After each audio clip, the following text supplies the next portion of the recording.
Casper. Today's going to be a little bit different. We just got a big order of veneer in today, so you guys are probably just going to be boring watching me sort some veneer. I'm not sure if that's boring or not. I'll glance over and answer any questions you guys have in the meantime. If you need a board of your own, you can go to, there it is, Life. Oh shit. It's a great way to start the live off, knocking my stuff over.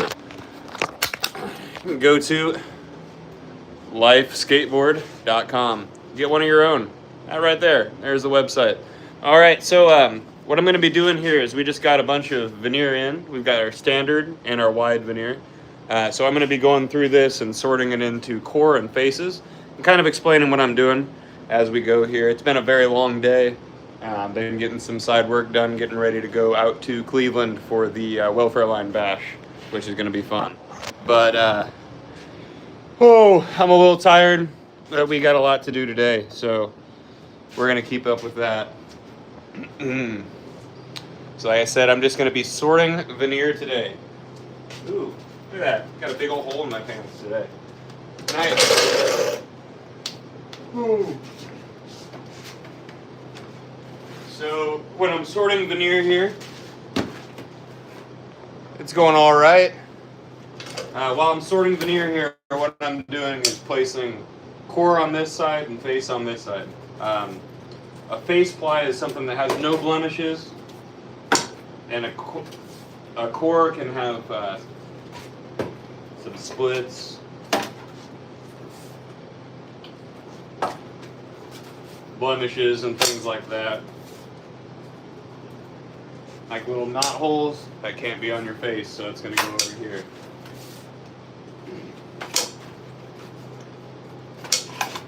If you guys would like to support, you can always buy super chats, whatever, super thank yous. I'm not even sure how those work. I got a notification for that today.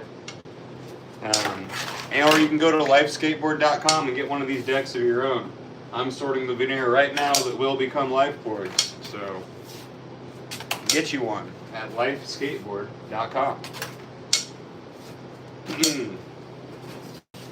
It's been a pretty busy last couple of weeks. Had to kind of take a break from doing lives while I was on a trip.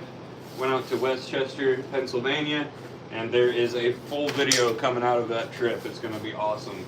Luke Nation came out with me. He is an insane ripper. I've never seen anyone skate the way he does. Great friend, amazing skateboarder. Really grateful to be around him. I'm also going to be taking him and my buddy Chuck Bennett out to Cleveland this weekend. So forgive me if there's a little bit of a break between lives.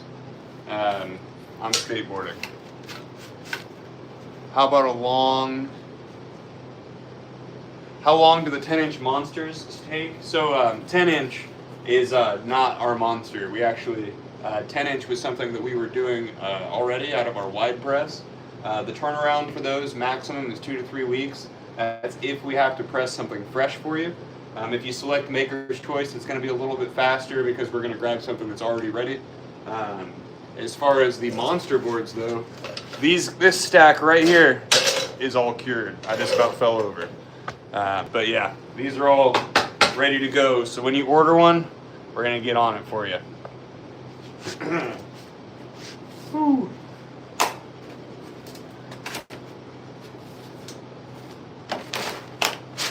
I'm doing all right, Brian.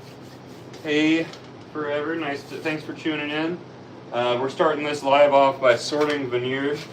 We got a big order in today, so I'm just sorting it, getting it ready to press, and then I'm going to load up the presses. I've got to cut some of it down, and then I've got 2 of my boards to shape out. And if we do get time, I am going to get on designing my new shape.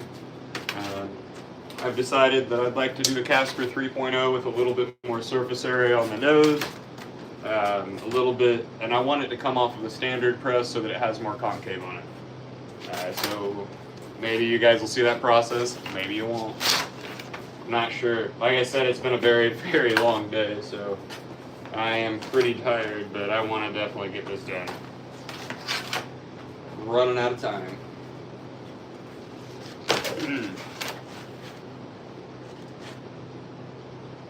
Oh, the Monster Pop. That's a fun one. Did you check out our 10?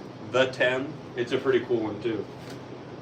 It's going to be confusing because I like to call this one the Monster Press, and we already have a Monster Pop. I don't know if you saw, but we got boards up to 14.2 inches. 14.2 now. I've got some clips of Bam being real funny skating one. It was great. All right. There went that little stack.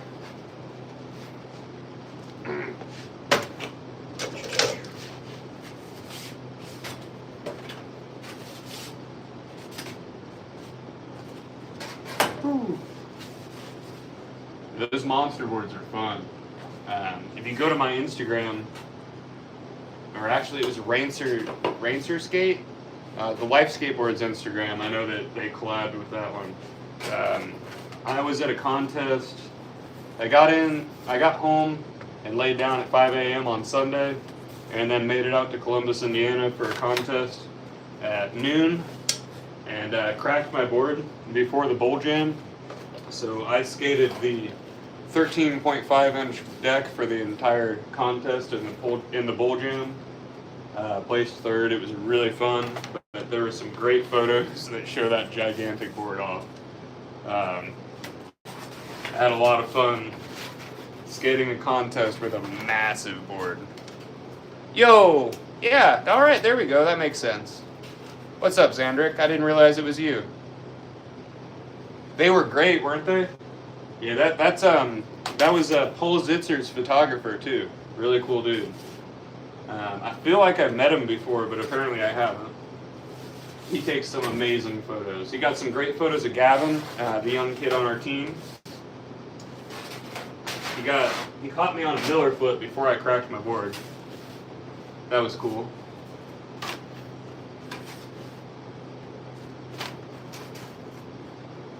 Oops. Forgot what I was doing there for a second. It was a great trip. To be honest, I'm still debating what I'm going to do with that footage. I asked Bam if I could interview him about sobriety. He said yes, but when he sat down, I thought, I'm not going to ask you any questions, I just want you to talk. And he talked for 5 straight minutes about some really powerful stuff about sobriety. I sent that video over to his publicist, and I'm trying to decide whether I use it for my video or tell them to use it for something for theirs. It's so powerful, I want it to help as many people as it can. So maybe that would be, his reach is better than mine, it helps more people. Yeah, I don't get the credit for it or whatever, I don't really care as long as it helps people. So, I'm still waiting on that. I've got the majority of it edited. I will say it's the least structured video I have ever done in my life. I was just really, really enjoying my time out there, and really didn't want to be invasive. I didn't film anything in the Hobbit hole. I didn't film anything on the third floor of the castle. But I got a nice little tour video of downstairs. Got a lot of skating at in the barn on his ramp, and some exploring out in Philadelphia, FDR. I think it'll be a fun video. Bam's doing great. Really, really happy for him. He's doing sobriety on his own terms right now, which is what he needed to do. He talked about how being forced into rehab facilities that he didn't want to go to, he knew walking into it that he wasn't going to succeed because he didn't want to. So it took his own reflection for him to stay sober and stay healthy. And I mean, over 10 years ago he was told, his legs were all dry rotted. His hamstrings popped when he reached down for his toes. So to see him progressing again in skateboarding is such an inspiring thing, especially when he talks about, when he got the news that his muscles were extremely dehydrated from alcohol abuse, that he felt hopeless and went back to drinking heavily, and now he's back to skateboarding, and I love to hear that. That's such an inspirational story because it tells you it doesn't really matter how far you're gone, you can always come back, recover, and do the things that you love.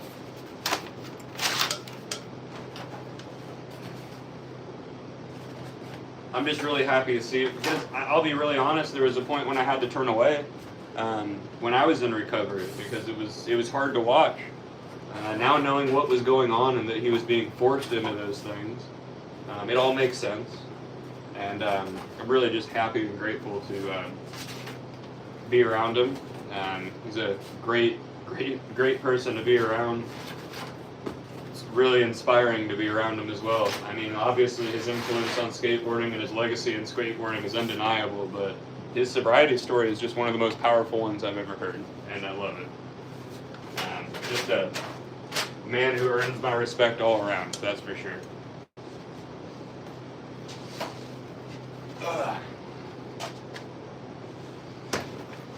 What we got here? Thank you guys so much. Thank you, Sunnyland. I'm glad we're all here too. Some of these lives have been kind of divulging into talks about sobriety in my chats, and I am never ever going to stop that from happening. So if that happens again, awesome.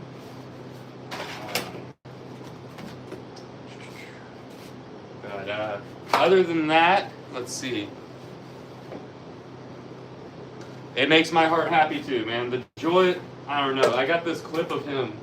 I think it was the one that he posted where Luke and him did a line together, and he ate absolute shit at the end of the line. And then I'm across the park zooming in on him, and he just looks straight up smiling. I love it. Just that beaming smile, that true joy you get out of playing with that toy. That's why I love what I do. I make a thing that makes people happy, and that's a fulfillment I never thought I'd have in my life, and I absolutely love it.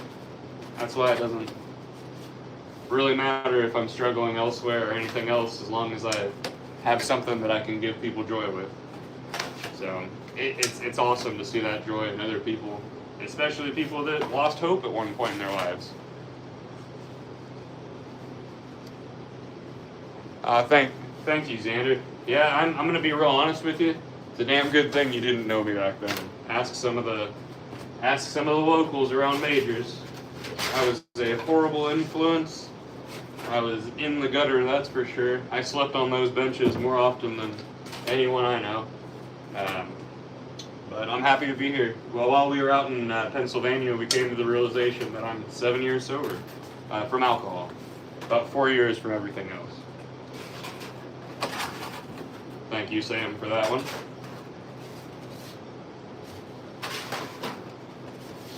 Getting into some pretty faces here. Nice. Got a big stack of faces. Faces always like to hide near the bottom of the stacks. Thank you. Bam will actually be 1 year sober. I believe he said September 28th, which is his true birthday. Hell of a way to... I like it when sobriety dates line up with other celebrations, because then you're kind of obligated to celebrate those things sober, you know what I mean? My sobriety date is January 1st, so I get to celebrate every new year celebrating my sobriety. I love it.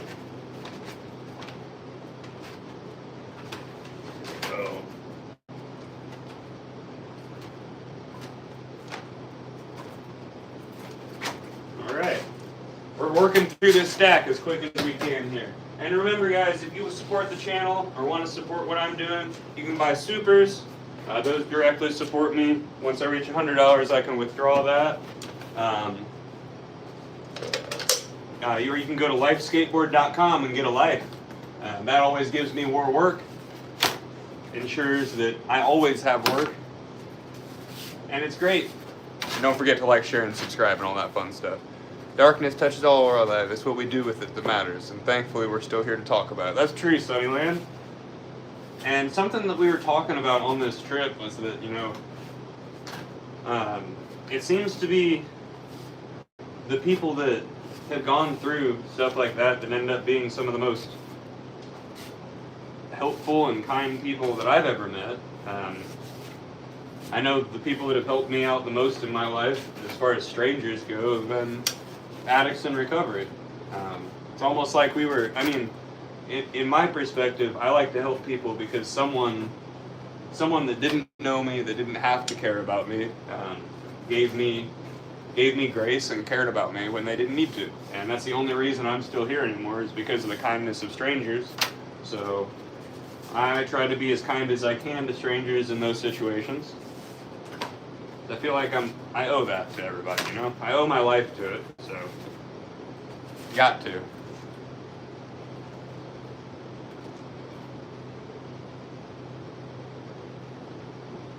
It absolutely is a coward. The cool thing though is we don't have to face the enemy, you know what I mean? We don't have to.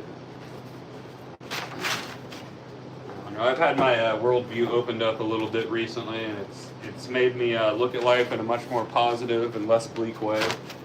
Big thank you to Luke for all of that. I will say that. Having myself a little bit of an awakening right now.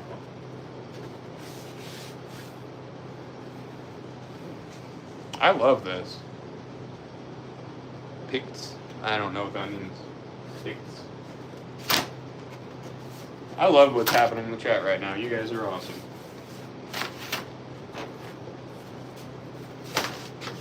Alright, and soon here we'll be getting to the more interesting part of this. If you don't know, I'm sitting here sorting veneer that will become skateboards. Oh, thank you, Brian. I appreciate you. I appreciate you very much.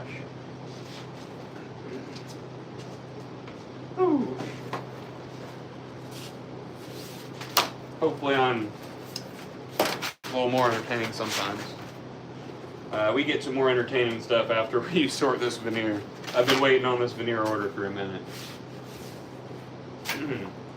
But we're going to go ahead and load up the standard press, the wide press. I'll check on long because I think we're pretty stuck on monsters here. So long press, wide press, standard press. We'll throw those all in after we're done sorting. Hopefully I don't have to take a break to go get some energy in me. But I might. We'll see. I've been running around all day.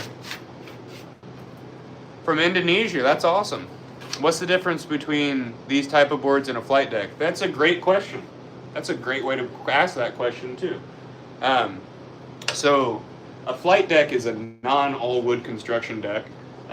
They don't say what that material is. They call it a secret sauce.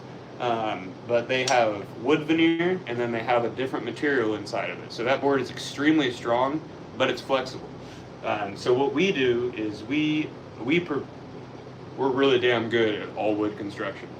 So we have deep concave, long press and cure times. We roll the boards by hand, and we try to make you the strongest deck we possibly can out of all wood construction. Some people don't like the feel of flight decks. I personally don't. But that's all personal because skateboarding is personal. I don't have anything negative to say about Paul Peralta because they are striving to make boards that last really long. They're not cutting corners. They're honest about their price points. We just focus on all wood construction.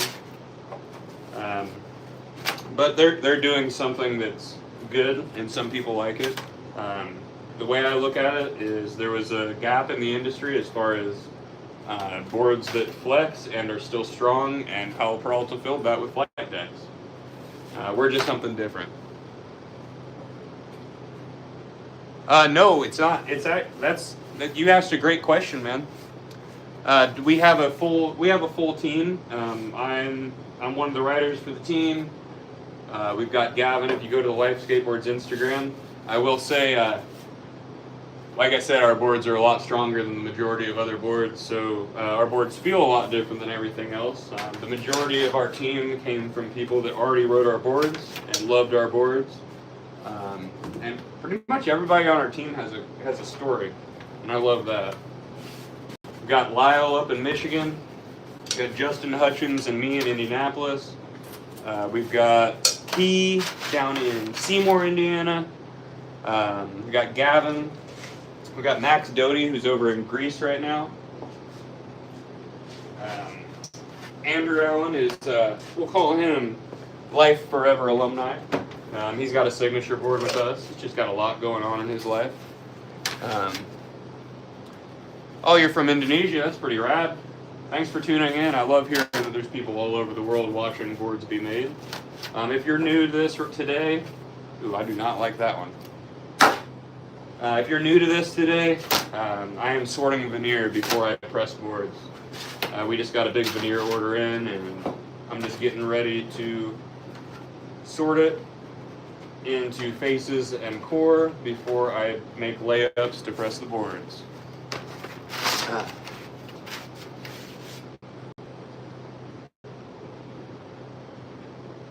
Hey, thank you, Sunnyland. Sunnyland just reminded everybody to hit that like button and subscribe. Turn on notifications so you know when I go live. I wish I had a live schedule, but since pressing is on a 24-hour rotation, I kind of have to push things at random. I end up working really early in the morning sometimes, really late at night sometimes in the middle of the day. You just got to kind of catch me. The cool thing about that, though, is that sometimes I catch different groups of people online at different times, and I like that. I like the variety of people that get on here. To be honest, I just really, really, really appreciate the, Oh, yeah, I can pin comments? Can I do that? Yeah. There we go. Thanks, Sunnyland. I just learned that. Yes, I gave Bam one of the life boards. Actually, if you look at any recent photos, I haven't really checked. I know that the live cover for when I was over there has it on there, but Luke and I are both woodworkers. I used to give all my old decks to Luke. I gave him a big box a long time ago. He made this little box and a spatula for Bam out of used boards, and I made a ring. It was pretty exciting to see Bam wearing the ring that I made him. It's made from the scrap of one of my boards. But he does have a life deck. He got the one, he grabbed one from me while I was in Lawrence. Haven't seen him skating it, but that man has stacks and stacks of boards, so I can't blame him. You bought one from Life? That's awesome, dude. Thanks, Dancing God. I appreciate you. Oh, that's good. All right, we're getting really far through this stack. I'm about to be done with the standards sorting. And then we will get on to the long sorting. AV asks, do you think winning competitions or putting out videos is better to try and get sponsored? I have some opinions about getting sponsored. Stop trying. That's the best way. Enjoy what you're doing. It's very clear when you're enjoying skateboarding. Obviously, put yourself out there and go enjoy yourself. But I got my first board sponsor when I stopped trying and just enjoyed myself. It's very clear when you enjoy yourself on a skateboard. It's very clear when you're skating for yourself on a skateboard. And I know companies notice that. But obviously, get yourself out there, use the product of the brand that you want to be sponsored by, if you really want to move that direction. Show that you can market yourself, show that you are marketable. But at the end of the day, it's all about enjoying yourself on your skateboard. And when you stop trying, that's when it happens. For me, I enjoy making videos. I enjoy the editing process. I enjoy like setting up the angles to self-film and making edits and whatnot. So I do end up putting a lot of videos of myself out there, and mainly just because it's what I enjoy, you know what I mean? And I hope I'm not coming off as a dick there, but do I mess with maple plywood? That's all we do here. So these are going to be skateboards. I'm just sorting veneer right now. This is all maple, Great Lakes maple. Good question. After I'm done sorting, we'll get to pressing. If I have some old decks, where should I leave it for a kid to find? That's a great question, Twix. Actually, my friend Shell Rippy, if you go on Instagram and check out Lady Skate Squad, first of all, everyone should go follow Lady Skate Squad. But she has a knack for finding people that need boards. So if you got something lightly used, some good parts, even if you just got a board you want to get to somebody, she's really good at finding people. She sets up sessions where there's a lot of kids that end up coming out there with families. Usually end up coming out with like a Walmart board or something. And we've come up with this little method where, like, if we see a kid that has a Walmart board or that's completely flat, we'll talk to them, talk to their parents, and give them a complete, if that's something that we have, and try to tell them, like, hey, when you see a kid at the skate park that has nothing, now you got to give them your Walmart complete, so they've got a foot in the door into skateboarding, and it just continues a cycle. It kind of helps start the giving mentality of skateboarding, because that's a big part of the culture, is making sure that the guys that can't get new parts or can't get things always are able to skate.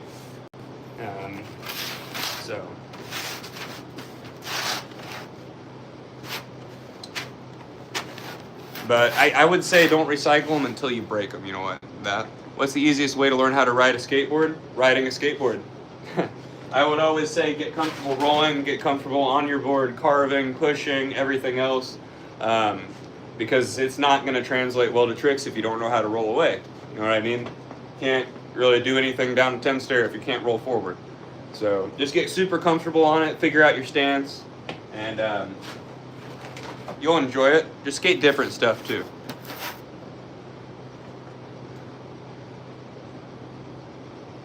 Oh, Chrome Angels said his board broke the first session. From who? Where'd you get your board from? That sucks. Was it a factory board? I love to hear it. I get a couple good ones. Exactly, Willy Wonka. Baker. Ooh, that stinks. Sorry, bud. So you found the right place. What we do here is we try to rival the industry with our quality. When you go to a factory, you're going to get a board that was quick pressed, bad concave, and then they hit it with the heat transfer afterwards. They're less important than you guys, so I'm hang up on them. But you end up with a graphic that's pressed with a heat transfer. Heat transfers weaken the bond between the maple and the glue. I don't care what Paul Schmidt has to say about it. That's what happens. There are no nanotubes in skateboards, just so we're all aware. But if you want a factory board that's gonna last, I would say go with the flight deck. If you want a factory board that's going to, if you want a craft board that's going to last, it's all wood construction, you know who made it, get a board from us at lifeskateboard.com. It's going to last a hell of a lot longer. Animal Chin, where? I'm still looking for him. Thank you, man. I appreciate it. And if you want, you'll be able to see boards get pressed and whatnot in a little bit here. Hey, everyone starts somewhere, man. I will say that the Walmart boards are like the worst possible thing to try to learn grinds and stuff on. The kingpin is higher than the hanger. Try to do a 50-50 hang up and think you suck, but you don't. It's the truck's fault. You got no concave. But those boards were made to have parents get something cheap for their kid, see if their kid sticks with it, and then they get a better board. So there's no sound? You guys got no sound on you, huh? Is that true? Can somebody confirm that? Anybody got sound? We'll find out in a second here.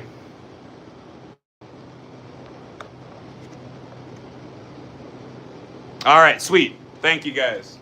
Sometimes when a phone call comes in, it cuts out. Thank you, guys.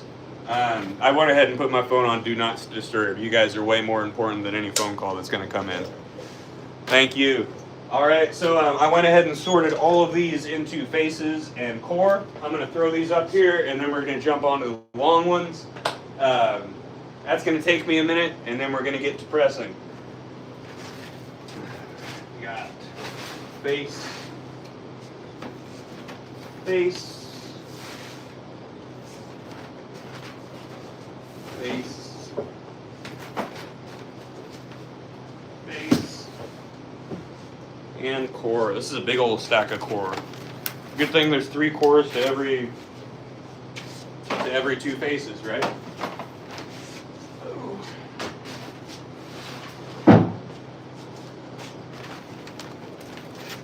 And remember, guys, if you want to support what I'm doing and get something for yourself, go to lifeskateboard.com and get a life. And then when you get a life, you can tell all your friends to get a life. And you're not insulting them, you're just trying to look out for them. You get to say get a life as an advertisement instead of an insult. I love it. Also, forgive me for my ripped pants and whatnot. Haven't been able to do laundry since I got home from Pennsylvania. So y'all get the lazy Casper today.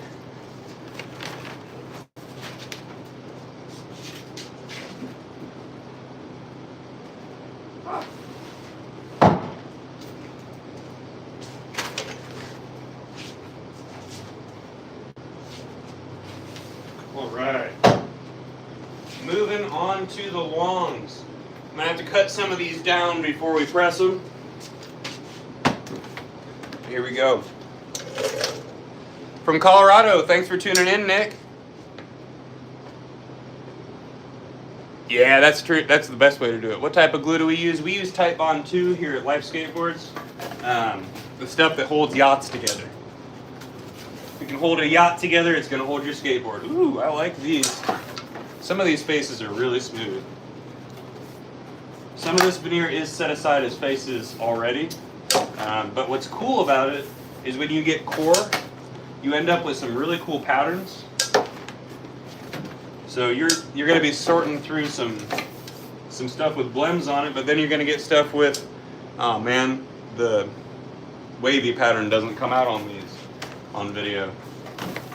Just trust me, this is beautiful. It's quilted. You just started learning to skateboard. Well, congratulations. Welcome to the culture and welcome to the community. It's something you never have to give up. It's something you never have to quit. And it's something that'll always keep your attention.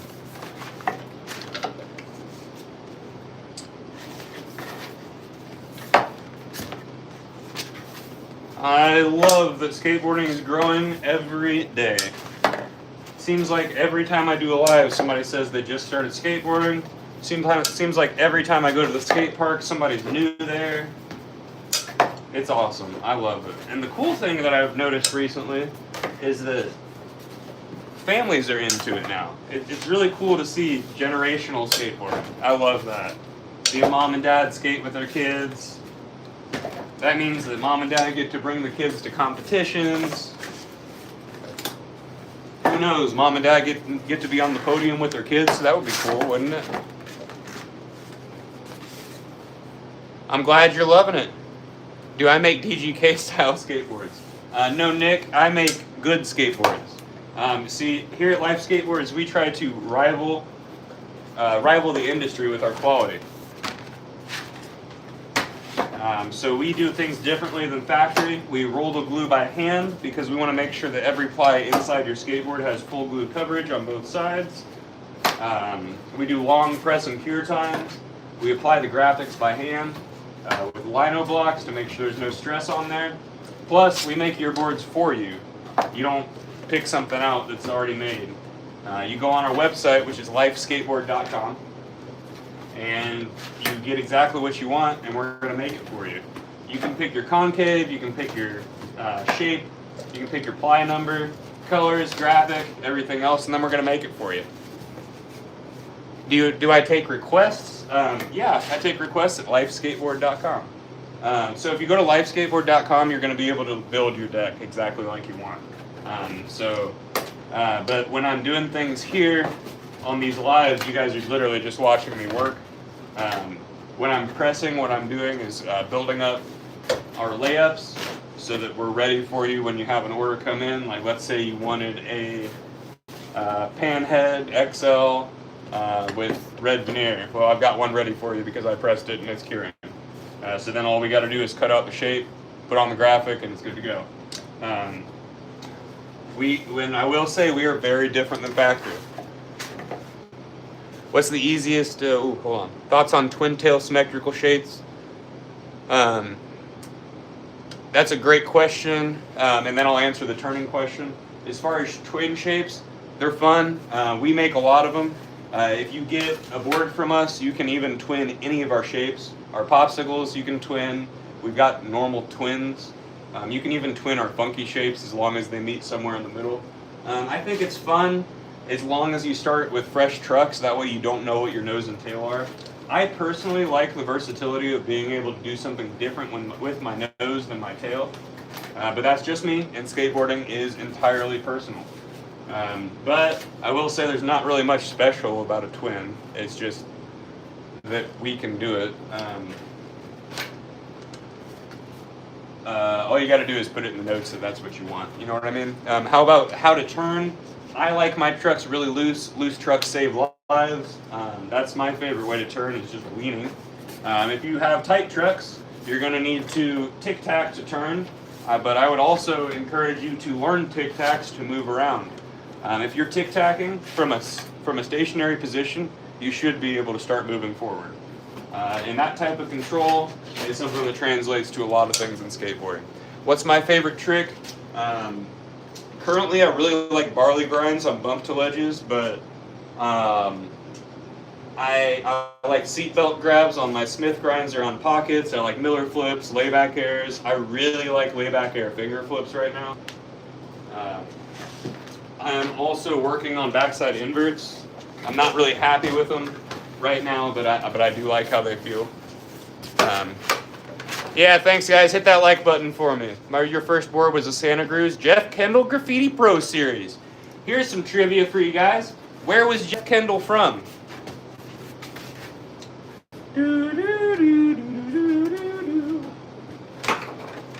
Ready? Somebody's going to answer that. Where was Jeff Kendall from?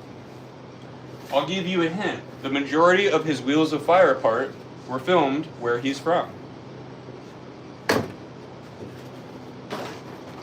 I'm going to give you guys about until I get to the end of this stack to answer that question. How about that?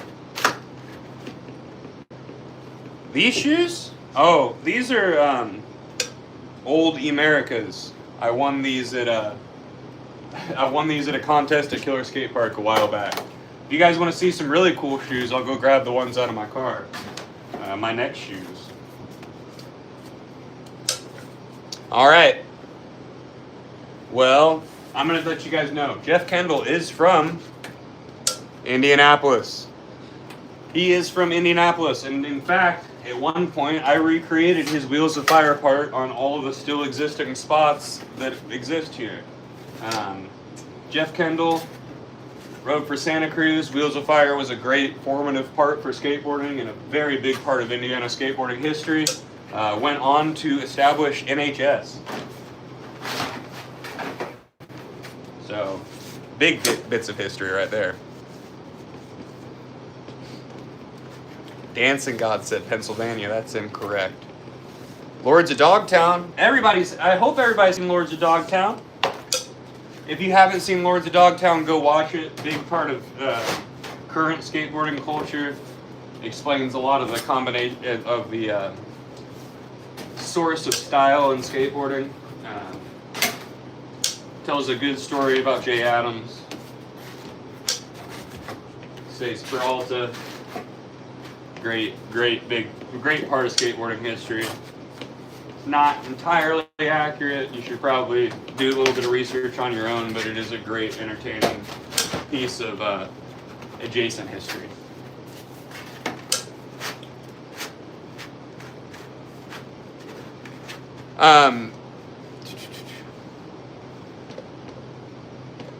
What is the sorting process? So what I'm doing right now is I'm sorting an order of veneer into face boards and core. So these will end up being pressed into skateboards. Face needs no blemishes on it. Core is alright to have some knot holes in it, things like that. Stuff that's not structurally damaging, but still not pretty. We want the outside of the skateboard to look pretty.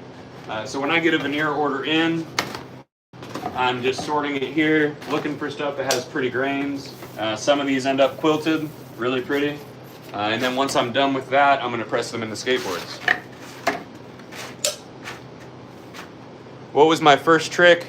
What's the easiest trick? And what's the hardest trick? My first trick was, flip trick was actually a varial kick flip because I could not keep my board straight. So That's a kick flip and a pop shove it, because I didn't understand where my back foot should have been, so it just worked out. Easiest trick for me to go to, I guess, slashes. I do fizzle flips all the time, and probably the hardest trick I've pulled off, 360 semi flips or 360 big semi flips.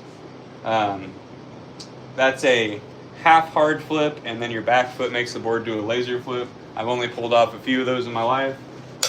I was actually searching for the name for years, and people were really mad at me on YouTube for it. Yep, the Bones Brigade videos are great. Absolutely. Oh! After I sort this, maybe I'll show you guys the new shoes. I gotta get some decal grip tape before I switch to them, but what age did I start learning? I picked up a skateboard at age 11, I believe. I'll say that I didn't take it very seriously, didn't try very hard when I was younger, and then we get into discussions about this on here, and I'm very open about it. I fell into drug addiction and alcoholism for a very long time. It kind of stunted my progression. And then when I got sober at 25, I think 25? I don't know, it's been 7 years. When I got sober, I was able to finally progress again. And I haven't looked back since.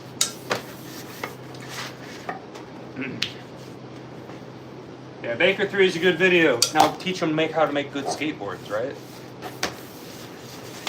Thank you. We're not embarrassed of it. We're not upset by it either. Some of us have lived through addiction, and some of us are stronger for it. I'm glad that I survived what I went through, just to be able to tell my story and show people that there is hope, and there's always a chance to turn your life around. There's always a chance to recover, and there's always a chance to heal. And so that's why I'm not embarrassed to talk about my drug use or my history with substances, because if other people wouldn't have talked about their success through recovery, I would have never known that recovery was an option. Absolutely.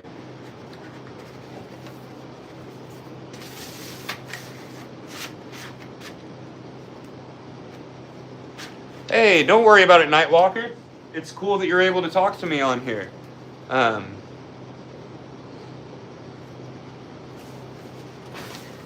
You should check us out, actually. Life Skateboards. Our friend Max Doty just moved to Greece, so we have a rider in your country.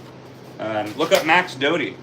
I'm not sure if he has a YouTube or I think probably have to find him around there. I need to get more information on where he's at.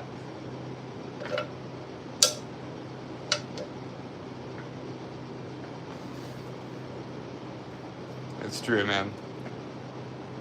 Oh, my current skateboard, I cracked it, but I'll go grab it. My signature shape is pretty funky. Let me go grab it for you. Like I said earlier on the live, I got home from Pennsylvania at 5 a.m. on Sunday after dropping Luke off, and then got an hour of sleep, turned around and went to a contest in Columbus, Indiana. I cracked my board on warm-up and had to skate a 13.2 inch board for the contest. That was really fun. Placed third in the bowl jam with a gigantic skateboard.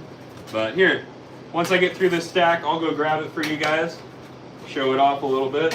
And don't forget to hit that like button, share this for me. Buy supers if you really like to support and like what you're doing, like what you're seeing. And then another way to support is get Life Skateboards from lifeskateboard.com. Or, after this is over, go to my Watch This For Me playlist and boost my watch hours for me. Because then I'll get closer to watch ad monetization. But let me go grab it for you real quick. I'll be right back. We'll see what's up.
walked into a door.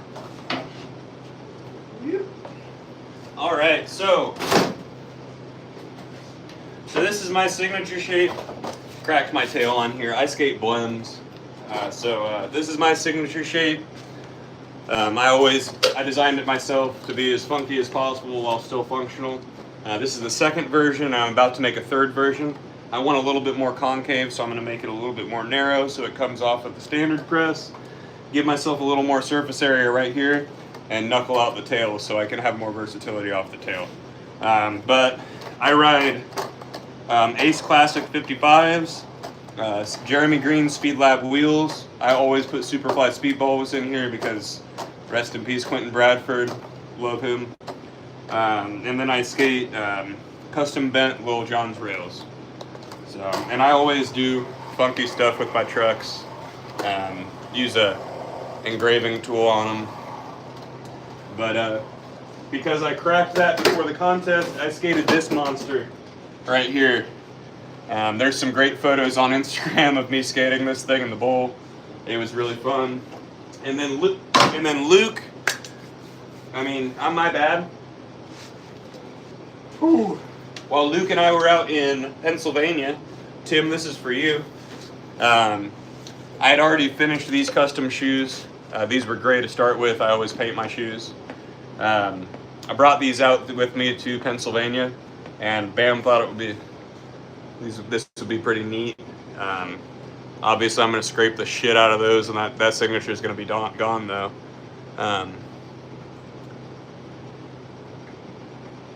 That's funny. Do funky stuff in your truck. Your wheels are yellow and thick. Yeah, Tim, these are rad, aren't they? I really like them. I really like the little Casper bubble on the top there. But these are going to be fun. I'm just waiting on some DKL to switch over to those. I had a package sent to me that got returned, unfortunately. Let me go grab some more veneer to keep sorting here, and we'll get going.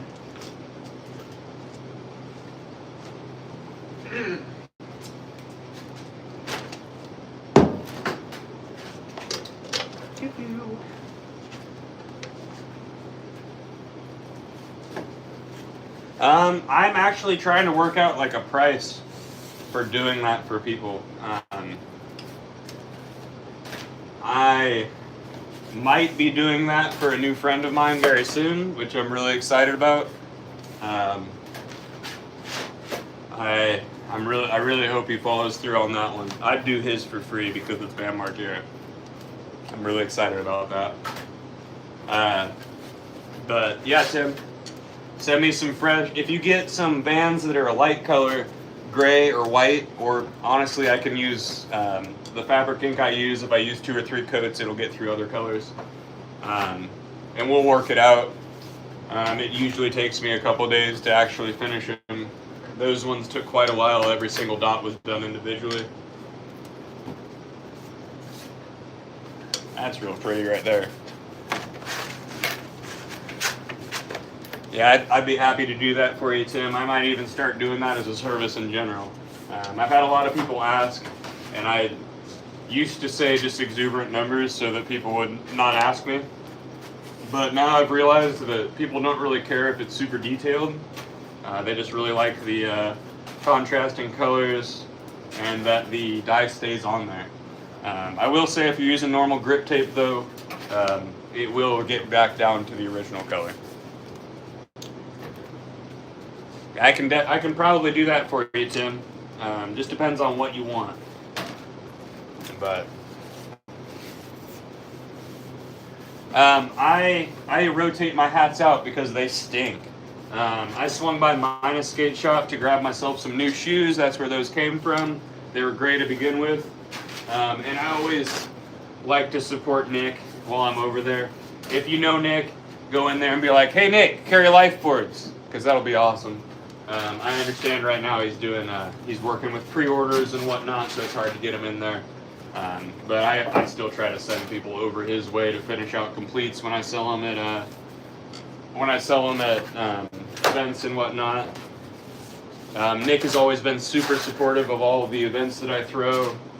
He's always thrown product in. He's a big part of Indiana skateboarding as well. Been behind the counter for a very, very long time before he was the man of the shop.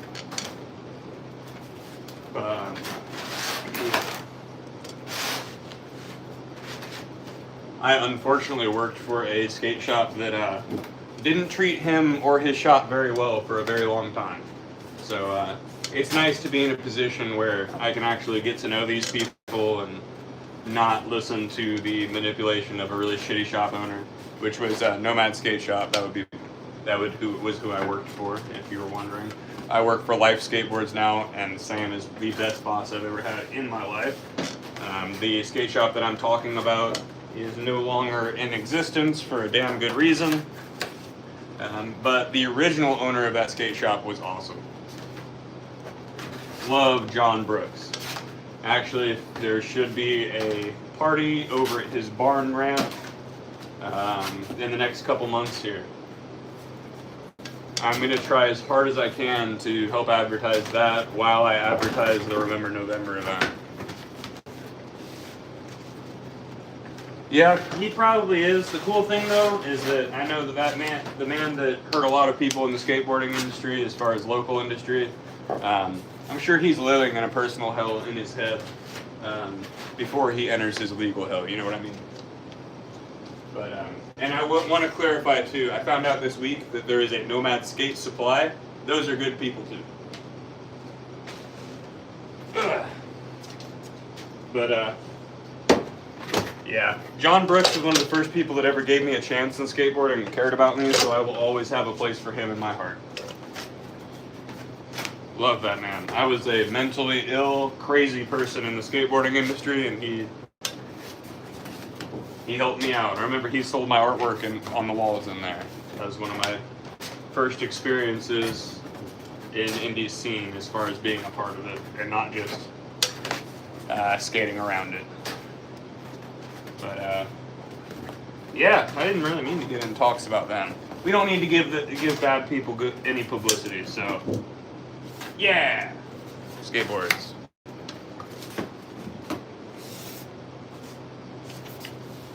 We're almost through this, guys, and then I get to clean up the desk and start pressing skateboards. Isn't that fun? I actually get to do the thing that we're here to do. I could have done this without being on a live, but I've kind of enjoyed the conversation a lot, so you guys are pretty rad. Make the time go faster. If you guys have any questions about board making, the process, what I do, why we do it, where you can get one of these, what's my favorite color, I don't care. Ask for it. I'm doing all right, Gru. I'm actually extremely tired right now, but I'm going to push through it so that I can get some work done. I'm a little bit on a tight schedule this week, so I'm getting as much done as I can every day. Them bills gotta get paid. But I'm also taking a lot of traveling trips.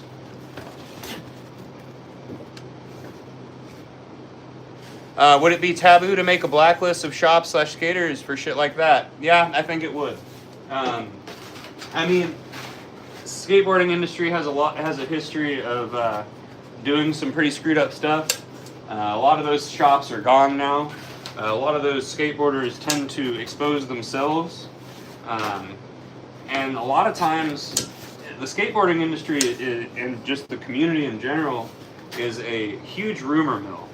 So there's a lot of times where I hear things about people and then I go talk to those people and it's just not true. So that would be kind of a dangerous thing to do. I've heard a lot of things about myself that I didn't know. So I think it's more of use your judgment. You never know. And the other part is there's a lot of people that can change. Some people have proven over and over again that they can't, but I still think it's in people's capacity to change and do better. I mean, hell, I was a horrible influence and a drug addict, and now I'm here telling you don't do drugs. So.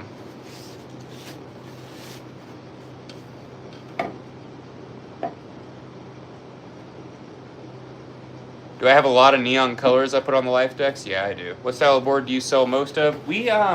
We sell a lot of twins. Lately it's been egg twins and a lot of eggs. We sell a lot of really wide boards, but we make everything. It really depends on when you're talking about.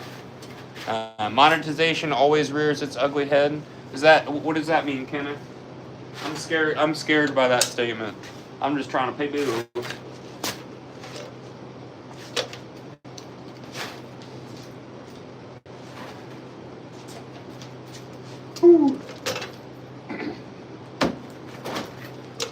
I'd love for you to clarify that statement for me, Kenneth. Because once again, you all have access to the things that I do and make for free. Just offering a way for you to support me if you'd like to. I'm never going to say, hey, I'm not going to show you how to do this just because I need money. I'm going to keep showing you because it's entertaining and it's fun. Well, Phil, maybe you don't remember what you did last night. That's probably why. You should check before you go diving.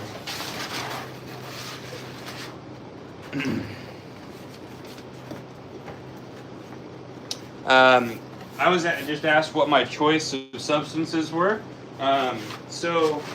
Alcohol was my main vice, and it made me say yes to everything. So I had a problem with blow. I had a problem with hallucinogenics quite a bit. Uppers, mainly. I will be real honest with you guys here. I had one experience with, I don't know, am I further enough into this live that I can say bad things? Yeah, I think I can. I think it's like 10 minutes in, I'm not allowed to say stuff. But I had one interaction with heroin, and it caused my throat to close up, and I was left for dead. So I was able to convince myself for a long time I must have been allergic to it, so I stayed away from that one, or that I'd probably be dead. Once I gave up the alcohol, it was easier for me to give everything else up, especially since the withdrawal from alcohol is so harsh and dangerous that it was easier for me to get through the withdrawal of other things. Oh, well, I'm glad you ate dinner, Quirt. I'm going to hold off on dinner until I'm done with these. Yes, thank you, Kenneth. I appreciate you. I just misunderstood your statement, and I apologize for taking it the wrong way. That is very true. That's why we do what we do here. It's harder. It takes us a little bit longer. And because of that, a lot of people that don't really care about the process kind of overlook us. But at the end of the day, it's the best way to make skateboards, so that's what we do. Apologies for that again, Kenneth. Hey, congratulations, Smitty. Thank you for sharing that with us. 3 months. Everybody tell Smitty how proud you are. That's awesome. 3 years. I missed that. I misread that. 3 years. That's awesome. I'm proud of you. Let's all stay strong together and enjoy clarity as we grow, right?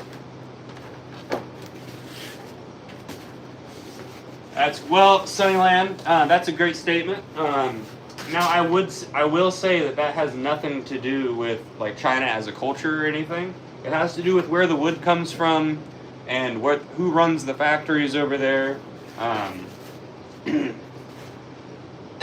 My bad. Obviously, skateboarders aren't the ones making the boards over there, but if the maple comes from Great Lakes and then gets shipped all the way over there and then pressed over there and then shipped all the way back, that's the main problem. You know what I mean?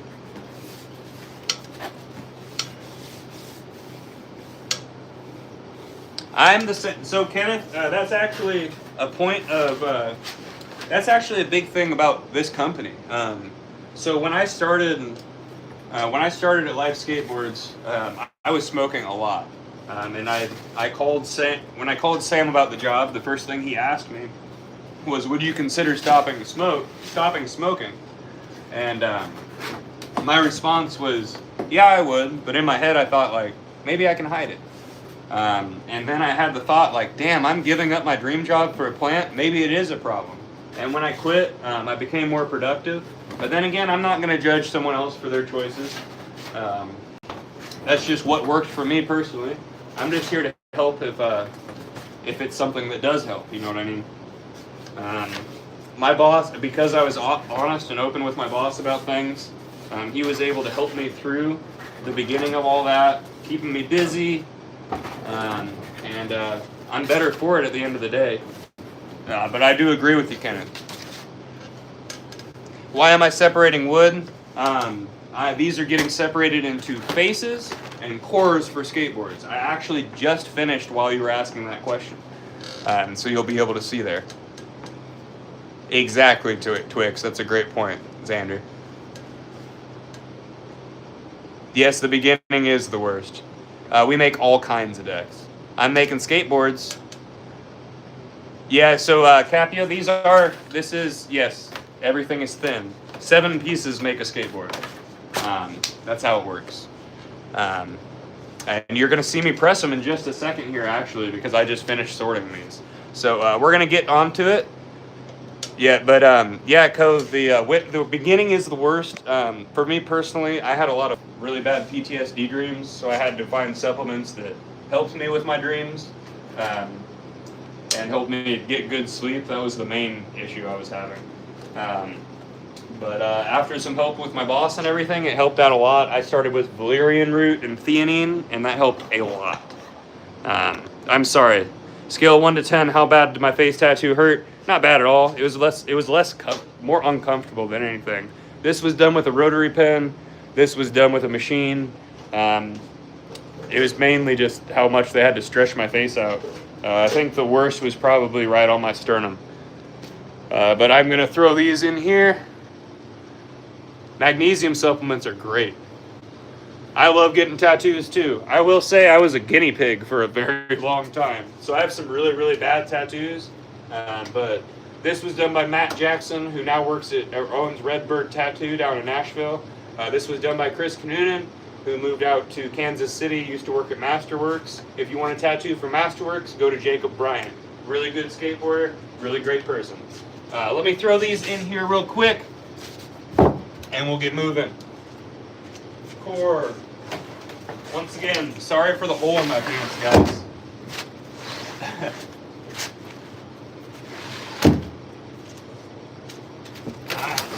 There we go.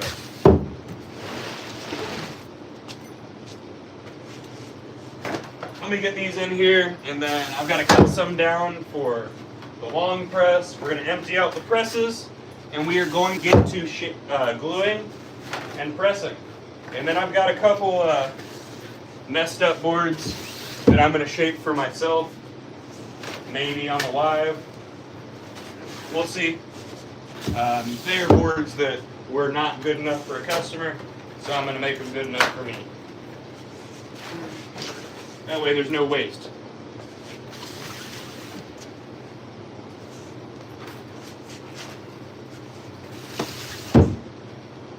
Alright, there's all the core. And here goes all the faces.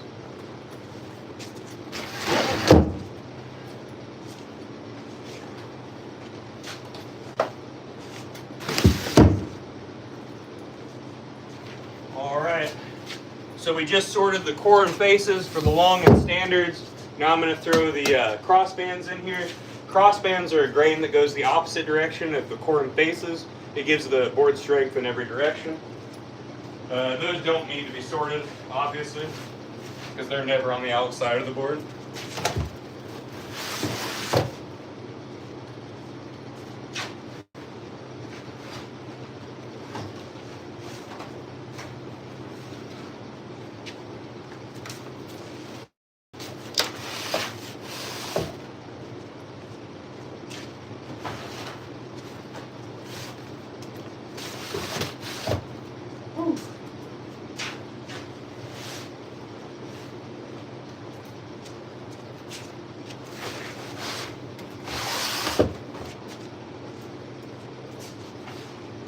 Alright, that's a whole order of veneer sorted today. That's good. Whew. I'm not gonna lie, I'm pretty tired already. So now we're gonna pull the veneer 4-life boards.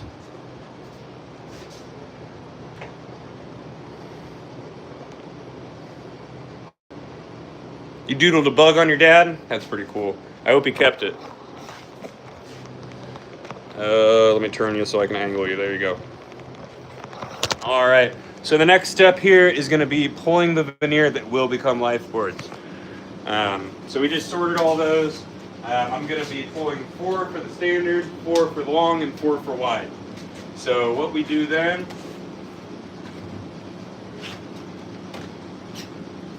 is I'm going to grab 8 faces, because I need 8 for each standard, for the standards.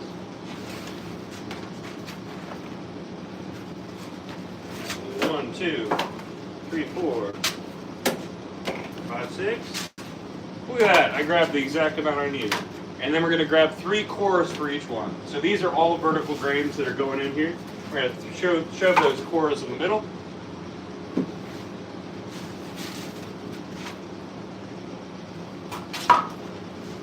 I didn't like how that face looks.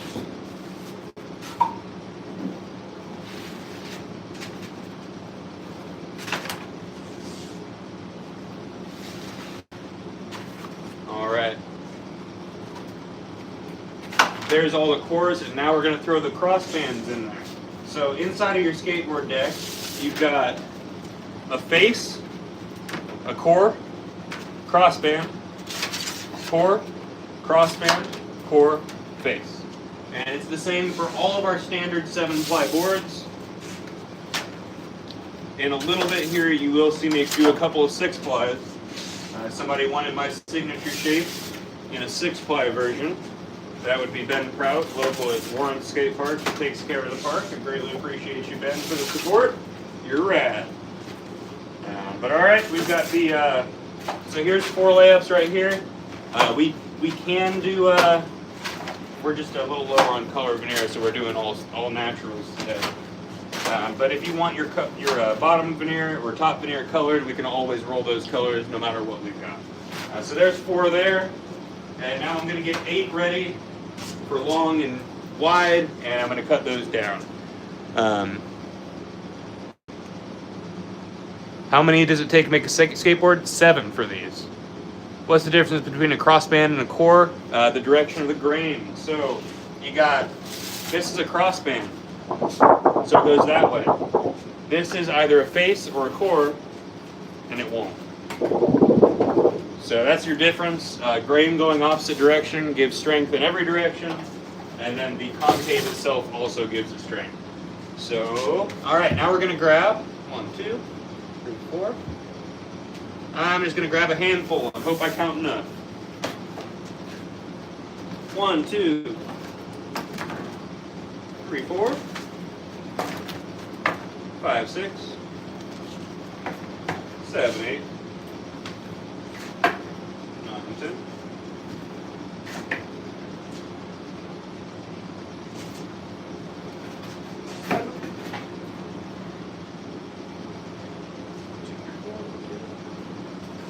There we go. I'm getting out of your view, aren't I? I just got a lot to do. So 2 of these are actually going to be, oh, this was not very smart on my part. 2 of these will be 6-plies, so I'll set those aside here. And once again, those are special orders. So we're going to put 3 in each of these. Go ahead and grab a handful, make this a little easier along the way. Come on.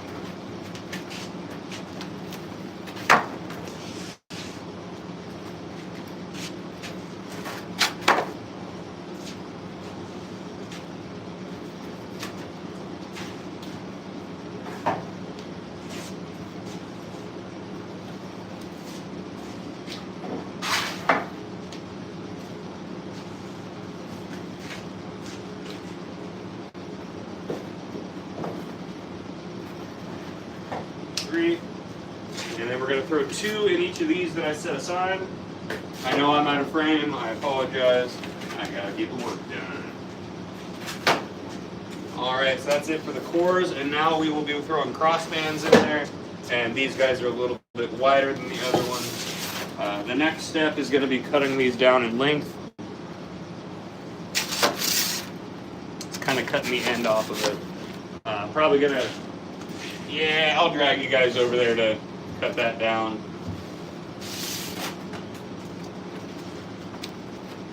But I'm also going to mark these 6 plies.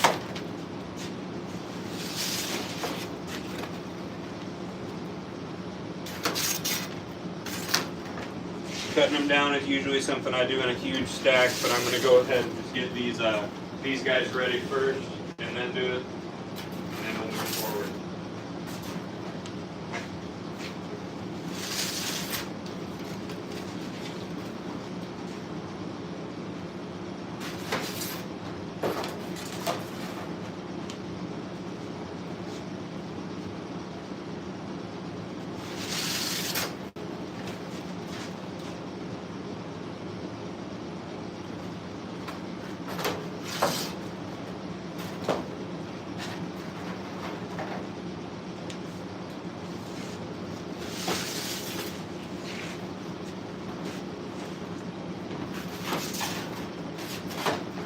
Alrighty, now if you'll bear with me here for a moment, I'm going to get the saw ready, and we'll get over there and cut these down.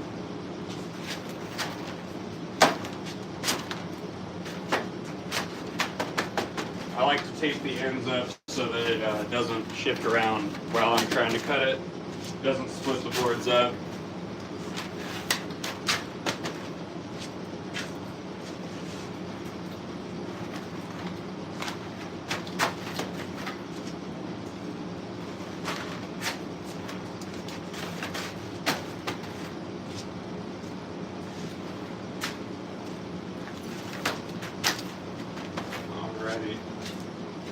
I sanded this down the other day.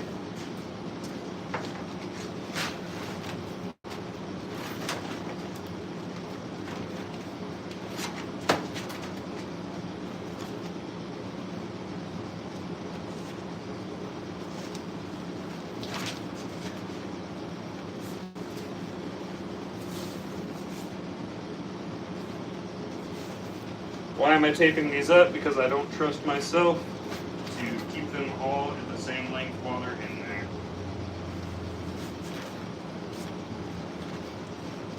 All right, let me make sure the saw is clear. Oops.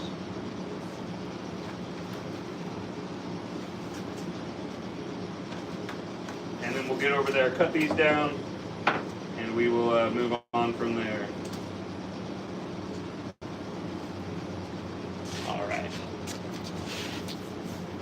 Oh, tell your sisters it's not that serious, I bet. That's a good way to keep life simple.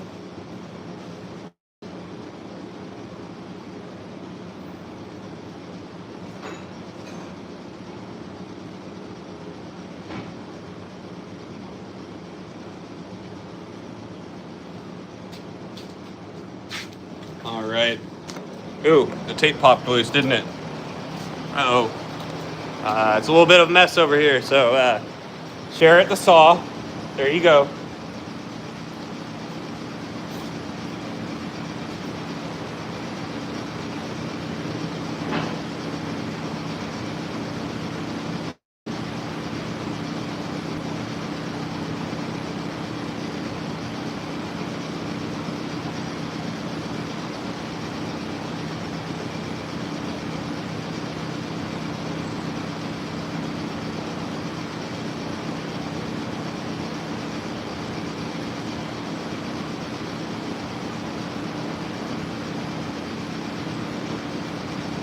It's going to get a little loud over here.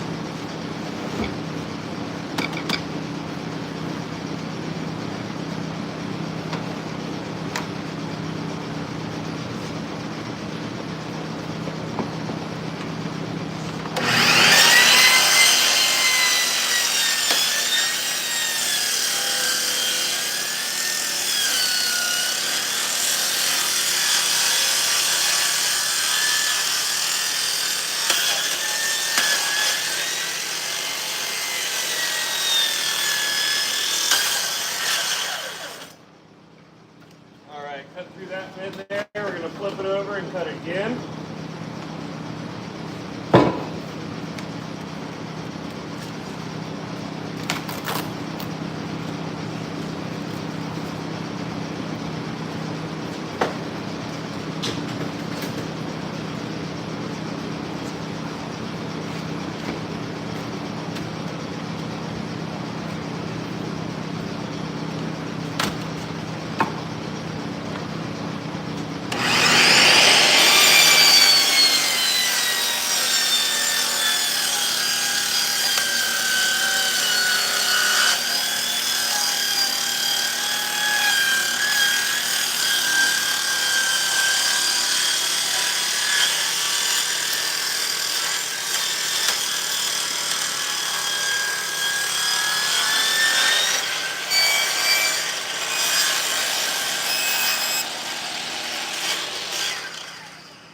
It's always important to remember that you're working with dangerous equipment. Give the equipment you're working with a lot of respect.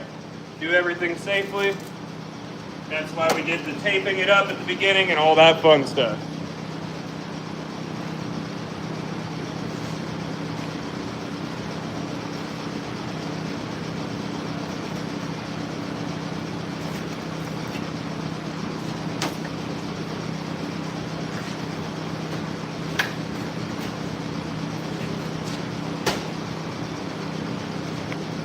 Always respect the equipment you're using.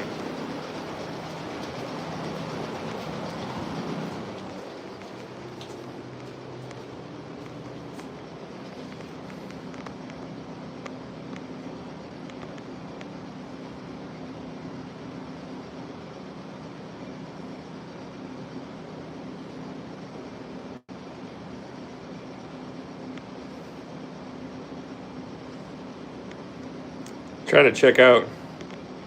Yeah, definitely not cheaper. So, I mean, virtually we're making plywood, we're making extremely strong plywood, just curved and with Great Lakes maple.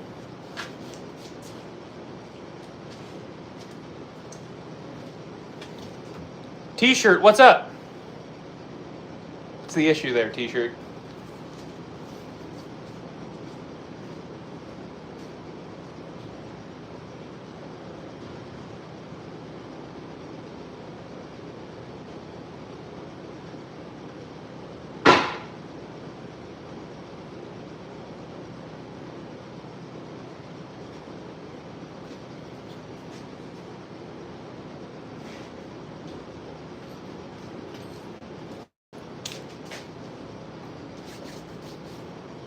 Not sure what we got going on there, but once again, we're just cutting down that veneer. I'm gonna go grab the veneer.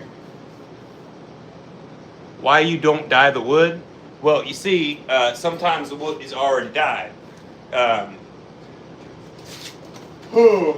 as I said earlier, we're working with natural veneer today. We can always roll the bottom of your veneer. We do get some stained veneer, but we're working with natural at the moment.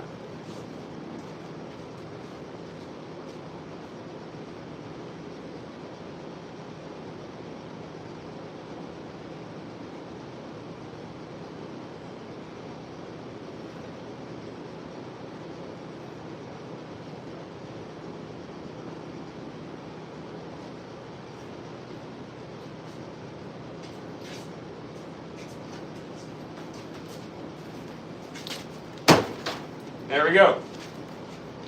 Got all these. Woo! Who does the design on skateboards? So here at Life Skateboards, we apply all of our graphics with hand-carved lino blocks. Those blocks are majority carved by Ben Blakely, a local artist. If you're there's kind of like a big stamp. He carves the image. We apply it. I apply my own. We'll see. We'll see if we get to that today, but I don't think we will.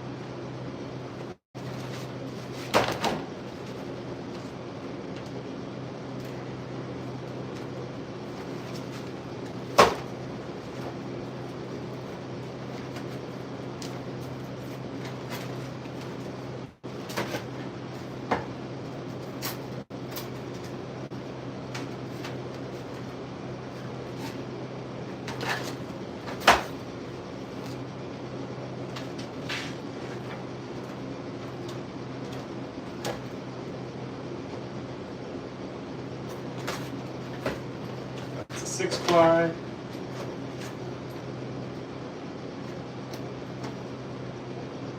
Another 6-ply.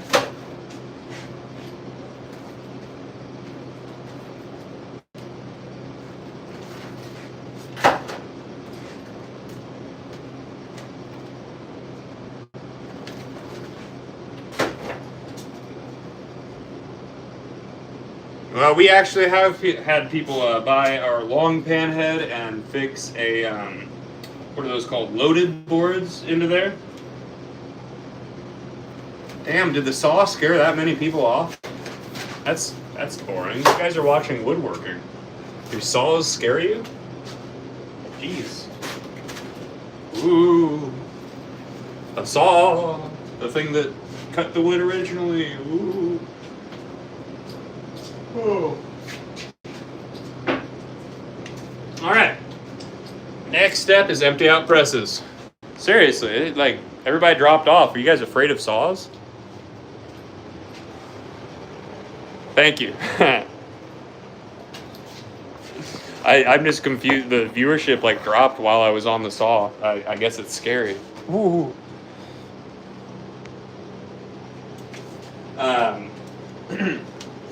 That's not the saw that lopped off my boss's fingers. That's the saw that lopped off my boss's fingers were the was the table saw.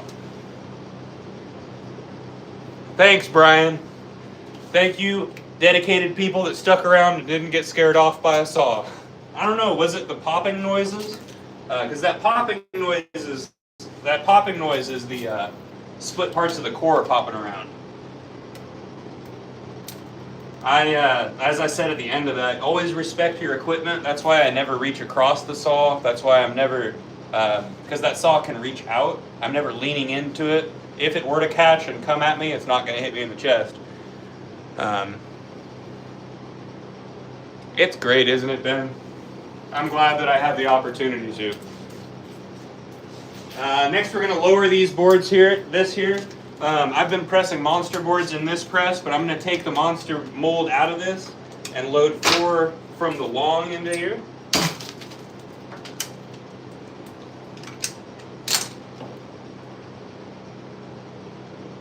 I'll let that lower down. Slide the youth press out of there.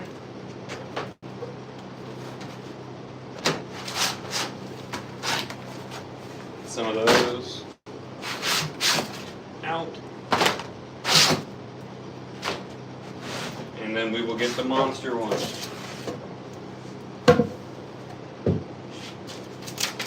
So these guys got pressed a couple days ago. I'm not sure what's going to happen to the screen when I check the date, but I'm going to check the date.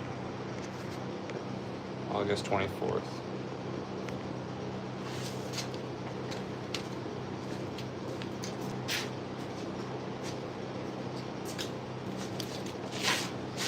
Eight, 24, 25, monster.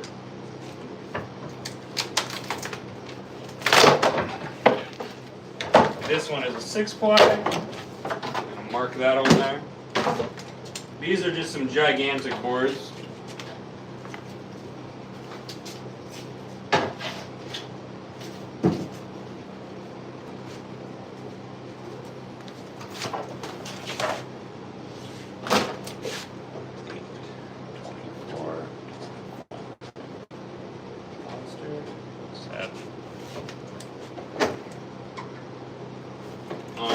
This in that stack over there, and then we will start setting up the long press.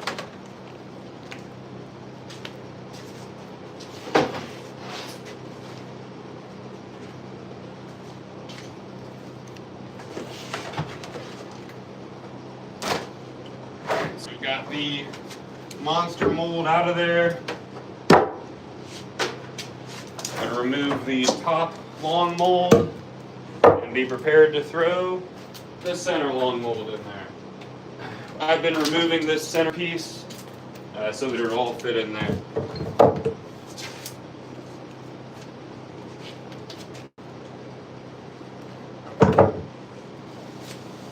Alright, make sure there's no excess glue going to throw off the pressing. It does look like I have some to clean off here. In a minute.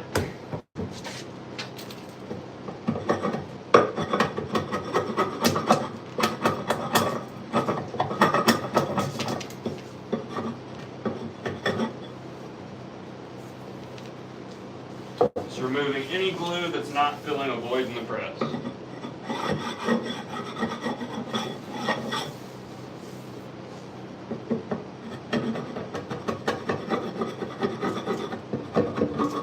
Alright. We are good to go on that press. Now we got to drop down on the standard press and get moving there. These guys are definitely cured, and they cured in the press, which is pretty neat.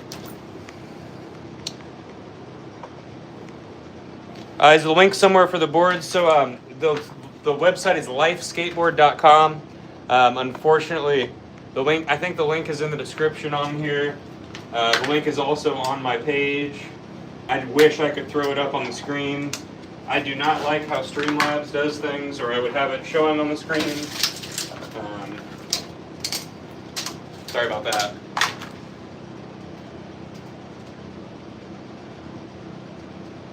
You don't have no fingers. My boss is missing a couple from the table saw. We actually have a graphic with his hands on it.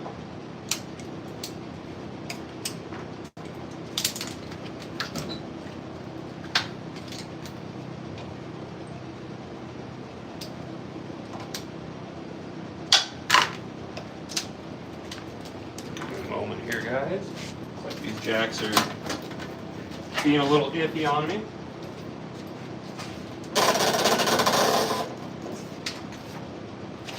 Really strong jacks, but sometimes they like to act funky.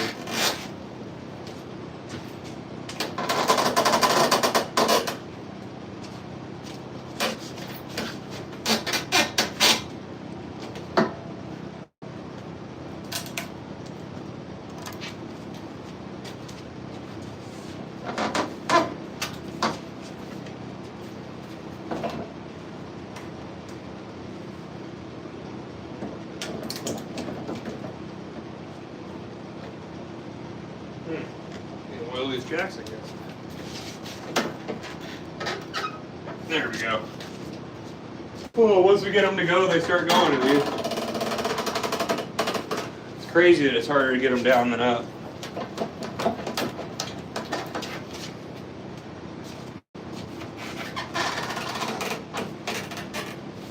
Doing it little by little so I don't throw off the alignment between the two. And we're good. Little extra work didn't hurt nobody, right? Whew. Oh, get it done. These are cured standard boards. So I'm going to be writing cured. So it does not matter what date they come out.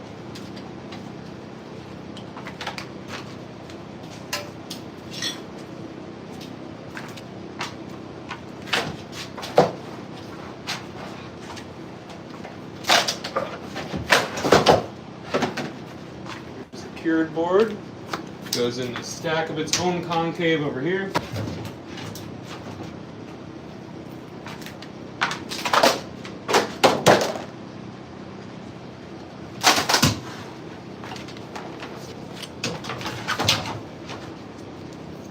I'll catch up with you guys real quick.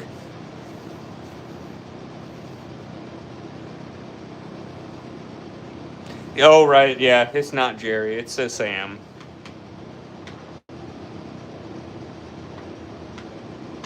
Yeah, we used to like not care about losing fingers, didn't we?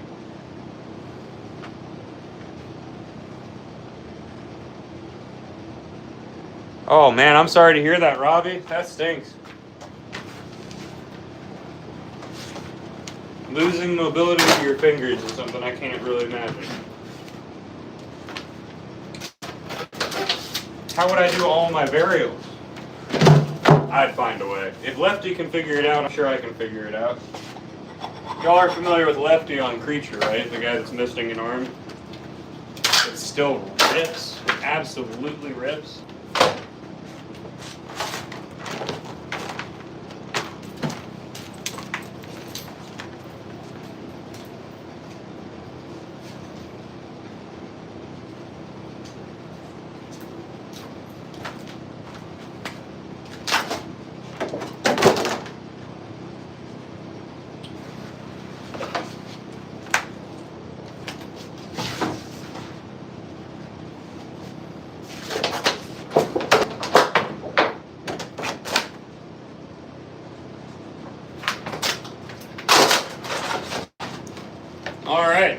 So now we got all the presses emptied, and we are ready to get to gluing. As soon as I make sure I've got enough separators here. So what you're watching me do right now is something that I usually do before the lives, which is cleaning off the excess glue from the separators. It looks like we don't really have that much to do as far as that goes. 1, 2, 3. 1, 2, 3. That's enough for the standard press. Now we're going to double check for the wide press. Scoot you over here. Oh, sorry to miss your. I'm sorry if I missed some questions. This is a press for skateboards.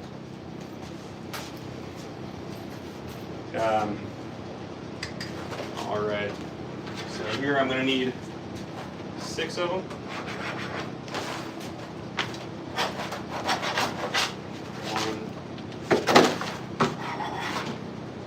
1, 2, 3 clean ones.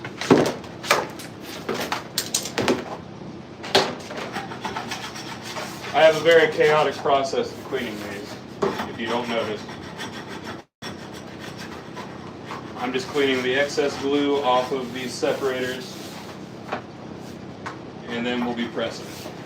1, 2,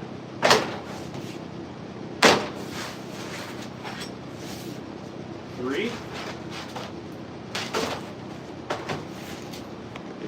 Change it around there.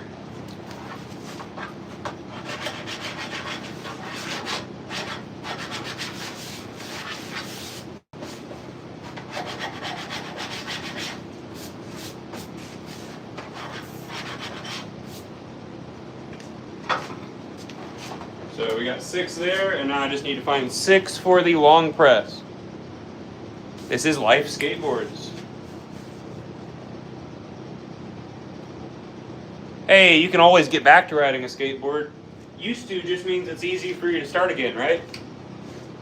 1, 2, 3. 1, 2. Where'd my scraper go?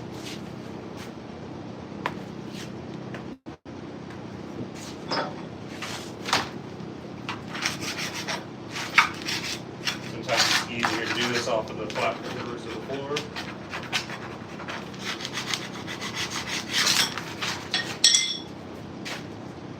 One, two, three. 1, 2.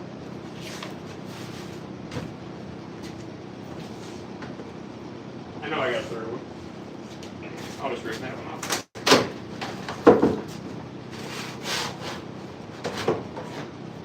3. All right. Piece there. So now we are going to get to gluing and pressing, guys. Whew. See, I've only been working for an hour and a half. Feels good. My skateboard is a 0-turn mower. I used a push mower today before I started this live. We got longs right here. Wides right here, and standards over to the side.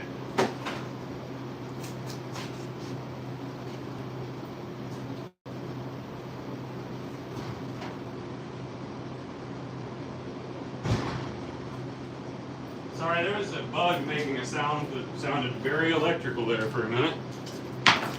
Oh, all right, I'm going to throw some gloves on and we're going to get to it.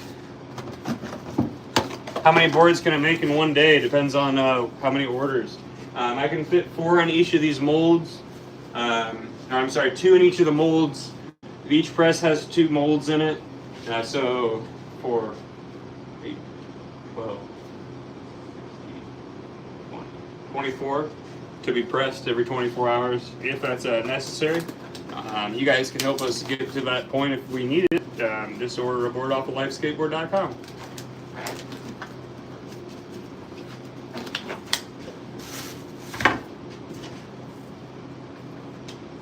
Alright, so we're going to start off with the wide press here. And that is the one with the 6 plies.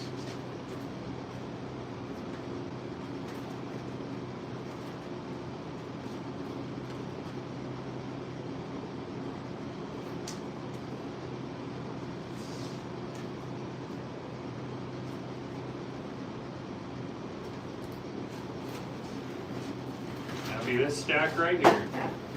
2 6-plies to start with, and then we will move from there. Well, Robbie, I would say you can always get that movement back in your knees. See, I know a 50-year-old in Bloomington, Indiana, that's learning how to skateboard, named Jill. Jim Gray still skateboards. It's always possible to bounce back. I mean, remember that in 2013, Bam Margera was told that his legs were like dry rot rubber bands, and that he wouldn't be able to skate, and he was scared, and he was depressed, and he was hopeless, and now he's skateboarding again. We can always come back. And then there's people like Felipe Nunez that have no legs that skateboard. I mean, it's an amazing thing.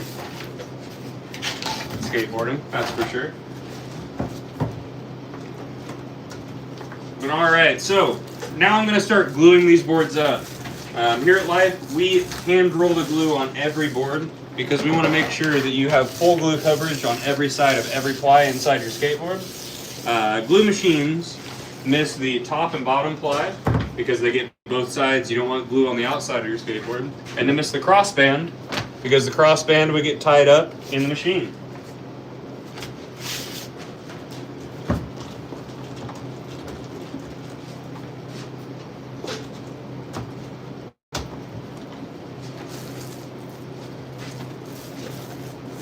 And don't forget, guys, if you enjoy what you're watching, hit that like button, share it for me. Go to lifeskateboard.com, get a life. Or if you really want to and you really love what I'm doing and you want to keep watching stuff like this, go ahead and buy a super chat or whatever you do. Super thanks. I don't even know how that works. Threaded Vibes. I believe I remember that name. Hey, electric scooter's good enough. I sketched on an electric scooter up to 22. It's super fun. I think I remember that name, Threaded Vibes, but I will just be real honest with you. I have a lot of head injuries. I put a lot of dumb things in my brain for a very long time in my life, so I have the memory of a comatose goldfish.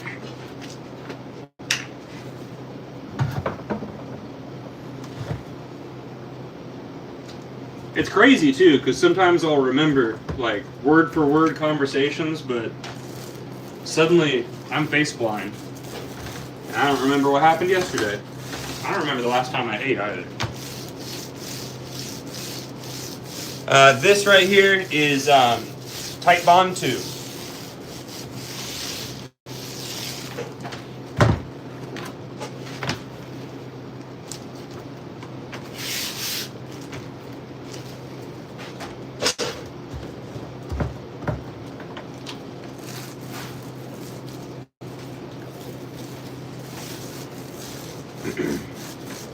I may have to take a break in between pressings here. Go steal a drink from Sam. He's got a fridge in the other building and I'm very thirsty, but I don't want to end this live.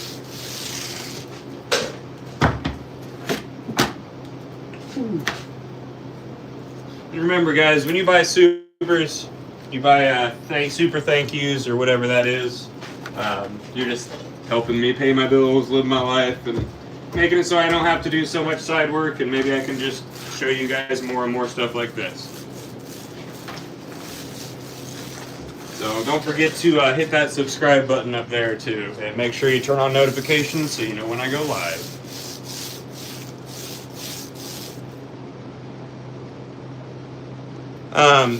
Is it just me that does the building? No. Sam, the owner, makes all the templates for all the shapes. He does all the customs, he cuts out the shape, and he applies the graphics.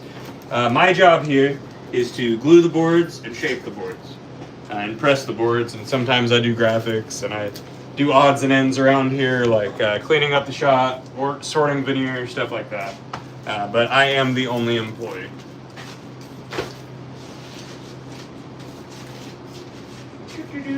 Where did I put my tape? Right here, in front of me.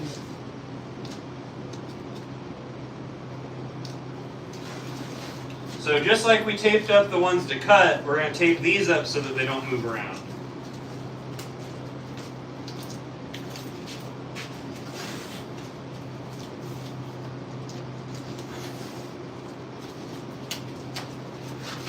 On to the next one.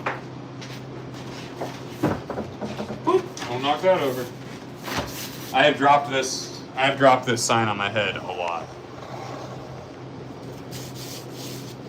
How am I not tired this late? I am absolutely exhausted. The cool thing about me is when I get tired, I get talkative. You guys might get me real rambling. It is only 8 p.m. here, but I am exhausted. I'm still haven't caught up on sleep for my trip to Pennsylvania, I'll be real honest with you. Running on adrenaline and stoke, and just being happy to talk to you guys. Sam's doing all right. He was just in here earlier today. Whew.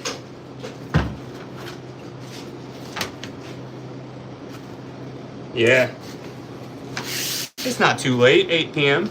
That's not too bad. Just wait. There have been lives where I've been awake for like 36 hours, and you guys are the only thing that keeps me up.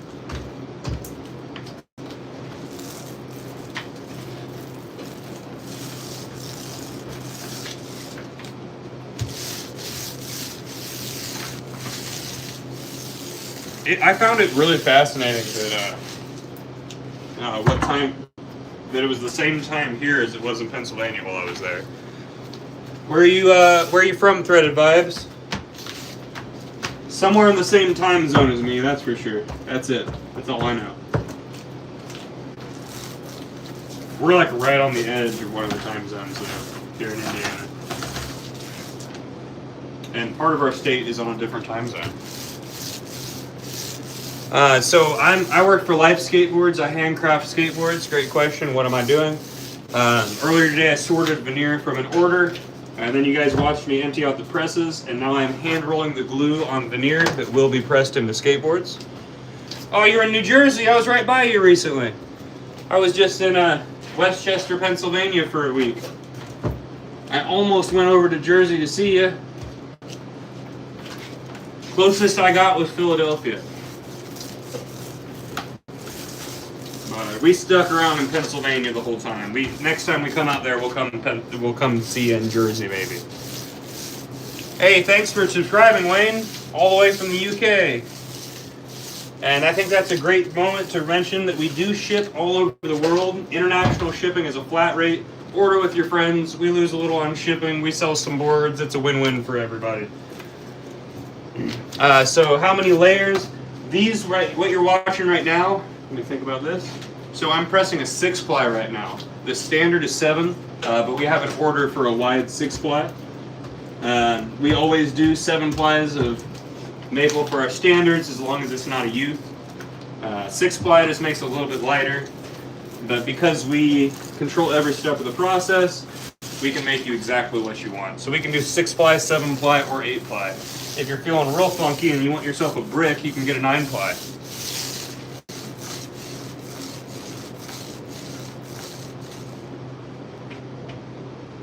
Yep, Adam, that is one thing that people don't realize, is that while the confidence is usually there, sometimes the muscle memory isn't back yet.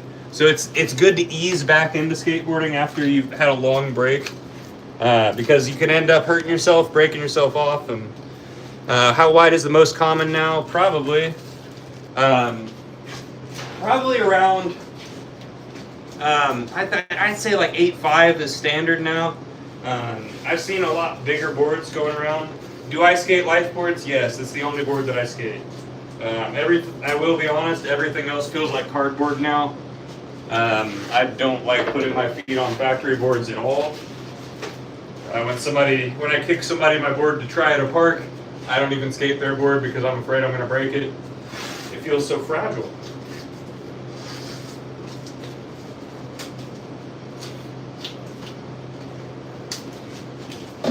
Alright, so there's 2 6-plies. Now we're going to move on to the 7-ply.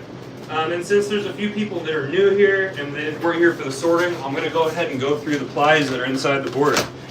So you got a face, and that's a pretty vertical grain with no blemishes on it.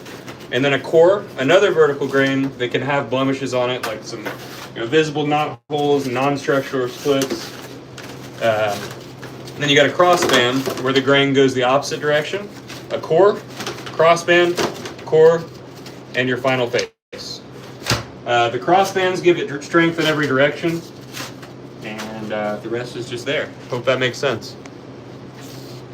Hey, thanks, Dave. You guys have a really cool board making factory out there called Omniboard. They do things a little bit differently than most other factories, and I can appreciate the heck out of that. Why don't you put Kevlar inside, Dave? I know you're new here, so I'm going to go ahead and explain this like I did earlier. There are companies like Powell Peralta that use non-all-wood construction. That's cool. They're messing with something that makes the board stronger, but it takes away the all-wood feel of a 7-ply hardwood maple board.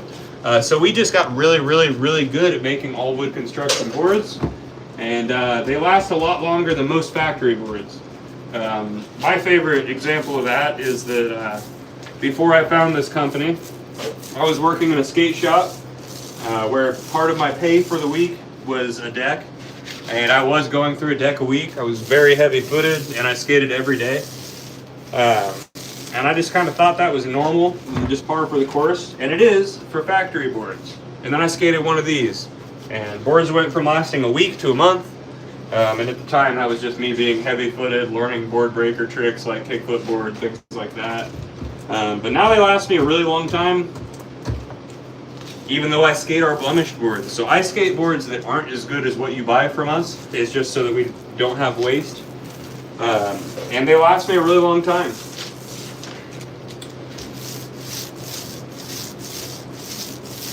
Smitty asked, my 11-year-old wants to get into skating. Do you have smaller boards? Yes, we do, actually. So if you go to lifeskateboard.com, there's going to be a section on there that says youth boards.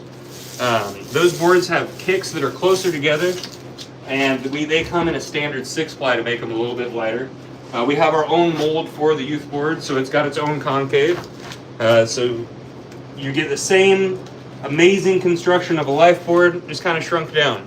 And if you go to our website, there's also an option on there that says Make My Life Complete.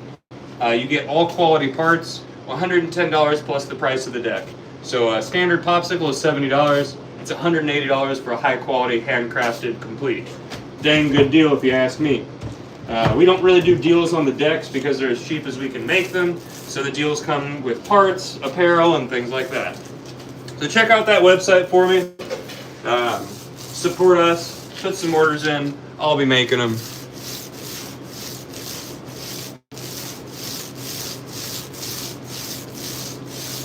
Robbie says, are you the tester before you put them on the market? No. I mean, I skate a bunch of our shapes. The company's been around a lot more than I have. Obviously, I don't skate a board before we sell it. We make you something fresh and then we sell it to you. Hey Brian, thanks for tuning in. Hopefully you catch my next live. Always a pleasure to see you on here, and always a pleasure to see a familiar name in the chat. Thank you. I do test some of the shapes though, just for fun. It's mainly because I just like to. But thank you for asking those questions, Smitty. Custom furniture maker here, used to skate back in the day. Sick to see the process of how boards are made. That's awesome, dude. So my boss is actually a woodworker by trade and does carpentry, does cabinets and cabinetry. Skateboarder forever too. But yeah, this process is a little bit different than factory process. This is more your speed. Where if you're a custom woodworker, you're caring about quality. So we're going to care about quality when we're making our boards, since the machine's not making it. So what you're watching right now is definitely different than most skateboard making, but it's the right way. We don't cut corners around here unless it's making the edge of your popsicle round. Do we create our own molds? So my boss has made his own molds several times. But now he has moved to making a CNC program to have it cut out of a block of maple that he makes himself. So we just glue a bunch of maple together into a block, give the CNC program for the concave. That way it's a consistent concave across multiple. We have molds that are the exact same stacked on top of each other, We want to make sure you get a consistent concave with that.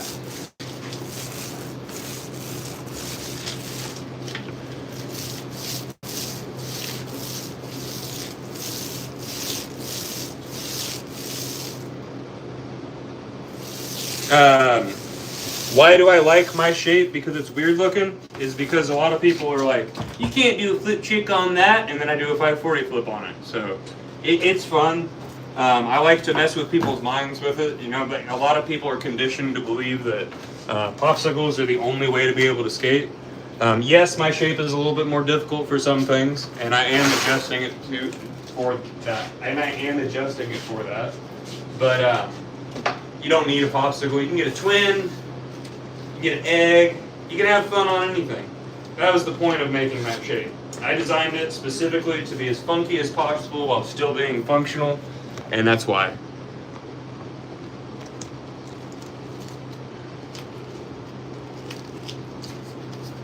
Yeah, making guitars is really cool.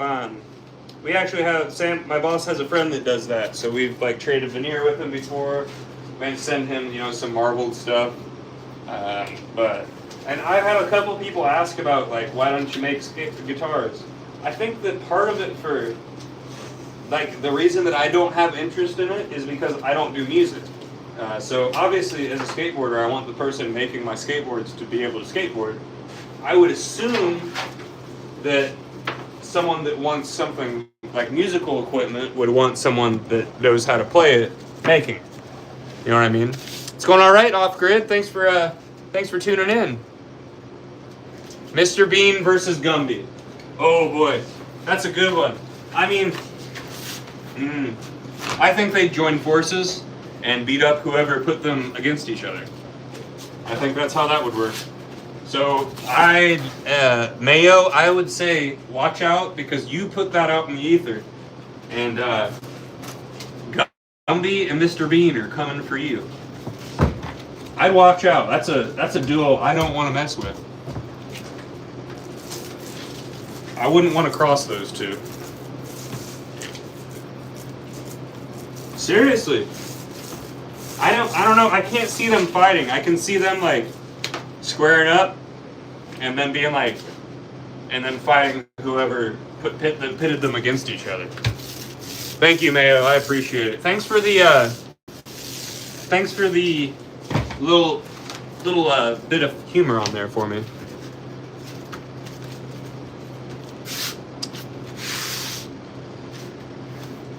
It would be a rough day to have those two after you. Yeah, fingerboards actually do use the same process. Let me see. Mitch, like Mitch is telling us, it's a very scaled down process, but I love watching that too. Yeah, cutting out the shape is a little difficult.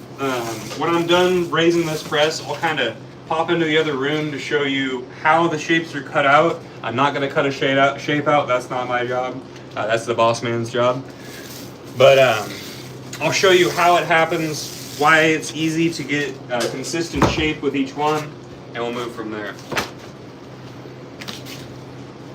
Also, thank you guys for tuning in. Don't forget you can buy super chats, put super thank yous, or whatever the heck that thing is called. Get a life, support me in any way you can. What's up, stay in your lane? Thanks for not staying in your lane. What's hanging off the roller? A piece of the cover that I had on the roller. That's what's hanging off the roller. I just don't really want to rip it off right now, I'm going to be honest with you. Where's my little scraper? There he is. Actually, we're gonna open this up with a real man's knife. America! Just like most skateboards, made in China. Sorry, I found that while I was cleaning out a house and I figured I should use it. Ow.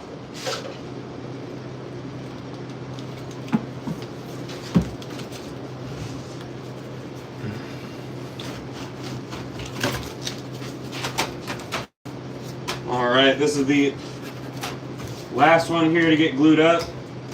So when we're done with that, we're going to raise up the wide press, and I'll show you guys the templates that to cut the shapes out. Do we make egg shapes? Absolutely we do.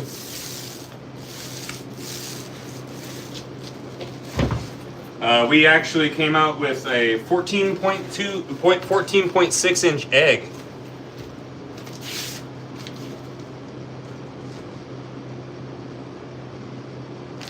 Stay in your lane. You like really deep concave, pick something 9.5 or smaller if you want really tight deep concave.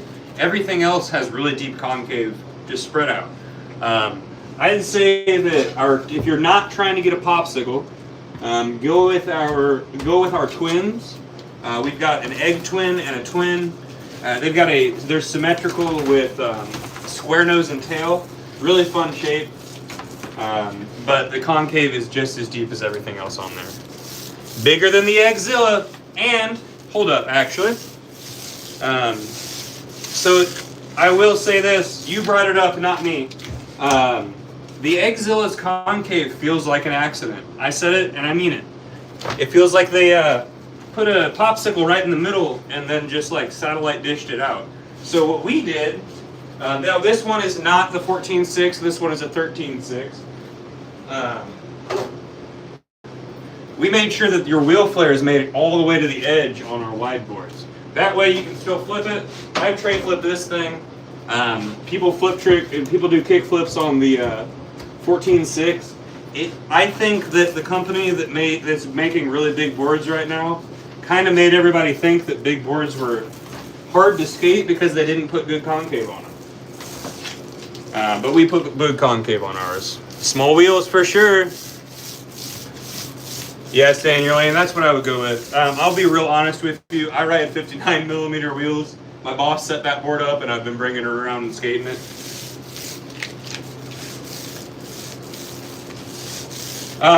No, it doesn't have endless amounts of open time. It's got about 45 minutes of work time with it. It is Type Bond 2.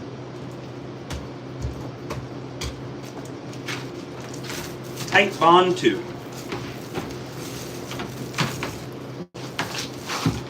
Yeah, it has about 45 minutes for me to play with it, and then we give it 24 hours in the press and then 7 days full cure time. Mid-twin is awesome. Hey, you love skateboarding from Brazil? Thanks for tuning in. Yeah, the mid-twin was actually my first shape from Life Skateboards, so enjoy that one. All right, so you hopped on here just in time to see the end of me putting it in there, so.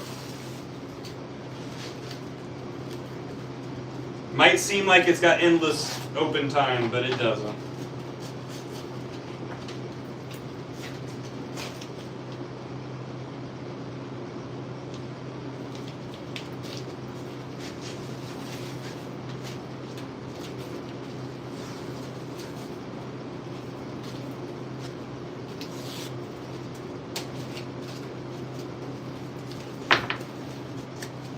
Of course, Michael. Back at work again, Chuck. Everybody, Chuck Bennett, the next rider for Butter Bars Wax.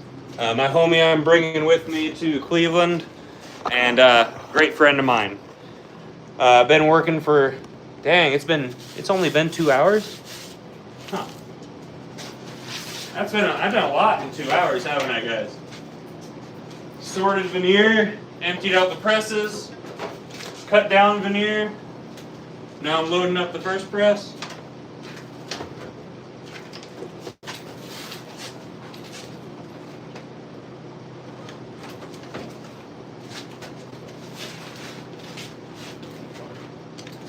If you don't know Chuck Bennett, by the way, go to That Garbage Life on Instagram. Check him out. Absolute ripper. Tray flips like I've never seen before.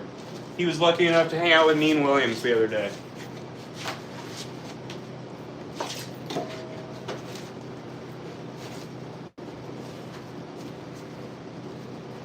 And I'm sure he told him about how I wanted to thank Neen Williams for his recovery workouts. No, I'm just kidding, Chuck. I know you're busy.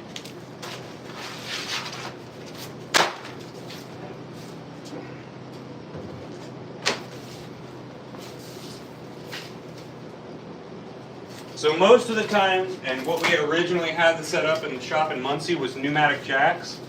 We haven't run the compressor hose through this, so what you're going to be watching me do is raise up the presses by hand.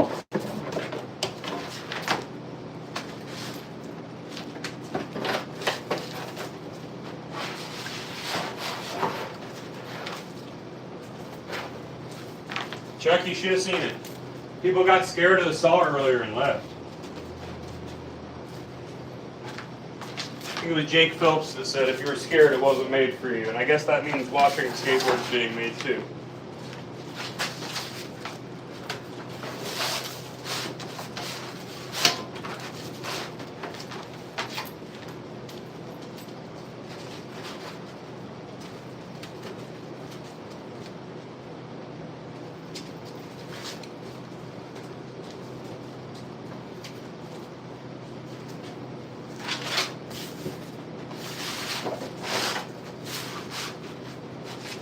So now I'm double checking the alignment on these boards. If the boards are not aligned properly, they're not going to press properly. If they're not going to press properly, they're not going to go to a customer because we only sell proper boards.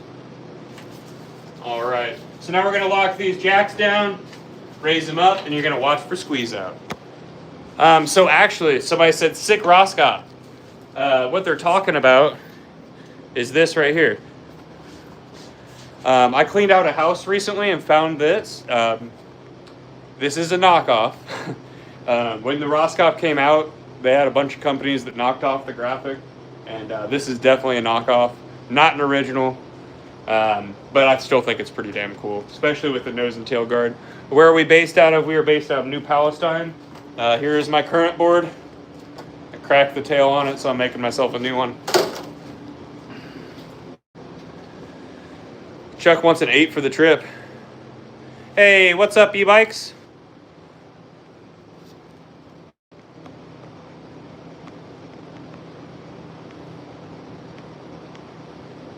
Hey, thank you, stay in your lane. I appreciate that, knowing that you're not only switching, but you're using your old board as a gift. That makes me happy. All right, so we're gonna lock these down and raise these up. Woo! If you can't tell, I'm tired, and that makes me real talkative, and yeah. Sorry. Chuck, this is what you have to look forward to on the drive to Cleveland. Me non-stop talking. This is what me and Luke do. I'm gonna annoy the shit out of you, bud.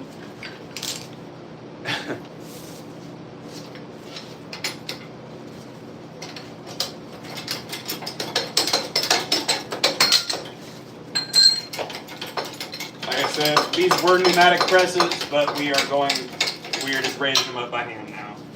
It's a little frustrating, but it is what it is. Gotta get it done, right?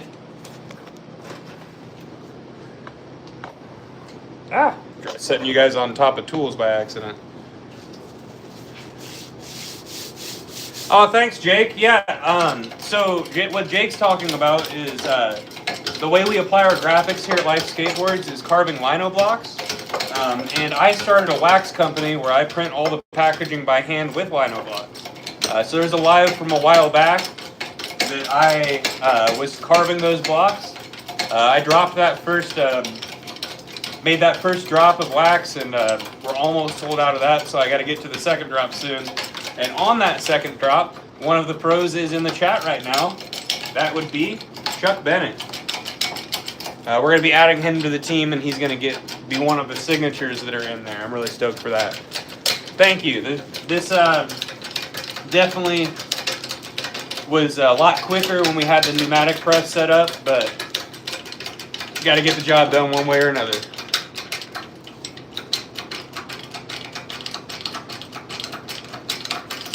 Used to live in Steubenville, Ohio. Ohio has a rad and rich history of skateboarding. Yes, Speetac from there. You guys have some amazing skate parks. Muska lives there now. Exactly, stay in your lane. You gotta do what you gotta do when you make some of the best skateboards.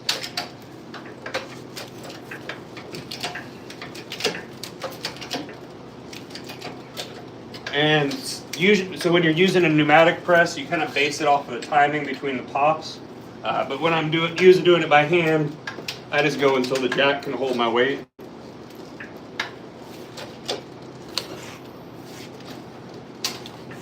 All right, and there we go.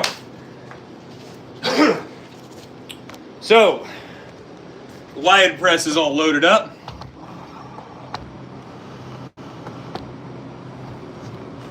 You're out here in New Hampshire.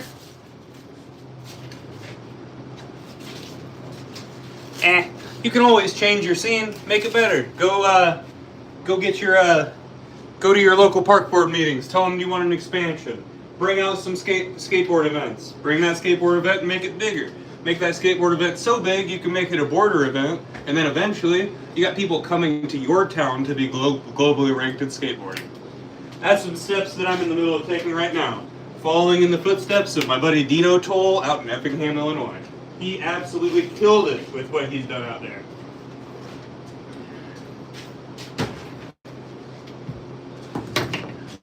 Whew.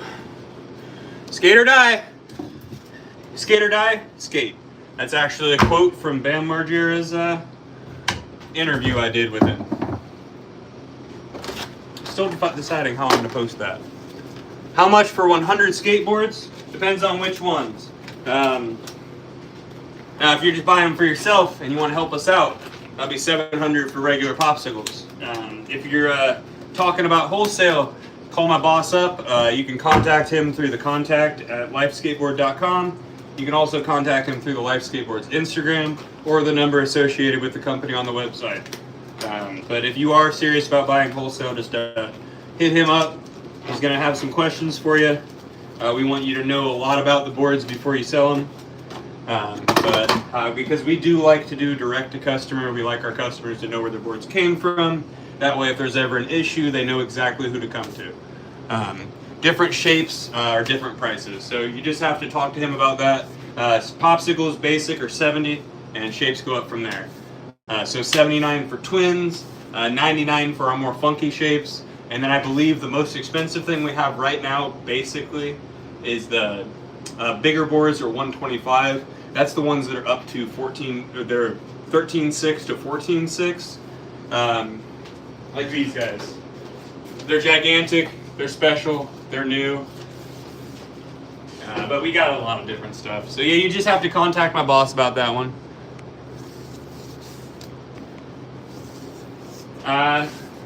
Thanks, Xander. I'll be real honest with you. Probably not going to need another set of hands here, considering I'd love to have more work here myself. Remember, push more sales, and there will be need for more work, right? Right? I hope I'm not being a dick with that statement at all. Just being honest.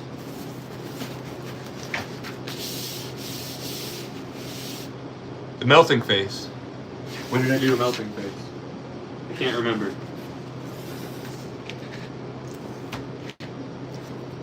Deck is $70.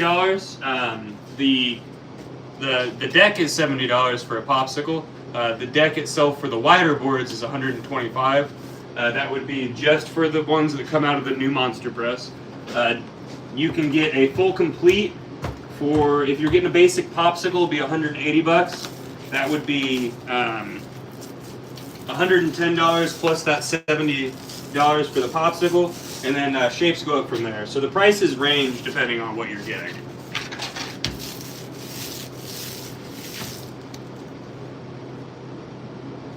I'm sorry about the confusion there, Robbie.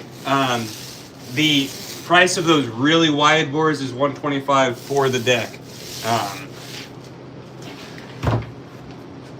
But it's going to be different with the complete. It's going to be $110 plus the price of the deck for a complete. I know that's an expensive one. It's a very different board compared to the same size boards on the market right now, and it's very competitive.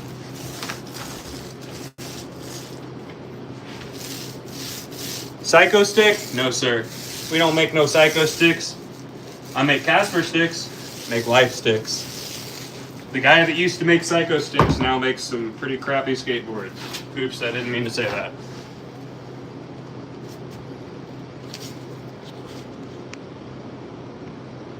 Did I miss something from Mitch? Our local park got shut down 10 to 15 years ago because of wannabe gangsters. Drugs were involved in the city, seems to be traumatized, and refuses a new park. Something that I would highly suggest is to show the city what Burnside did to their city. The location of Burnside used to be a place for drug addicts, a place for just people to get high and do things that the city didn't want them to do. And then the existence of Burnside created an area that that skateboarding flourished in. So that's why Burnside never got torn down. Same deal with FDR.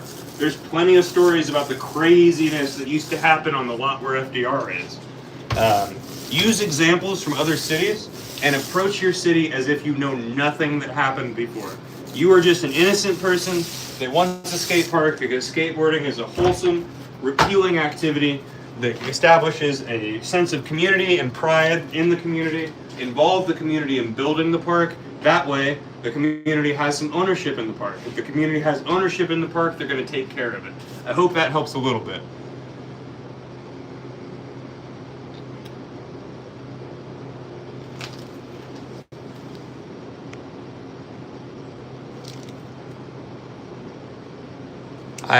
That's why you're stuck here? I'm sorry, Dreddy. What are we talking about? I can't scroll back very far.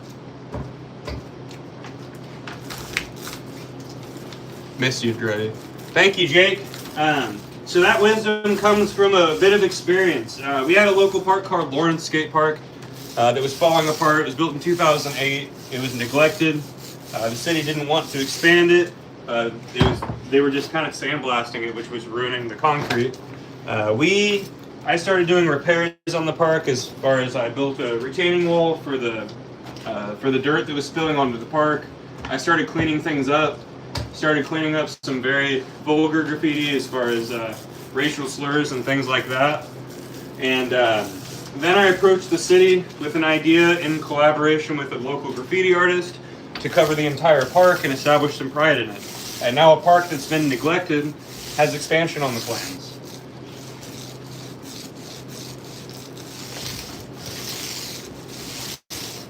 I still would love for you to elaborate on what you said, Dreddy. Why am I stuck here? Who are you talking to? That's my confusion. Yes, I have ADHD. Also very tired. But I don't know. Maybe I don't. Maybe I'm just an energetic person that can't pay attention to one thing at a time. Who knows? I'm here working, talking to you guys, and talking about building skate parks. I'm just all over the place. Thank you, Jake. If you guys would like to check out the progress that happened at Lawrence, you can even just Google Lawrence Skate Park. There have been a lot of news articles about what happened there with the help of Shell Rippey, Rob Bentley, and all the artists that helped us out with that. Probably. I don't know. It is what it is. We also feed ourselves horrible things nonstop every day and then wonder what's wrong with us.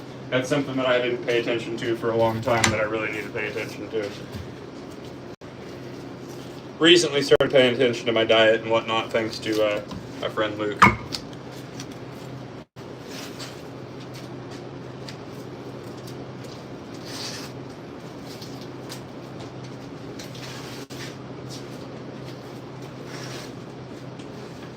One down, 3 more to go on this press, and then 3 more. Ooh, my battery's getting kind of low. Maybe I should plug you guys in.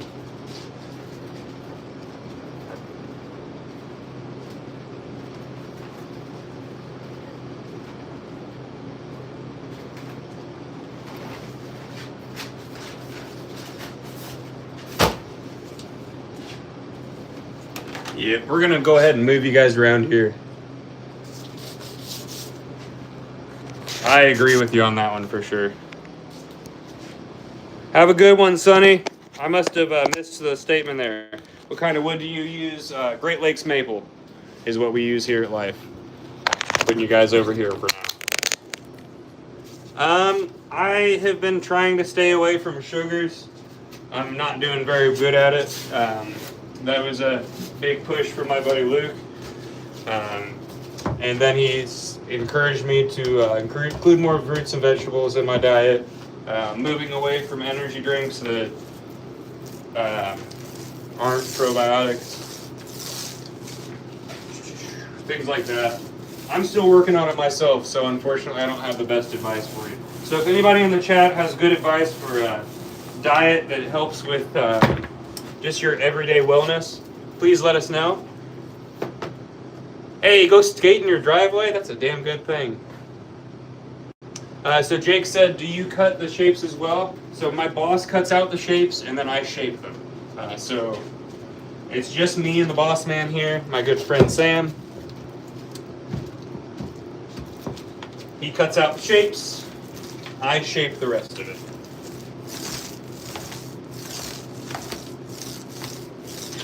Hey, from Detroit, thanks for tuning in. You guys have a blossoming skate scene, that's for sure. I need to make it up there. My buddy Dusty, Instagram's Drink Dusty Cola, goes up there quite a bit.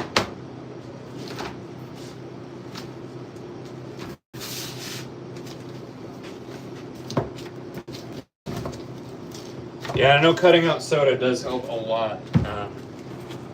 I am very guilty of drinking way too many energy drinks to keep things moving.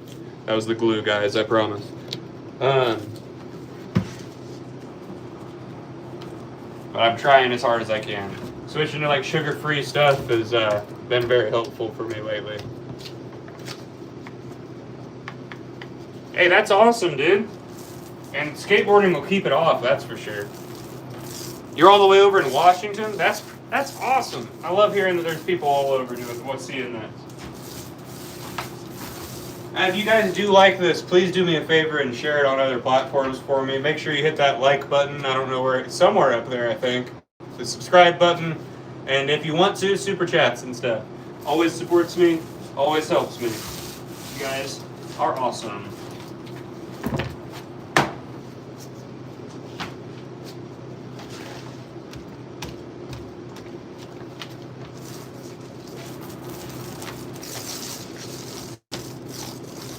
You dropped into your first vert ramp today. Congratulations. How big was it? That's awesome. We've got a 14-year-old on our team that rips vert.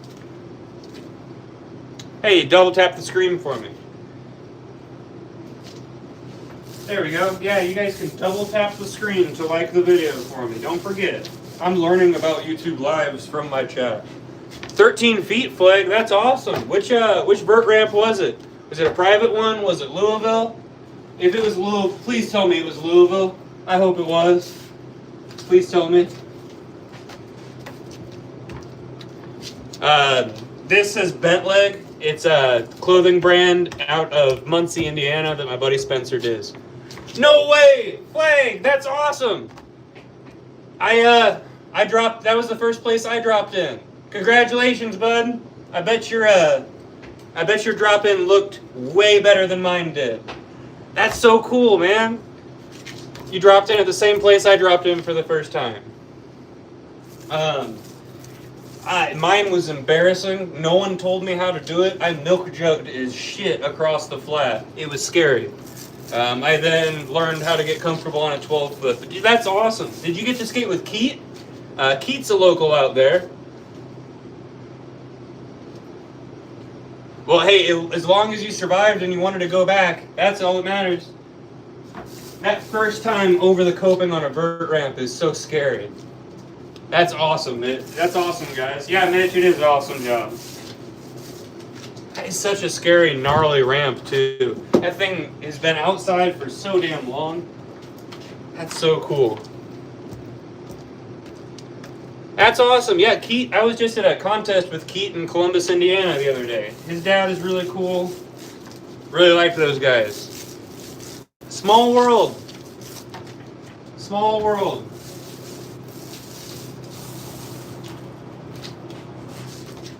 How about that, chat? We got people I know in here. That's awesome. I'm sure we've ran into each other at some point. I actually have not made it down to Sprack yet. I was with the Sprack photographer at Columbus yesterday, Rancer, really cool dude. I need to make it down there. It looks like Paul Zitzer absolutely killed it with that park. I know, I skated with Bam right after he was down there, and he was talking about it being rad. He grabbed a board and he was skating a sprack board.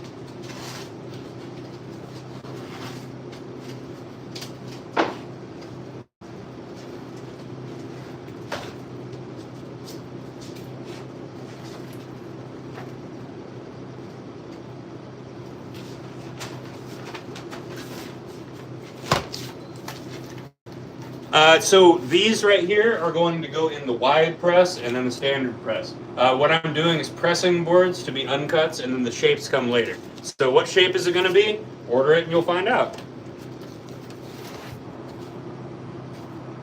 That's awesome. You wiped out holding a milk jug one time. Thank you, Flag. So if we don't understand, I didn't understand what milk jugging meant. On dropping in, it's where like your body is behind your legs and then in front of your legs and then behind. It's like you're trying to balance out, like you're sliding a milk jug across the table. It's very scary when you're the one doing it. I'm gonna be real honest. I don't know how I rolled away and made it to the second wall. Mitch asked, "Do we do dyed veneer?" We do sometimes. I'm just working with natural right now. Thank you, Oz. I appreciate it. We've got over 77 shapes listed on the website, and if you want to check out some unreleased ones, go to the Life Skateboards Instagram. That's Life Skateboards 1010. There's some new boards on there with instructions on how to order them. They are the big boys. We made some 13.6 all the way to 14.6 with good concave. They're fun. Yo, Tristan, thanks for tuning in. It's been a minute since you caught my live. I also haven't done a live in a minute. You started making tricks, like inventing them? That's kind of rad. But I will say, remember, skateboarding's been around for a very long time. Inventing things is it's not impossible, but it's pretty dang hard. NBDs are rad. I think the NBDs that are left are NBDs on spots, you know what I mean? Because in my opinion, probably everything in skateboarding may have been done except for the magnitude of those things. You made a mistake? Don't make a mistake. Hey, don't apologize, Ben. I promise. Just talk to me. I'll be here. I'll tell you a story. When I was a kid, I learned this weird flip that was technically a nollie pressure hospital flip. And I told myself I invented that trick. I called it the dum-dum. I did it all the time. And then an old head saw me do it and said, I haven't seen one of those since '86. That's fizzle flip. So I learned that I never invented anything. And since then, I've just had this mentality that if I'm doing something on a skateboard, I'm sure somebody else did it. Maybe not the same way, but the cool thing about it is it's fun. How do I decide what size and shape board I want? I just want it. That's why. I designed my shape for how I skate. I started on an 8.25, went to an 8.5, went to an 8.75, went to a 9, went to a 9.5. You know how it is? Fizzle flips are so fun. And they're so easy. It's you set up at bolts. Do not set up on the nose or tail. And if you set up almost like you're doing a kickflip, but have your back foot on bolts, you just jump, float that back foot, and pressure flip it around. I love it. Wood type, what type of plies? I'm sorry. How thick are the plies of wood you're putting together? So these are between 1/16 and 1/20, depending on which ones we're going with here. Crossbands are different. Depends on your standard, or if you're going with your standards or wides, it depends. And the wood type is Great Lakes maple.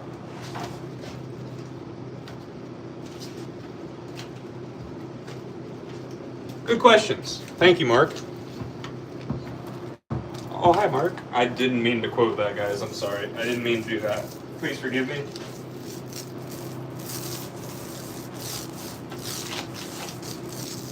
I am regular. Good question. I'm a goofy motherfucker, but I'm a little bit regular. I don't think I was allowed to say that on YouTube. Sorry, YouTube, my bad. I skate big old boards. But yeah, adding boards to the quiver is always fun, because it's fun to skate different things. And that's why I like us, because you can get anything. We can go from 7.75 all the way to 14.6.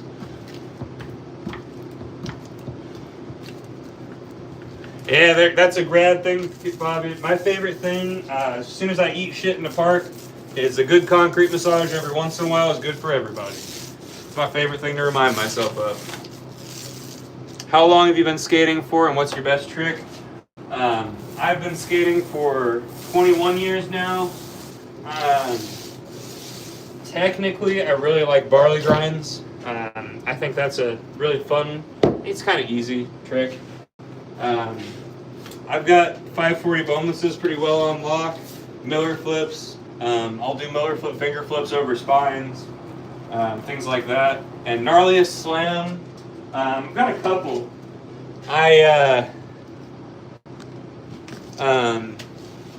Let's see. I broke I had a spiral fracture on my right fibula. Wall plant to transition, missed a little bit and broke it. I've also dislocated my shoulder and done a full spin around my arm while it was on the ground. That was at a contest down in Columbus, Indiana a few years back. Never anything that's maybe not come back. I've fallen off of an extension to my tailbone and rearranged my lower vertebrae. 540 bonelesses are so fun. The board that I ride on the regular is this guy right here. Signature shape from Life Skateboards is the Casper signature. I'm working on a new version of it as well. That is the second version. It's funky, it's fun.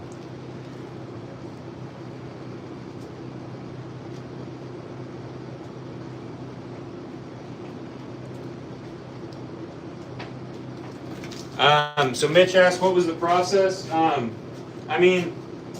was riding for a company called Dead End. I was just flowing on the team when I started working here. It was very peaceful leaving. I love those guys over at Dead End. It just made more sense for me to be at Life. So I joined the team here, and then eventually designed my own shape.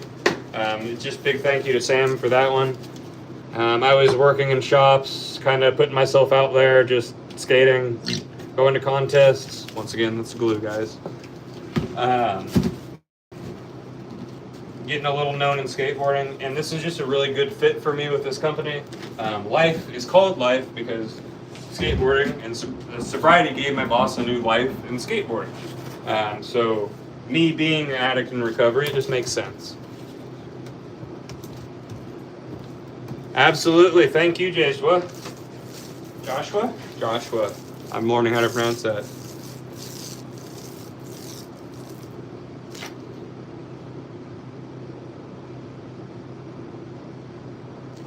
Oh, I'm seeing something about bushings. Yeah, dude, try. I should have mentioned to you to grab Bones Hard bushings. That is great advice, Fabian. Thank you, Mitch. That's great advice, Fabian. Listen to him.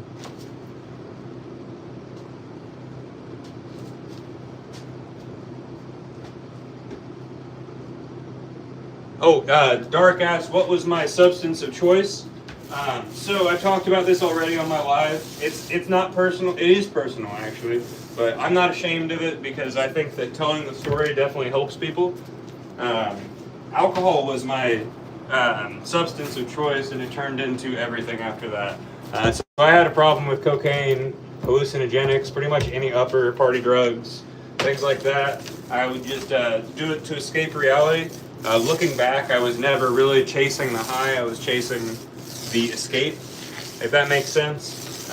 Really, I was trying to die through substance abuse and be so dissociated from reality with that substance abuse that I wouldn't care. It took waking up to realize all that. I'm very fortunate that the one time I tried the worst downer in the world, my throat closed up and I was left for dead. So I could tell myself that I was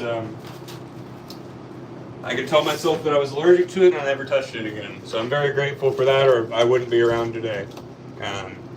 But I hope that talking about that openly gives people in that position the hope that they can get better, that you always have the opportunity to turn your life around, and hell, you could be doing what you love for the rest of your life, like I do.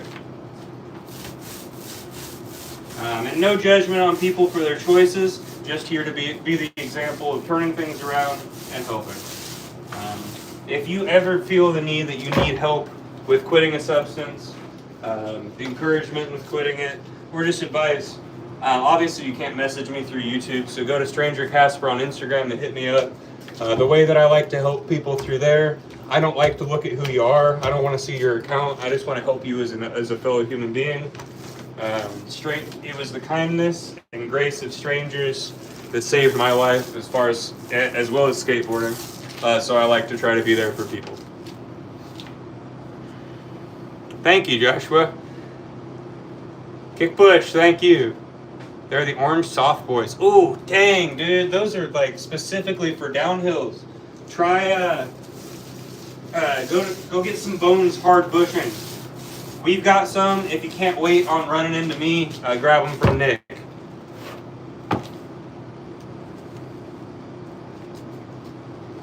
That's a good point, Mitch. And what I like to do is, when I tell my story, is that for me personally, treatment didn't work. I went to rehab several times. I tried to go to treatment, but I wasn't ready for it. But treatment does help some people. So I like to show that sometimes if it's not working, there's still hope. There's other avenues to take. Bam Margera actually had a really horrible time with treatment and then ended up isolating for 8 days in the hole in jail, and that's what made him wake up. For me, it was some really horrible things happening to me all at the same time, and me kind of taking a step back and looking at myself, and then completely changing my environment to make sure that I wasn't in that lifestyle anymore. You should give some decks away. Mark, that's a really dumb thing to say. I'm going to throw that out there right now. I should give decks away. This is my job. 6 months in Montana. Dang, that is a long rehab stint, dude. Did they do that through a forced program? Giveaways bring subscribers. Neat. I'm giving good information. I don't need gimmicks to give away subscribers.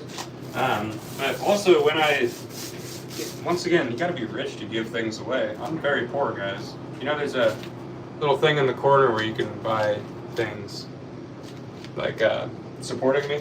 That's a great way to do things. Now, I will say that I do work with other companies to do giveaways. I did a giveaway on Instagram a while back. I partner with Live Nation to give away tickets.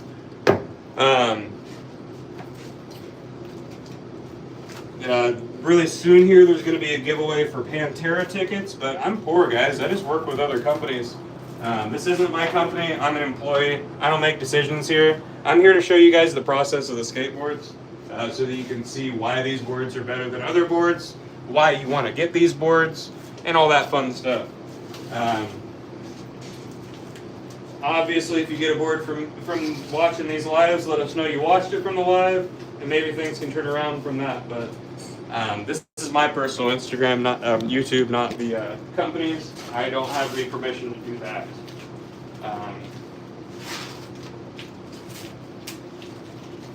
But best giveaway is just buy a board, right? I don't know. That was dumb for me to say too. Do you guys make longboards as well? Yes, we do.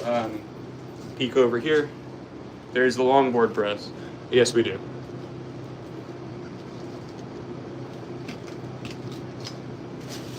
Yep, you don't even have to be respectful about that, Twix. I have a strong feeling about people that don't support the things that they ask for free stuff from, but I keep my mouth shut about it quite a bit.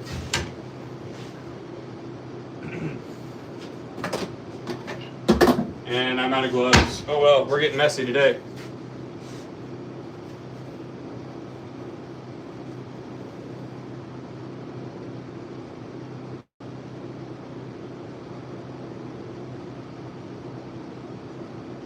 Oh, those are rad. For real, share? Yeah, share my stuff, right? Thank you. Do you cut veneers out of larger ones? I did have to cut some down out of the wides. We do get them made for different molds. So we got a standard that's short, more narrow, and then we had some that could be used for the longboards or they could be used for other stuff. Whoa, thank you, Mitch. You're rad. Mitch G is killing it. I never expect anything from you guys. Very confused. What catalyst do you use? We don't use a catalyst here at Life Skateboards. We use glue. Thank you, Mitch. Now remember, guys, I mean, shit. If I'm making income from this, then giveaways can happen. But once again, I'm working from behind here. David asked for about the third person vid. Do I like another company's skateboards? I have respect for Powell Peralta. I don't like how the flat decks feel because I like all wood construction. I got nothing negative to say about Powell because they are trying to make boards that last a really long time. They're improving their quality. They're being honest about their price points. I just don't like the not all wood construction feel. Here at Life Skateboards, which is what you're watching being made, we make boards that are made to last, entirely all wood construction, and it's because of our process that you're watching right now that makes those a little bit longer. You know what I mean?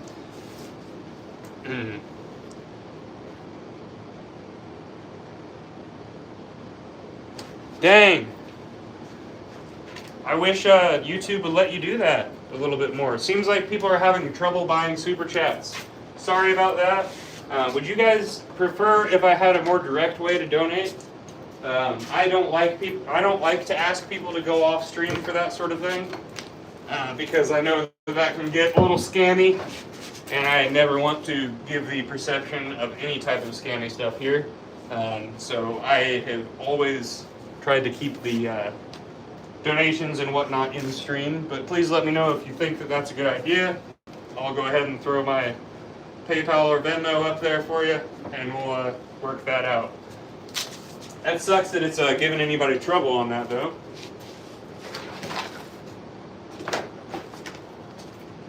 That really does suck.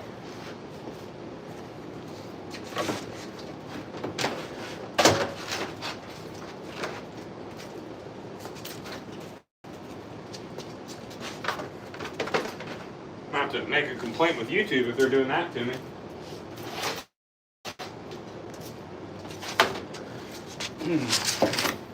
So what you're watching me do right now is throw the separators in here before we raise up the press. And once we raise up the press, you're going to watch the glue squeeze out the sides, and we're on to the standards. I know YouTube takes 30%, but like I said, I know that there are some streamers that have you go off stream and then you're not really donating to them, and it gets confusing. I think that 30% might be worth it, just to give you guys the added benefit of the safety of that your money's going exactly where you think it's going. You know what I mean?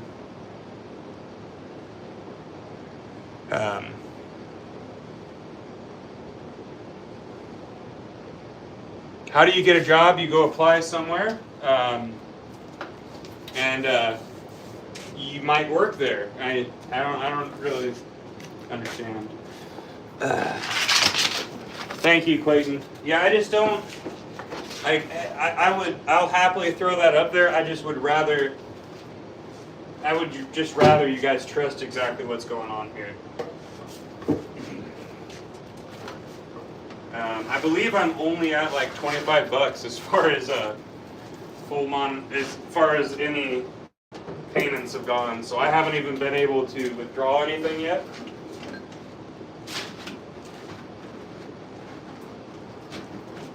Oh man.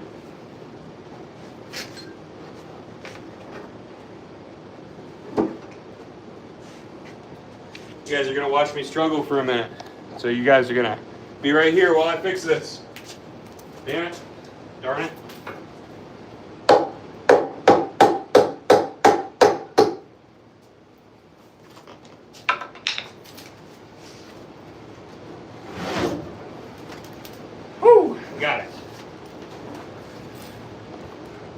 Neanderthal over here. My Instagram is Stranger Casper. Castle Bam was really cool. You guys will get a full video on that trip very soon here. If you were wondering what I was doing there, I had to realign this because it was set up for height-wise, having that monster mold in here. And I had to get a little Neanderthal on that.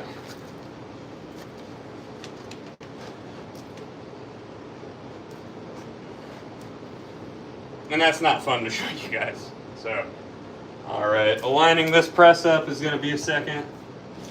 Looks like we're about there. About there. We're good to go. And grab my, there's that tool. Tighten these down and we'll raise these up. As we said before, we have had pneumatic presses set up to this before.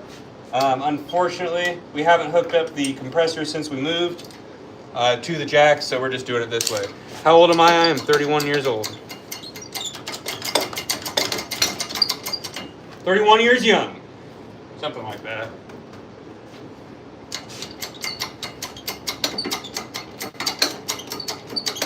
Stranger Casper. Look at that. Thanks, Christian. That's cool.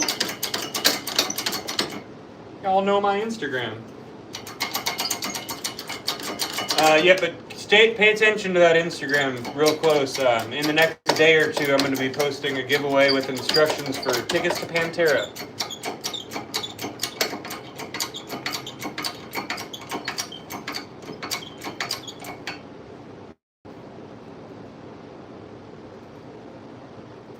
You should eat a few more, Carrie, because I believe that gas station hot dogs are the cure to all ailments.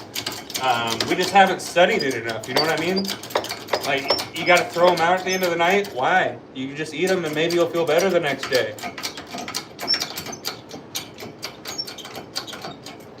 So I'm 31, I've been skating 21 years. But yes, that is correct. I've been skating longer than I have.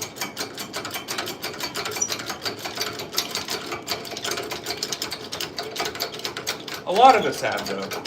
There's no shame in starting late, but a lot of people started young.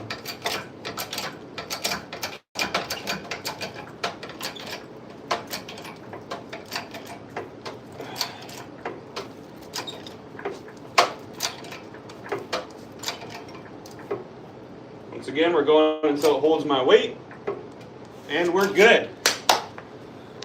All right. Strangler. That's scary. We got the Strangler in here saying hello to me. Am I going to come up when Slam City opens? You know it. Hell yeah. I'll be at the, I will always be at every Skate Bus Midwest contest. Jaden is a great person, probably the coolest person I know. Yeah, Chuck started when he was 8.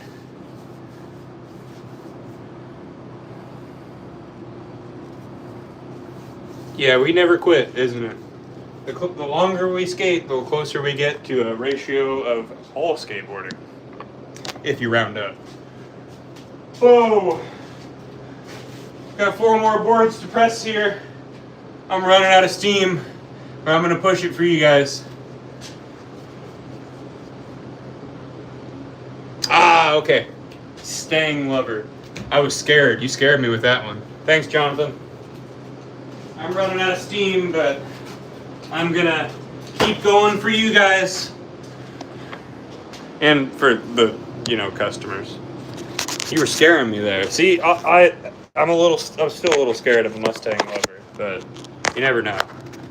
You guys get passionate. I plugged you in, so if anything weird happens with the volume, blame my charger, not me.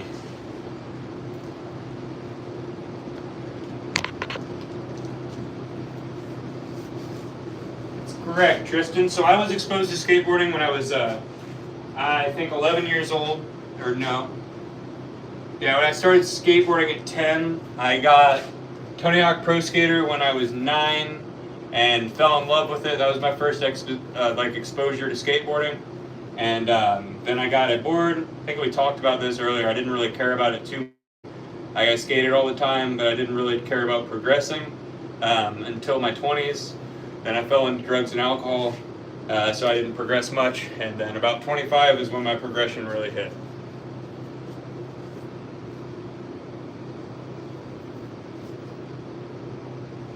It's Dark. That is such a good point. You said skateboarding is the only thing that keeps your brain quiet. I know that feeling so much. I'm going to share something with you guys that I don't share too much. I have some mental issues that have recurred throughout my life, and one of those was a nonstop static sound in my head. Not tinnitus, not a ringing, actual like audible static in my head. And the only time that stopped was when I was skateboarding. And it genuinely stopped when I was skateboarding.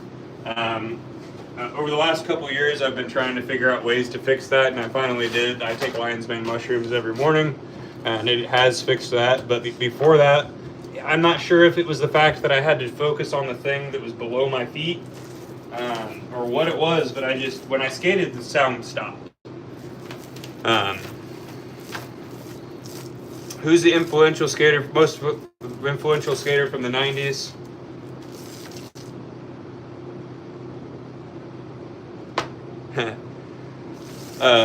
In my opinion.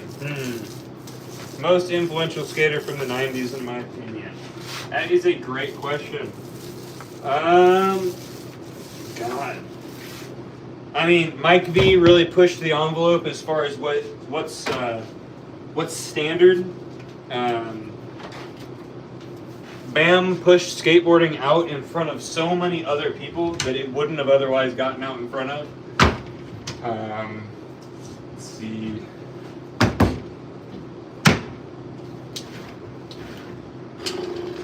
That's a really hard question and a very good question. Let me have you guys answer that in the chat.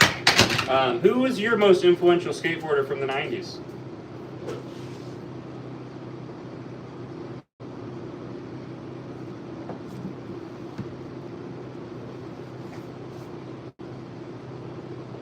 I have not talked to Lee. Oh, actually, yeah, I did talk to Lee a couple times about it. Right when I started taking it, he reached out to me. That's cool. It's been so long, I forgot the name. Yeah, dude, this isn't. I need to shut up and get a real knife. You know what I mean? Like, this thing isn't good enough. Somebody get me a real one, because this is not cutting it. It's not cutting it. I'm tired, guys. Somebody said Chad Muska and Rodney Mullen. I actually just saw Mike V play with Mike V and the Rats about a month ago. Really great. Love seeing Mike V play with his band. I mean, I'd say Rodney Mullen, but that was pre-90s. That's why I didn't keep him in there. Muska was probably, 80s through 90s. I'll hopefully be running into him this upcoming weekend. What size boards do I sell? All of them. From 7.75 all the way up to 14.6. Go to lifeskateboard.com and get one. Yeah, dude, I'd love to talk to him. I need to go swing by and talk to him sometime. I experimented with a bunch of different non-psychedelics after I got sober, and found out that my favorite combination is chaga and lion's mane. Two completely non-psychedelics that really help the brain. So I'd love to shoot the shit with him sometime. Jason Lee is definitely a good one. Day One song. Yeah, alright. You guys are listing off all the great ones now. And Day One is still doing it. Loving it.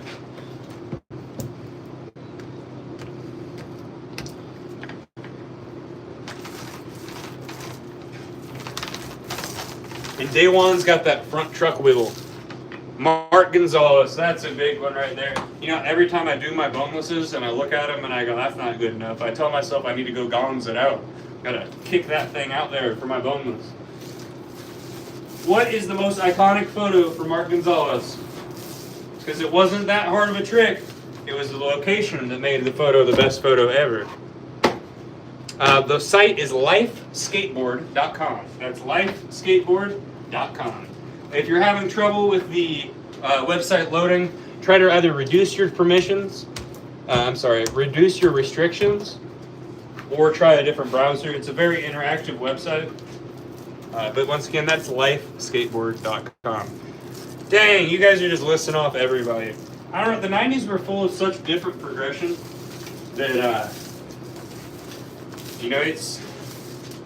it's hard to choose. You guys are coming up with good ones, though. I like it. I dig what's going on in the chat right now.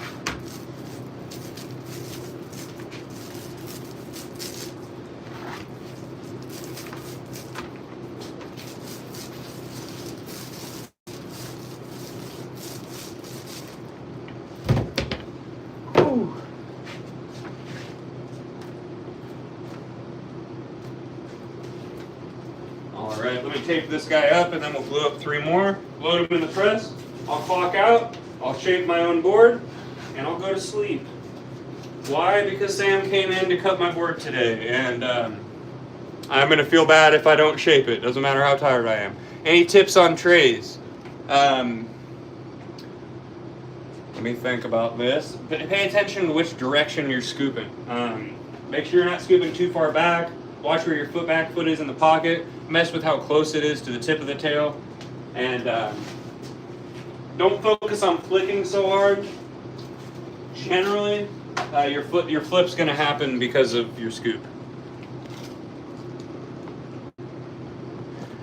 I have slept, actually, you guys think, you think they're joking, but I have a hammock in here that attaches over here and goes across there, and I can sleep right here if I want to.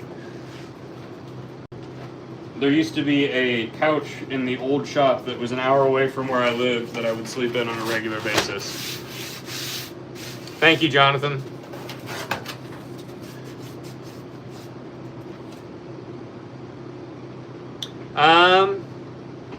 Yeah, get it, Dark. I'd have to look into that. I'm going to be real honest with you. I am really focused on my local scene and the people that I'm involved with, and I have a hard time keeping up with everybody. Thank you, Mark. Mark stuck around. Thank you, bud. I appreciate you.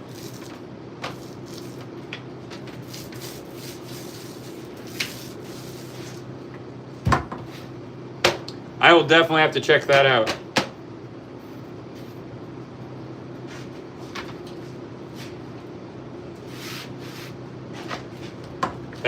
Thanks, Mark. You're rad. Gavin is doing great. He's been traveling for contests. On Sunday this week, we were both competing in the Columbus Skate Jam. And for the Bowl Jam, Gavin placed first.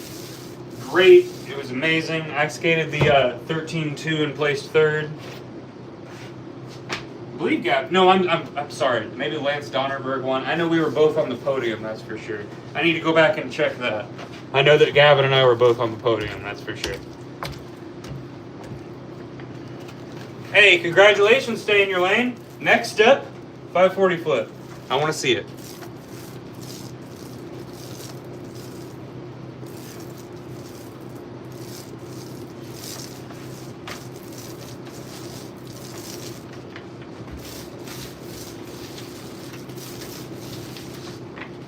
Hey, and now you're going to remember it forever.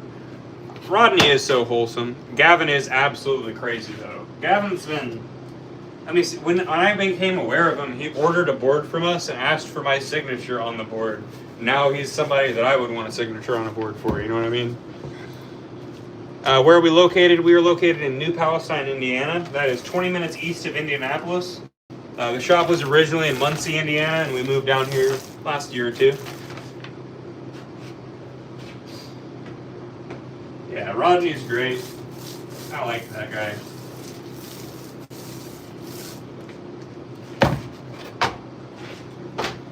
I'd love to meet Rodney Mullen one day. That would be really cool.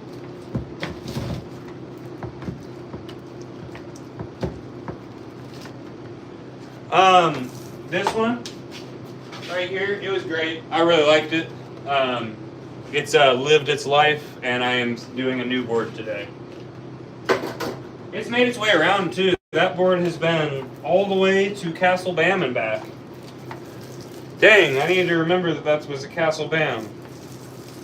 I think I'm going to put that on the wall for specifically for that. I am not part owner. I am just the employee. I'm an hourly employee here, so that means the more boards you order, the more I work. The more I work, the more I can pay my bills. Thank you, Mark. I appreciate that.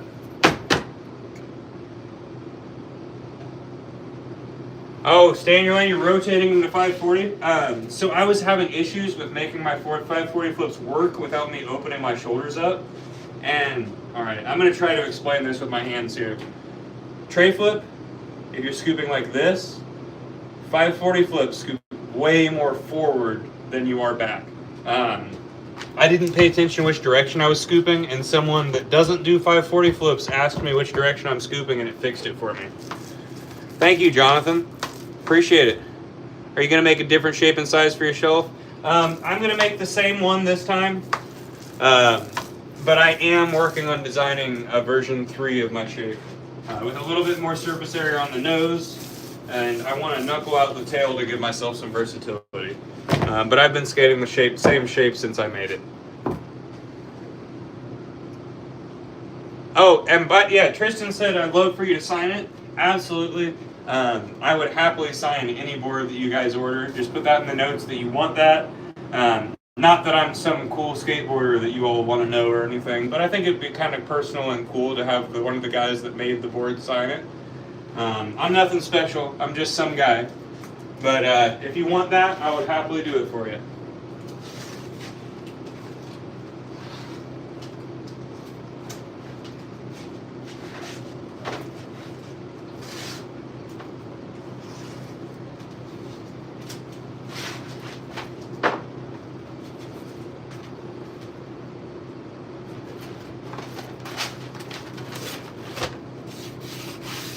What do I call my shape? The Casper signature. I'm real creative. We're all a little special, that's for sure. Skate or die? Skate. If given the option, I'm going to skate. Oh, dude, so you're talking about the giant boards? Like the ones that are like surfboards. I was at the contest in Columbus and somebody brought me one of those. It was they were from New Albany. They brought it over to the contest for me to try, for people to try. I tried to skate the bowl with that thing. It had a little bit of tight trucks on it. That wheelbase is insane. It's so fun to skate though. For as far as Andy's new shape, my opinion is go check out our Life Skateboards Egg Twin.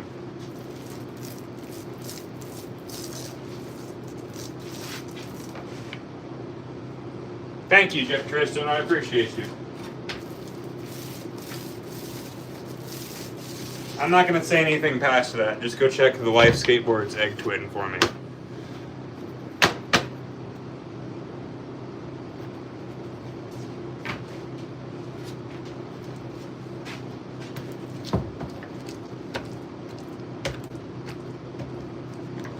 Yeah, I'm gonna agree with that. It seemed, I mean, it's made for him, you know what I mean? But like I said, check out our twins. That's for sure. And for those that do like mild concave, we do offer a mellow concave for our 925s and below.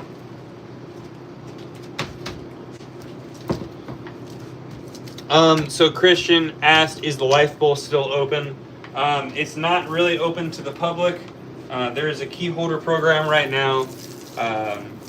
Message me through Instagram after this live and we'll talk about it. Thank you, Jonathan. I appreciate you. But yeah, message me through the Instagram and I'll talk to you about it.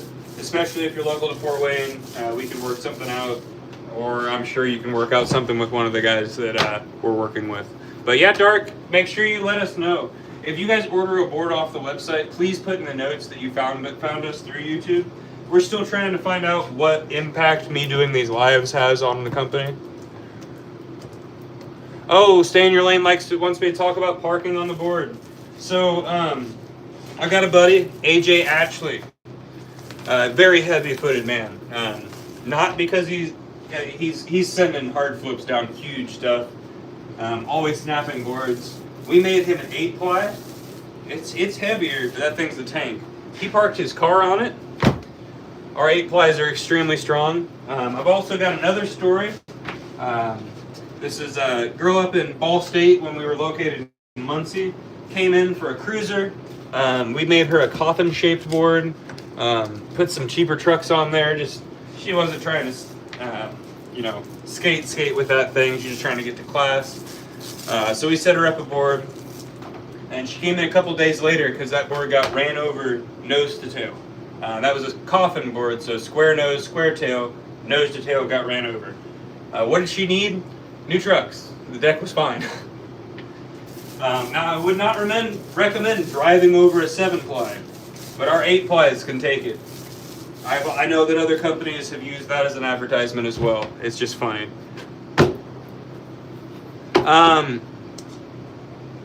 I do try to post on my YouTube whenever I'm about to go live.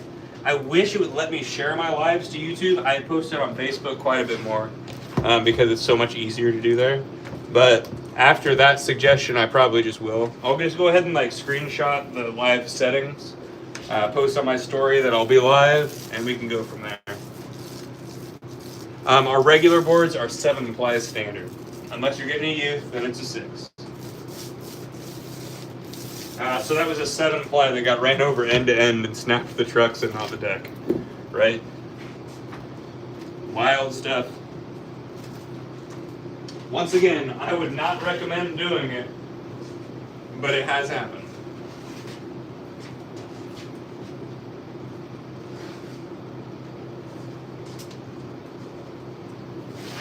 All right, guys, one more board to glue up and press, then I'm going to clock out, shape my own board, and maybe I'll even be able to get myself dinner on the way home. Who knows? Some stuff just fell behind me. That was pretty nice. We can roll. We do get stained veneer. I just have natural at the moment. So at the moment we can roll the bottom ply with the same ink that we will apply our graphics with.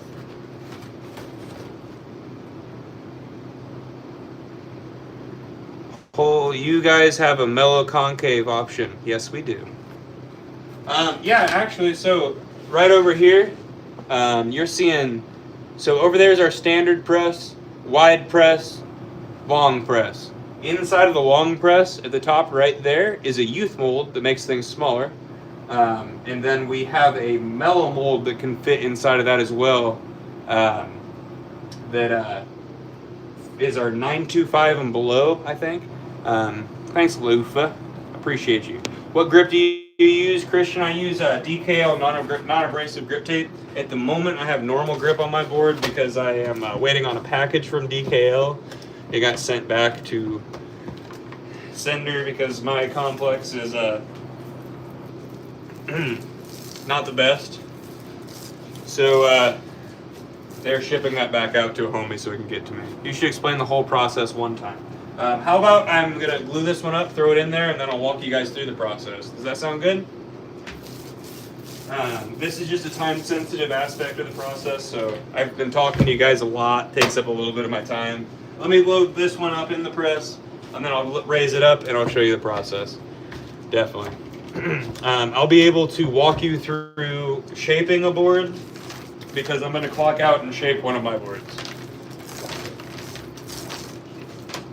And it's going to be a little different. There were some mistakes made on the nose and tail of my board that I'm going to have to clean up. So.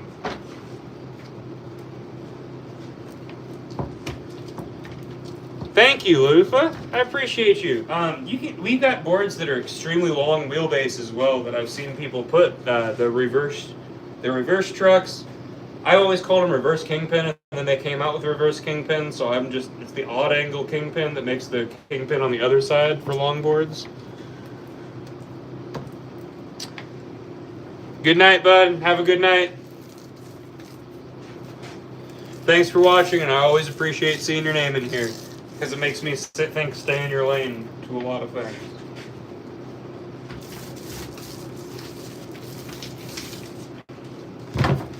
Oops. I am reaching slap happy tired, so you guys Hello there, countryside. 1567. I don't know. I'm gonna choose to believe that's what year you were born, and you are a vampire. Thank you for tuning in. I appreciate you. That would be the glue again. Have a good night.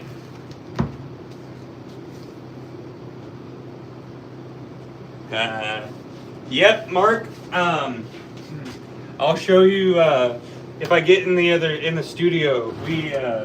My boss actually entered like a lowrider competition where he made a board that the trucks went straight through the trucks. It's pretty wild. Pretty wild. His wheels have camber on that thing. I don't know, 1567, was that what year you were born? I'm not sure. 1985. Well, what's really cool, Lufa, is you go to our website, check out lifeskateboard.com, and we have boards that are named after the era that they were from, which is pretty cool. Oh, well then what's the date for, countryside? Come on now, you can't be upset that I made a fun story out of 4 numbers for you.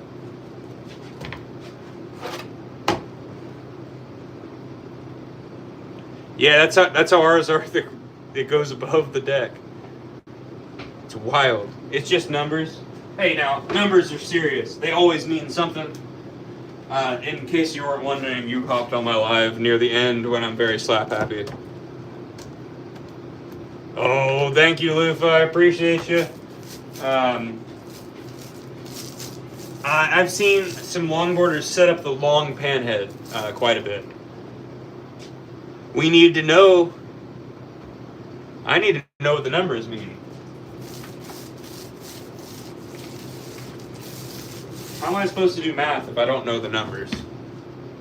Well, we're getting to the bottom of it. We've ruled out the date you were born, and now it's just infinitely everything else. I'm glad we're getting to the bottom of it.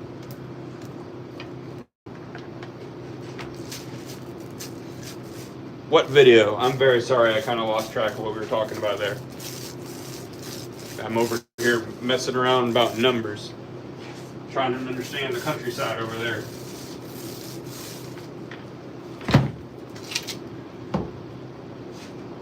Whew. I'm very tired.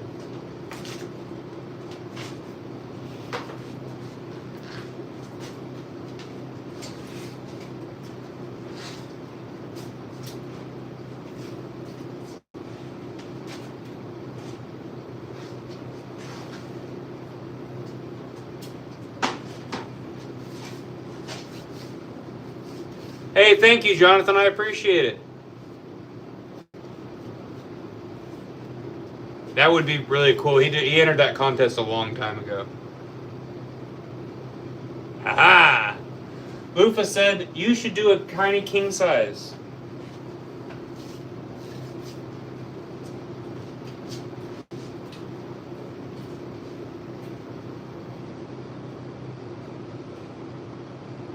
So, we don't have a youth king size, but we do have a youth 1990. So this is a youth shape. Check us out. Check that youth section on there. It's really cool.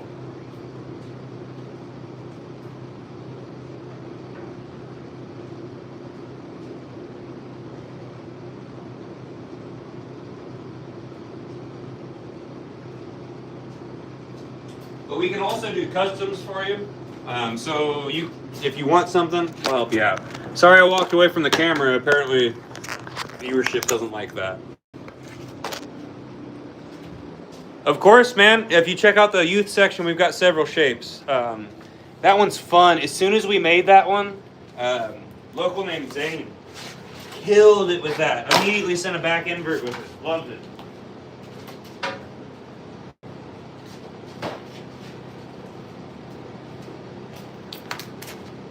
Alrighty, the last moments of work here at Life Skateboards, at least what I'm being paid for. The rest is me making my own board.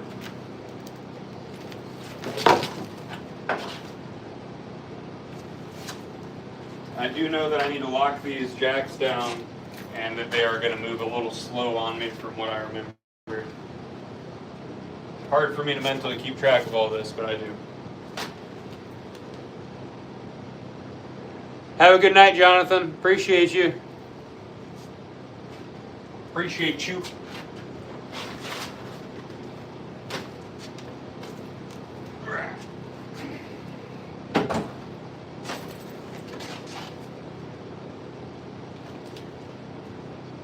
But hey, if I finish all this stuff today, I'm going to have tomorrow off to skate, get ready for a trip, and hang out with my lady. So maybe you guys will see me play with my dog tomorrow. Maybe I'll go live and do that. Would you guys like that?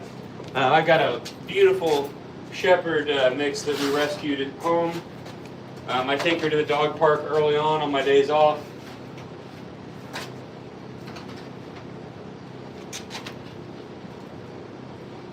Okay.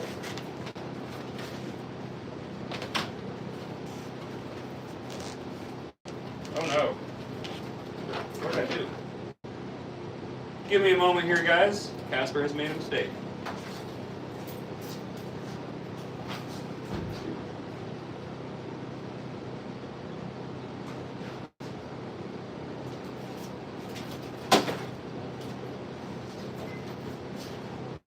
My mistake was losing a skateboard, in case you were wondering. I was like, why are there only 3 here? Oh, you forgot the other one over there. I'm really tired, guys. Sorry.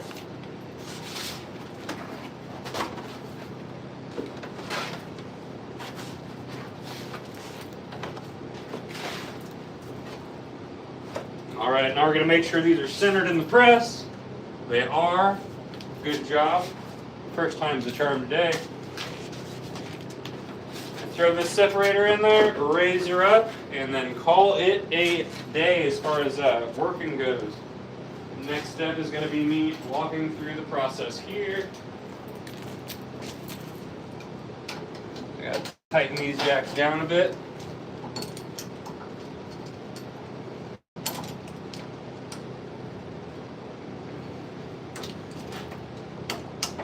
Down, down, down they go. And up they go. So once again, these used to be hooked up to pneumatic presses.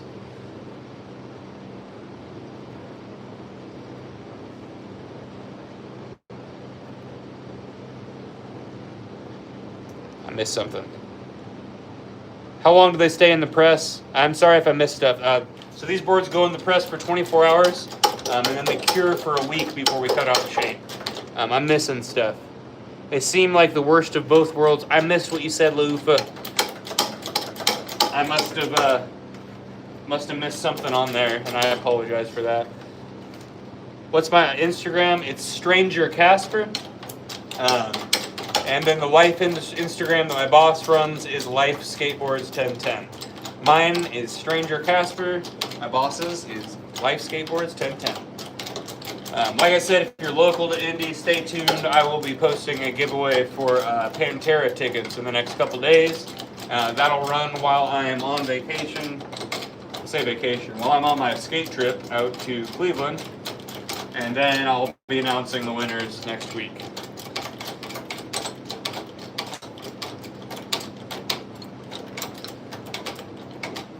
Oh yeah, no, I've seen that, dude. I don't understand it. It doesn't seem to add any type of stability or strength or skill. I don't understand those at all. But if somebody uses it to help them, more power to them. If something helps somebody, good. I just don't get it. You know what I mean? I don't get it. Very strange looking. I say while I skate a board that looks like a damn Coke bottle.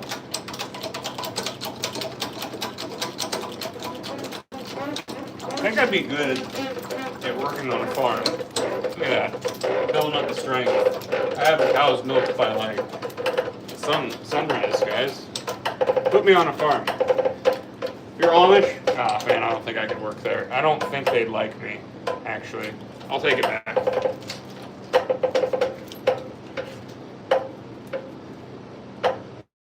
I don't even know what's being asked.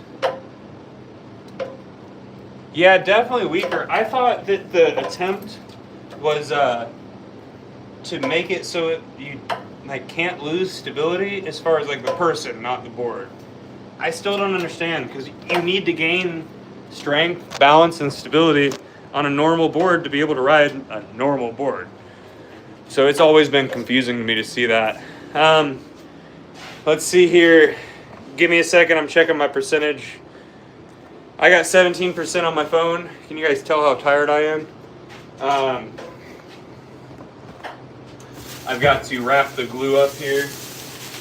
Make sure it doesn't dry up overnight. We cover the glue in a plastic and then place this, I need to clean this off. We have this piece of countertop here that we place over that seals it. That way it doesn't dry up and we don't have waste. But it's got to be flat to create a seal.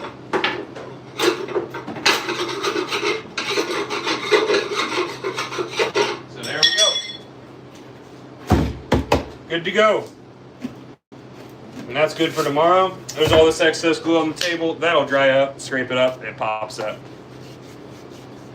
Oh, that's cool. I didn't even know that. So I guess thank you for being in the chat then, because now I understand.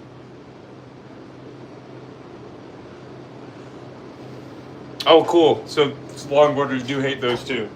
I'm glad. It seems to be like people that have nothing to do with the culture of whatever they're selling that advertise things all the time.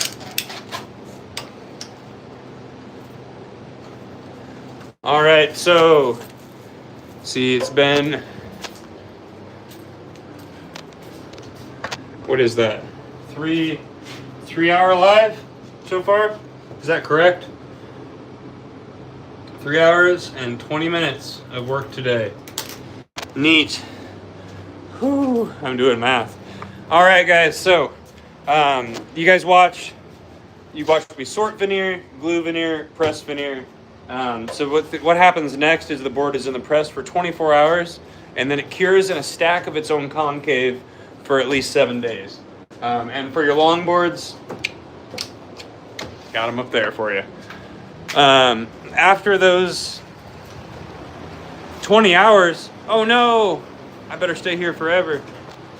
So after those are cured, we come in here. Sam puts the truck holes into the board and then attaches one of these templates to the bottom of those uncuts.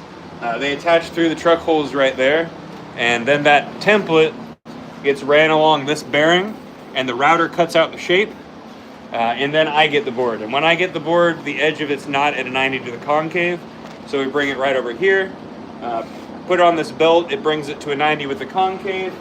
This rounds off the edge, this cleans it up a little bit more, this cleans it up even more, and then this cleans it up for graphics. So what I'm gonna do today, let's see, I got 2 boards here. I've got quite a bit of cleaning up on them to do. So, let's see, this, oh boy.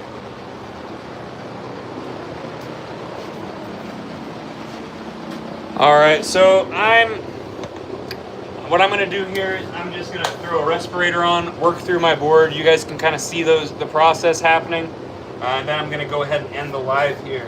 Remember guys, you can buy supers, you can do all kinds of stuff to help me. I love my job too. I wish I was doing it full time and not struggling. You can always help me not struggle by ordering more boards so I have more work. All right.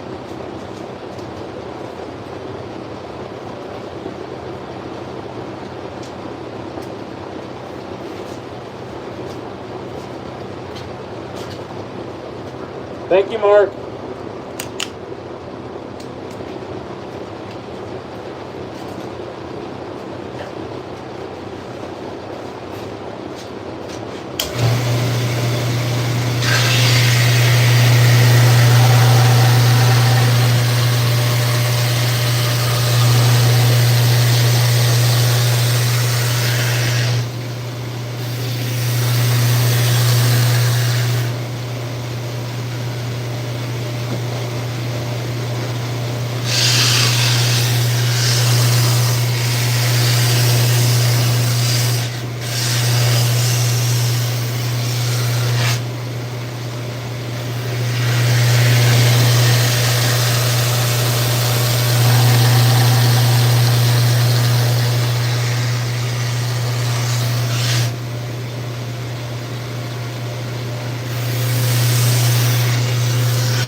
I said, this board was a bit blemished, and I've got a little bit of touch-up to do on the nose.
This has an air bladder in it, and I've got to air it up. Thank you, Mark.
Respirator back on, and we're going to clean up the edge, bottom, and nose and tail. Clean that up first. Clean this up with stuff that's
Alrighty, and it is on to the orbital, the last step before graphics are applied.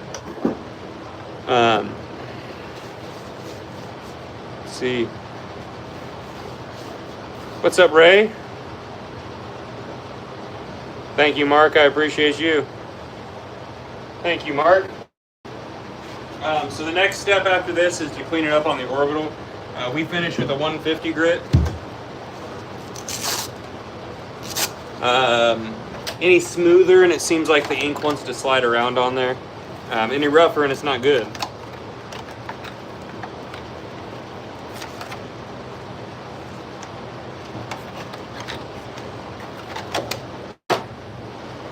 Where's my chair? I'm tired. It's time for a chair while I work. Need to be that time. Whew.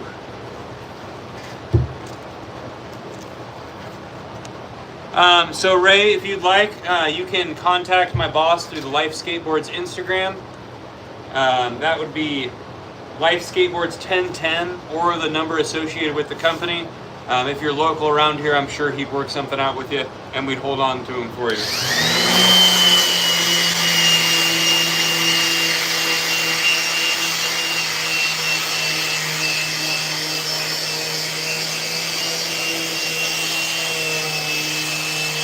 Mark, I'm glad you're learning.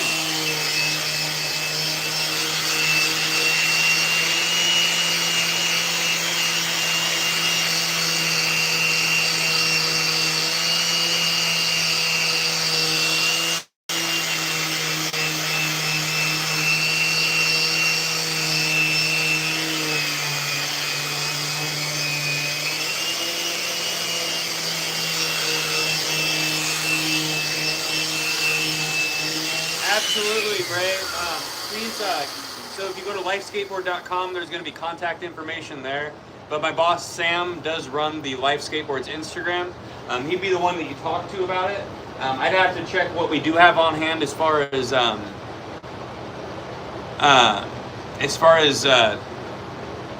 what's uncut and what he's going to be cutting. I know he has a huge stack of boards to cut in the next few days. So immediate's not that important as long as we know it's going to be gone. So just go ahead and contact Sam through there. That would be the number associated with the company, the contact information on the website, or anything else. Gretchen is a regular viewer here that likes to get on here and ask me about brands and all that stuff. My Instagram is Stranger Casper. The Life Skateboards Instagram is oh wow, there we go. Thanks, thanks, Andrew.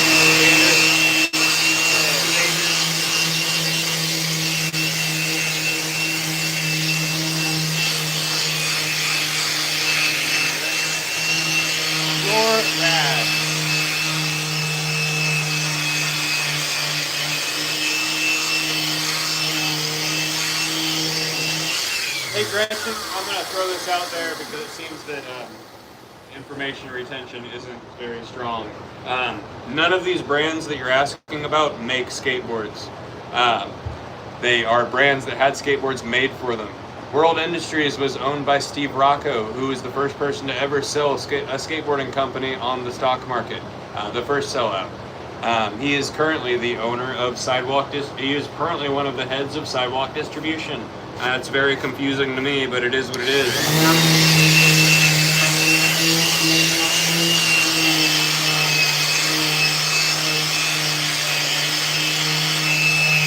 you have any questions about the boards that I'm making, how to get the boards I'm making, anything like that, you're more than welcome to ask, or check out lifeskateboard.com. Gretchen, I'd greatly appreciate you checking that out for me.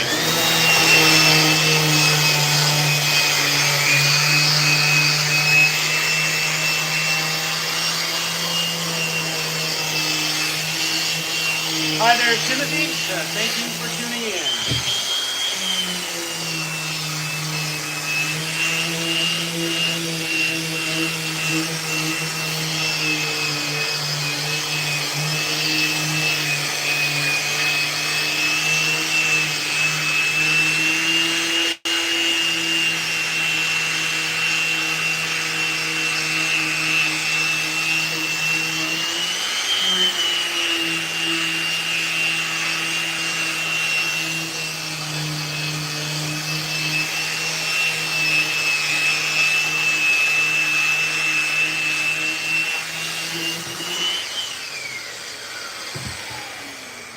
Never forget, Willie was stolen from a hacky sack. From Virginia? Awesome, I was just passing through your state the other day. I got back from Pennsylvania on Sunday night. Do I look crazy? I do. My hair is popping all over the place. That's pretty fun.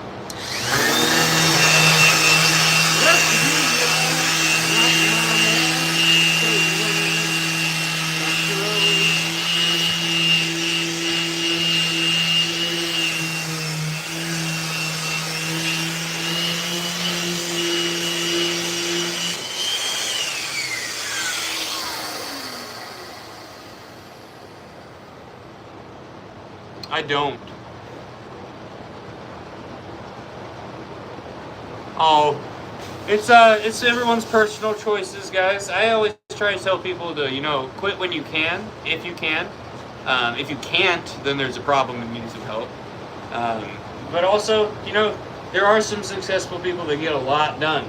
But there are some of us that end up pretty catatonic when we smoke all the time. You know what I mean?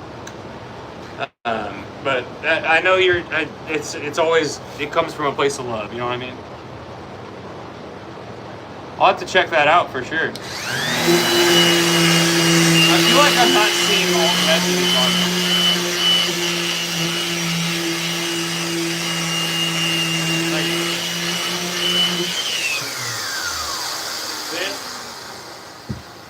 It's a 10, 7, 9, 5, 8, 8, 5, 9, 2, 5, 9. It's a lot of things. That's what I skate.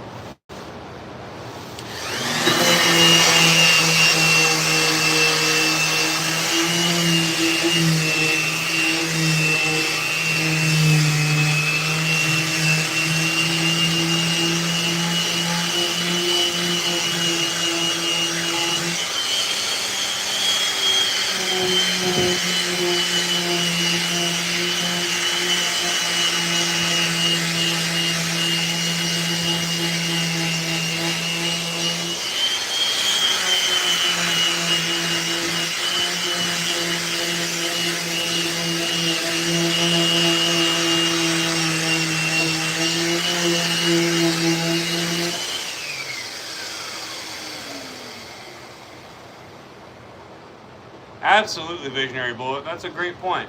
Thank you, guys. What brand was my first board? I had a Toy Machine Complete because I didn't know better. But that is a good point, Visionary. I'm never gonna tell you not to put that advice in here, and I greatly appreciate it. I look crazy right now. I've been up for a long time. I'm sorry, guys. Oh man, I'm so bad at things.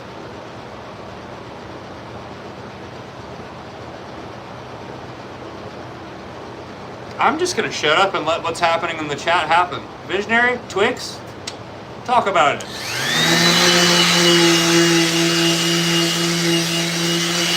I like this. You guys are having very honest and serious conversations, and I love it. I want to watch how this goes down.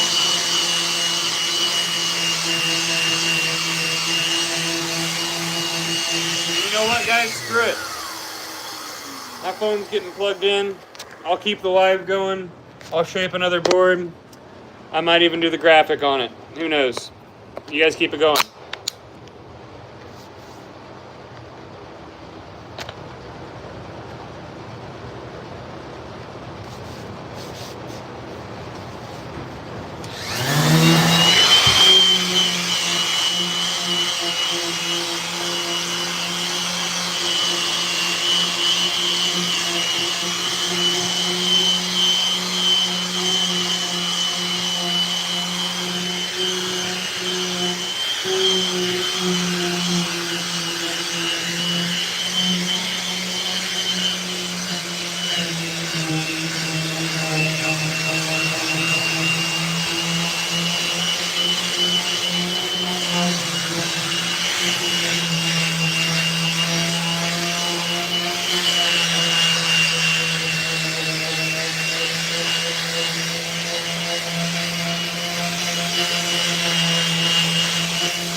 I am liking reading all this.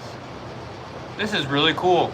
I don't really care where the viewership's at right now. I'm really liking the conversation that's happening in here. So what I'm going to be doing is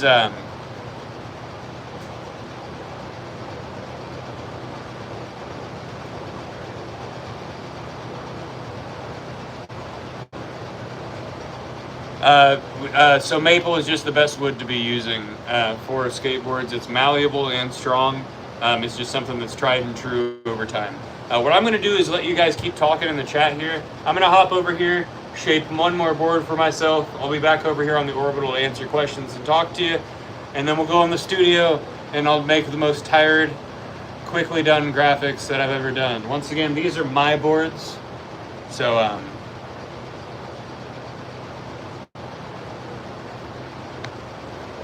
that. Yeah, so there's a lot of steps to this here, Mike. This is the best method to do for each of these steps. This is just a finish sanding, cleans up the edge a little bit, and then removes any excess glue from the top and bottom of the deck. But there are several steps of sanding for as far as shaping goes. But thank you, Mark. I'm going to go ahead and shape over here. No, I mean we're doing pretty dang good how we are here. I'm not the one that built this setup. My boss, who is a woodworker by trade for longer than I've been alive, is the one that put all this together. But I'm gonna go ahead over here and shape. You guys keep talking, share with each other. Don't forget to hit that like button, double tap, subscribe, all that stuff. I'm gonna keep working.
with it.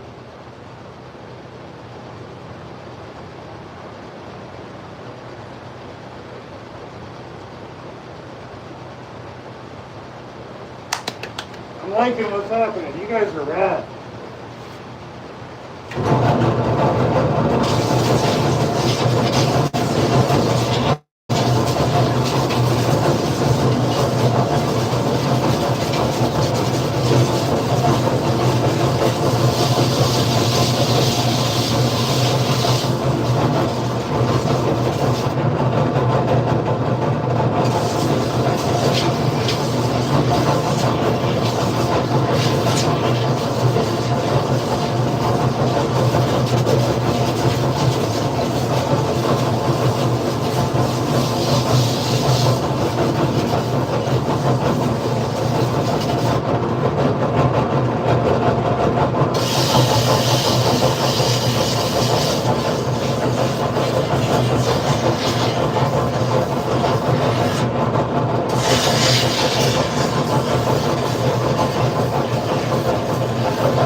Dang, I was way off camera. Sorry, guys.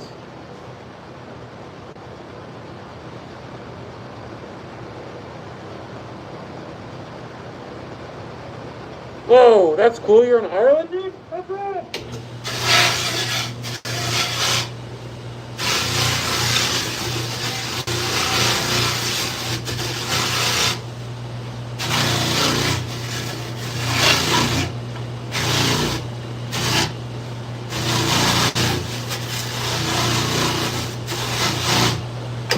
Alright guys, give me a moment here, and in the meantime, there's my doggy. That's one of our graphics. Give me a moment here. I'm not gonna lie, I'm gonna go pee real quick.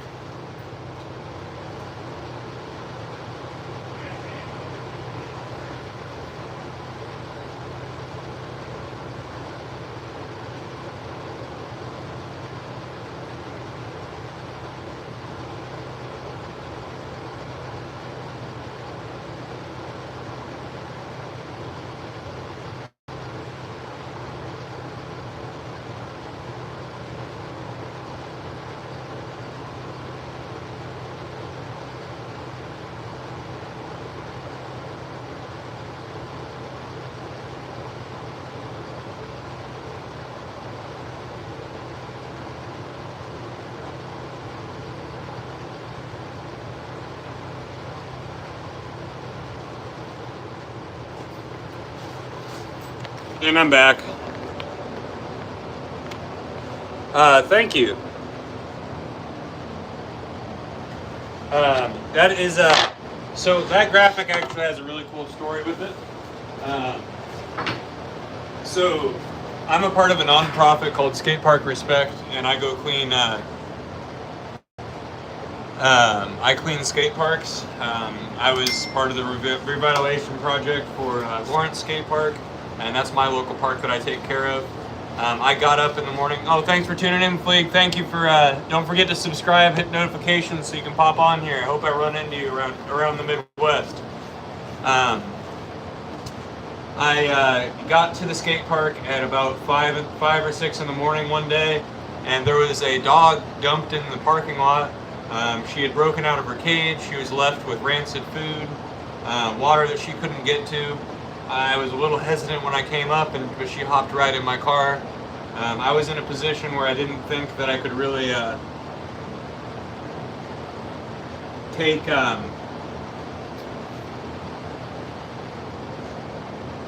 That's weird. Somebody messed with my graphic here. Not very happy about that. I wasn't really in a position to take her in, but we decided to. kind of changed our whole lives to take her in. We moved. I was in a really bad financial spot, so my boss, Sam, decided that we would make this graphic and do a big pre-release for it to help me get more work to be able to afford to move. And now Lori's a big part of our lives. Thank you. Yeah, she's the best thing that's happened to us. She caused structure in my life, helped us get out of a very bad housing situation, and we're not, we're in a pretty sketchy neighborhood now, and it's a one-bedroom apartment because not very many people don't have breed restrictions, but we're happy. We've got her. There's a dog park in the neighborhood. She's the best little thing.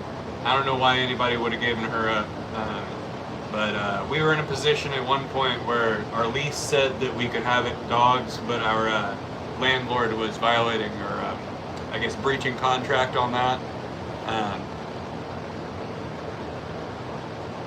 Yeah, you can actually use that for the t-shirts. So what's really cool about our graphic application process is the same blocks for the boards can be used for t-shirts. Her graphic is not listed on the website, so you just got to put it in the notes if that's what you want. Absolutely, yeah. The more, like I said, the more sales, the more hours, the more I work. So it's all very helpful to me.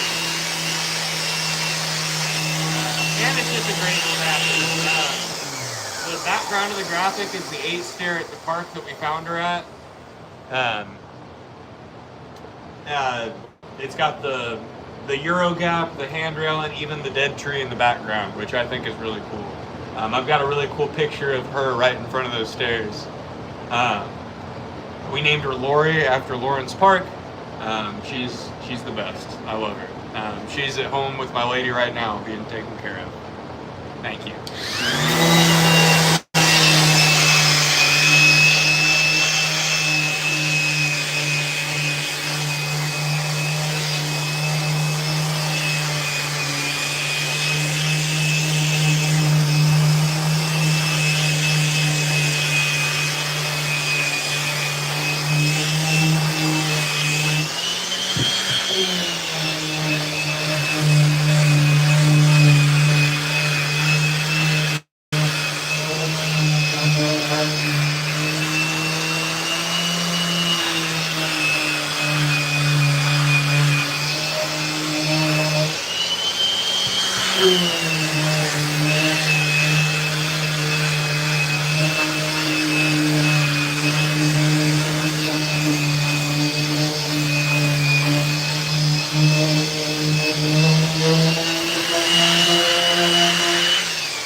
Thank you, Mark. I really appreciate that. Favorite band? That's a good question. DRI is at the top of the list.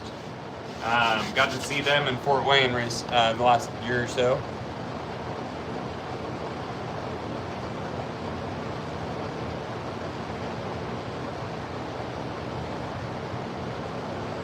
You guys are rad. I'm liking the conversations you're having.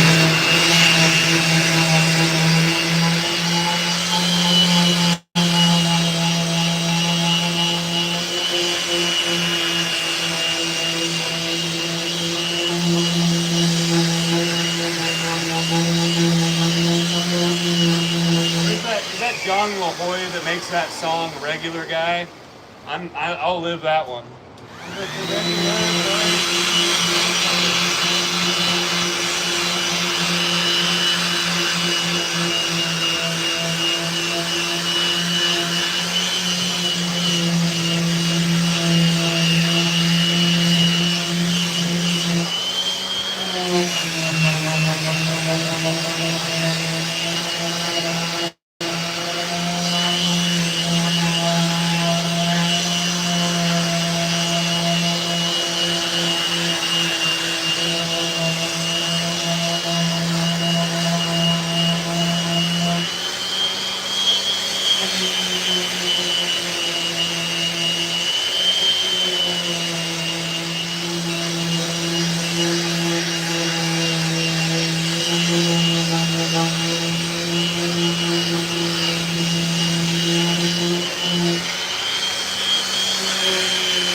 Visionary never apologized for paragraphs, like exactly what Stang Lover said.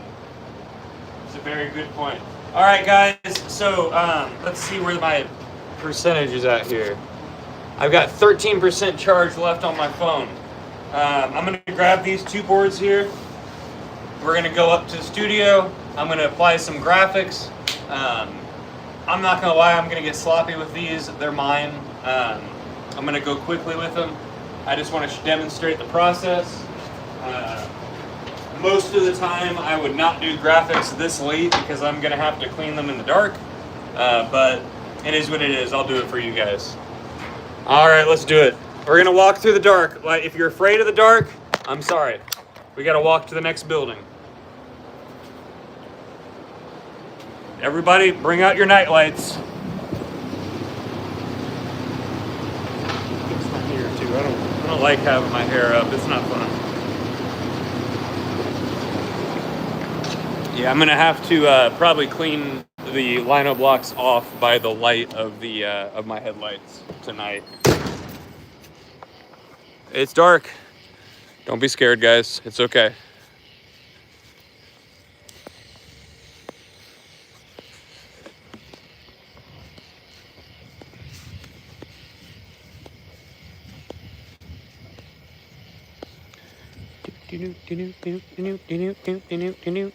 It's dark out here.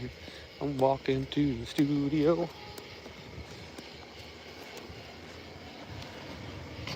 So the studio is a separate building. That way we don't have dust or anything during the graphic application process. When we were in Muncie, everything was in the same building. Had to clean off tables and whatnot just to get things done. Let's see, we're walking by here. Can I find anything cool that we talked about? Yep. So earlier we were talking about lowrider boards. I've got the lowrider that my boss built right here. You ready? Look at this thing.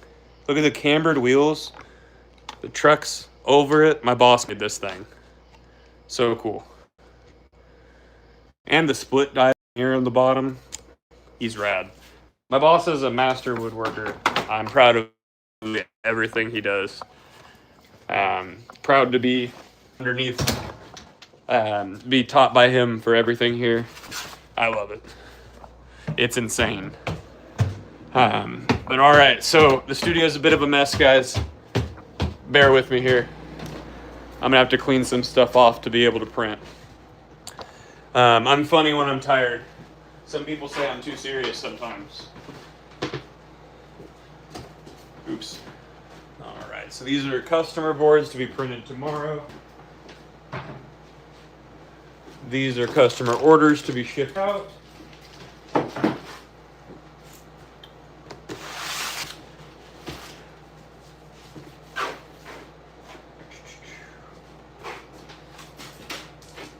So it's cool. I use chunks of veneer to scoop out the ink. I just need to get myself where did Sam put the things that I need? We're gonna get a bit lazy here, guys. Using cardboard for my base here. Got a hard brayer roller and I need a soft brayer roller. And we're going to use two of these because I'm going to do a fade across the board here. So we put this down. And I'm going to go ahead and do these just kind of opposite each other. So I'm going to get a big old chunk of pink and purple here.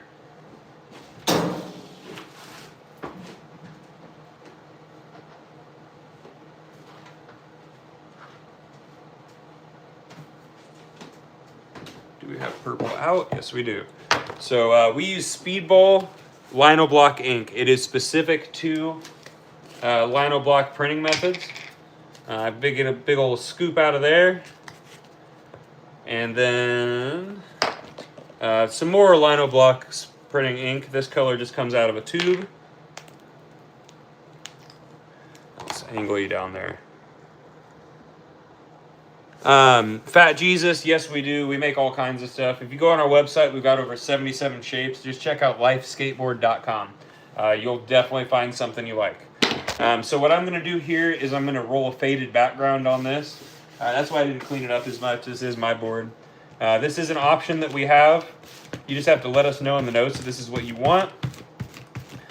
So to do a faded background, I'm going to just roll the top here pink. Get it real solid, near the top at least.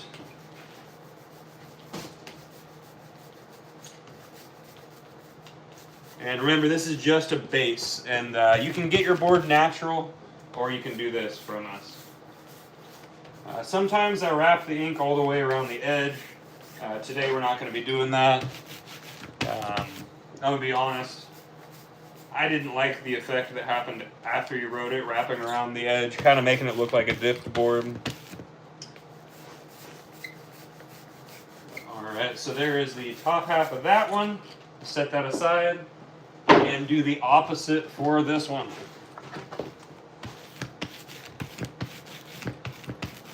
In a second here, I'll show you guys the blocks that we use to print the actual graphics themselves.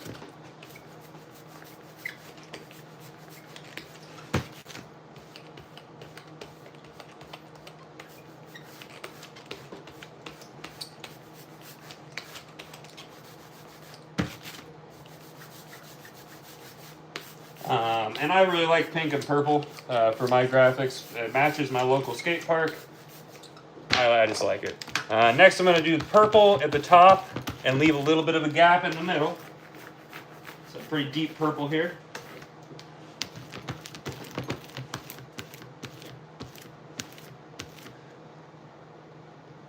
Natural with black graphic looks really cool. However, I will say that the colors have just been popping on photos really well recently, especially at my local park. So I like to show off the paint job over there, and photo ops with this type of board are really good, or this color scheme of board are really good. What I'm going to do for the background on the graphic, though, is going to make it fun.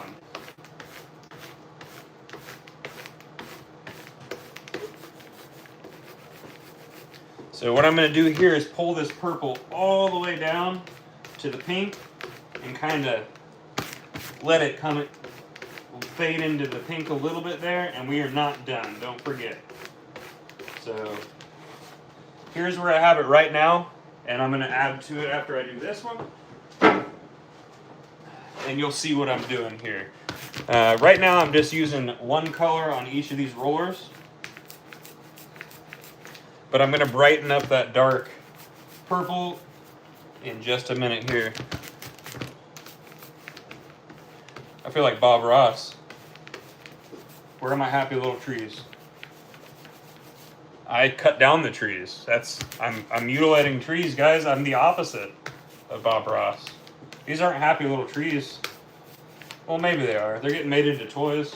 That would make me happy.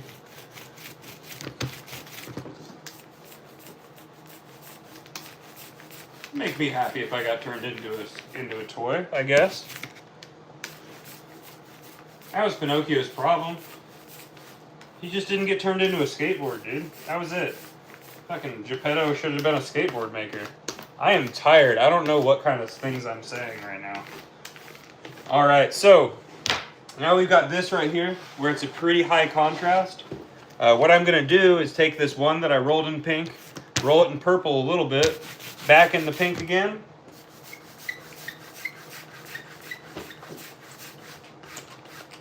And brighten up that purple at the bottom.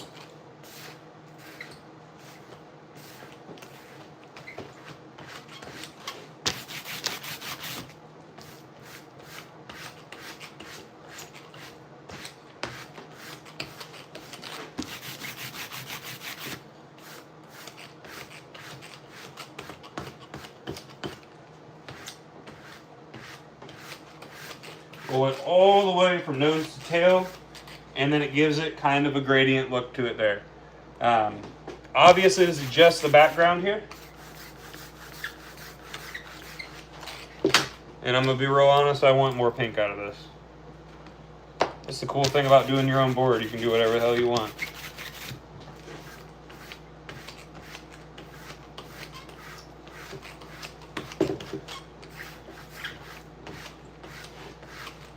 Alrighty, so we got a nice little background there.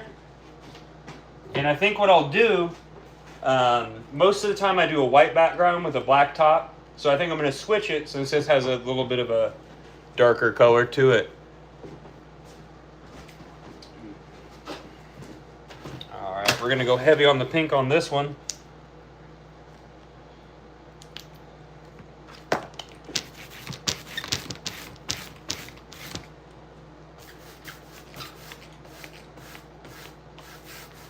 I want to make this one a little bit different.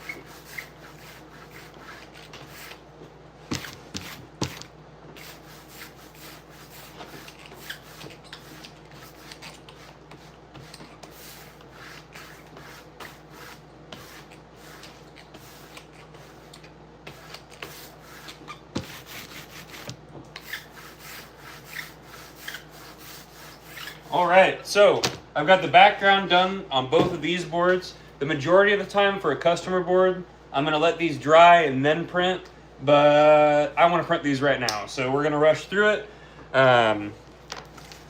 These guys need to be cleaned now, and we're going to switch colors here. Close this up, and I'm going to grab myself a black and white. White right here. Is there a black ink out right now? Does it look like it? Grab myself a new one. It looks like I'm gonna have to open up. Nope, that's fresh. All right.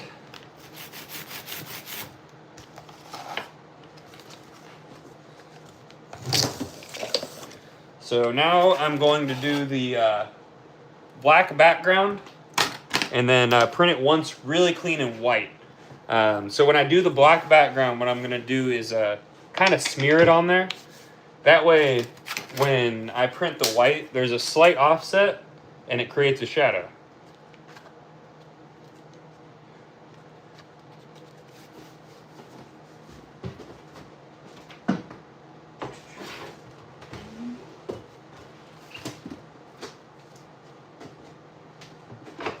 Where's the Lori graphic? There it is. Alright, so on my boards, I've found a way. This was my signature graphic made by Ben Blakely right here. It's a big hand-carved stamp. The ink here is from Speedball ink. Big old stamp. And then I use Lori's graphic. I print them in opposite directions, and it seems to work out really well. So, all right, so we're going to roll everything in black real quick. And then come back and do it in white.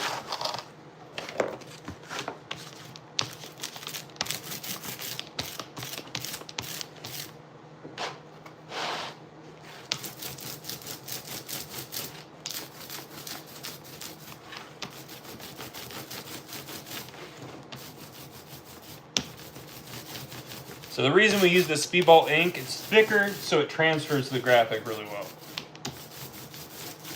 Remember, this is going to be a two-part print.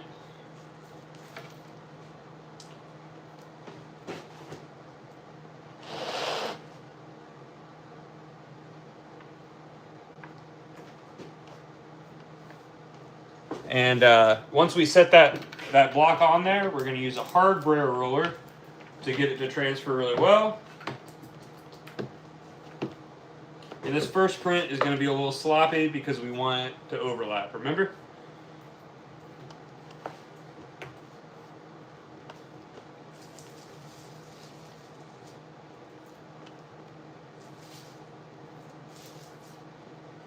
All right. So there's one, like I said, a little sloppy because we want it to overlap on the white. So do that one more time with black, on the other one with Lori. And I'm going to kind of clean this block off just a little bit so we can print it again in a second here. I like this because it's very personal on the graphic. If you want me to just have fun on your graphic, you can select the collage option and put Casper Collage in the notes. I get paid directly for that.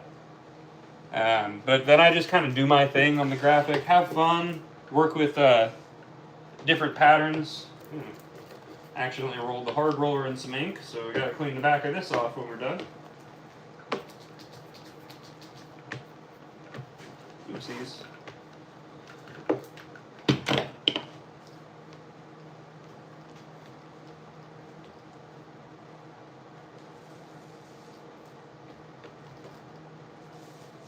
Alright, and I'm going to kind of wipe this graphic off so I can apply it with black in a little bit here. But we're going to go ahead and print my graphic in black at the bottom.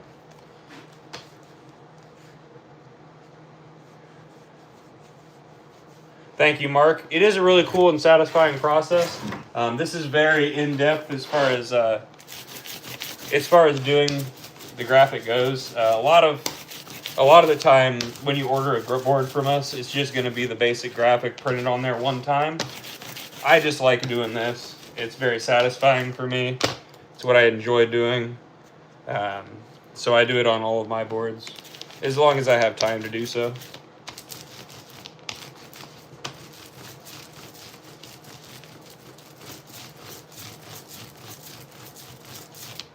This ink seems a little bit more viscous than I'm used to, though.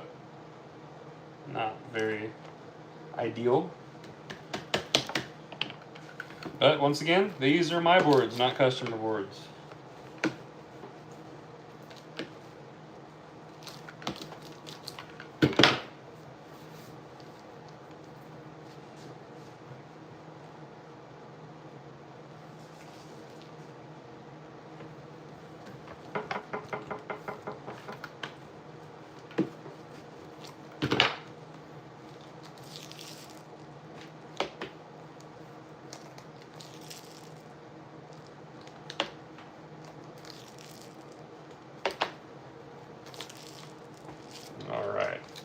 Got one print on there, very shadowy with that purple on the tail.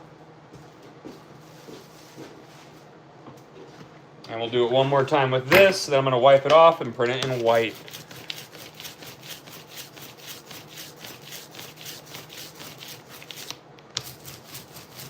I am really liking the conversation that is just kind of happening right now. You guys are rad.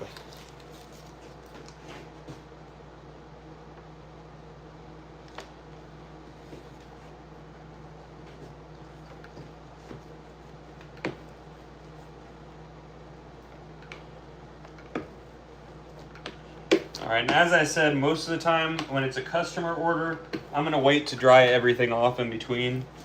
But I want to do this right now for you guys. So the next print's not going to be perfect. Most of the time I would print really perfectly in white right on top of all this, but it's probably going to end up a little bit gray, which is going to be fine. That one printed a little better. My personal graphic is Casper the Ghost ripping out the throat of a scarecrow that's doing a boneless Christ stare. Ben Blakely had a really cool piece of artwork that was a skeleton ripping out the throat of a scarecrow. At the time that I got this graphic, I was doing a lot of boneless Christ stares. So, makes sense, right? All right. Now let's, I'm going to kind of dry this off as best I can right here. Later on, I'll actually be cleaning this under the spigot. But right now, I just want to get the excess ink off of here so that this white will get on there as best as possible.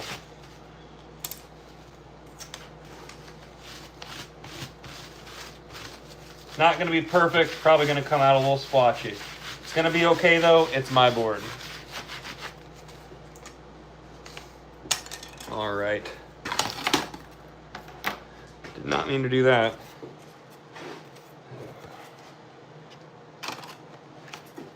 Alright, so we're going to abandon that one there. Scoop out some white.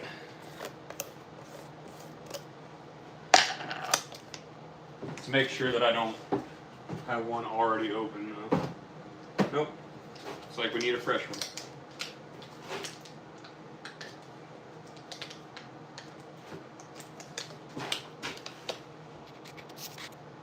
Well, guys, you got 3% on my live here, so I'm going to quickly finish this one so you guys can see it. And don't forget to like, share, subscribe, and all that other crap in case I lose you. Really wish I had a charger in here. Oh, I do. Hold on, guys. We might have a save here.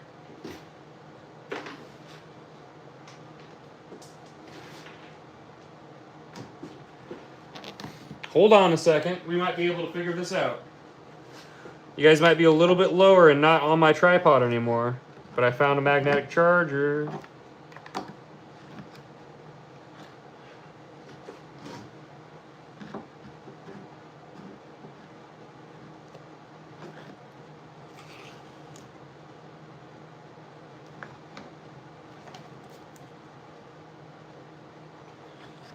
God damn it. I mean, gosh darn it. I shouldn't use words like that here. Sorry. Yay, you guys are charging. Okay, now let me figure out how to get you angled down how I need you. Ah, a skateboard. That'll work. Huh. Where would I find one of those?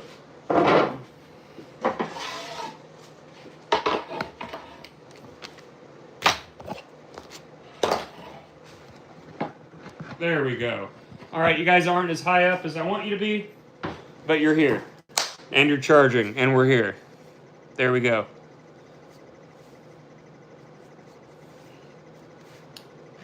All right.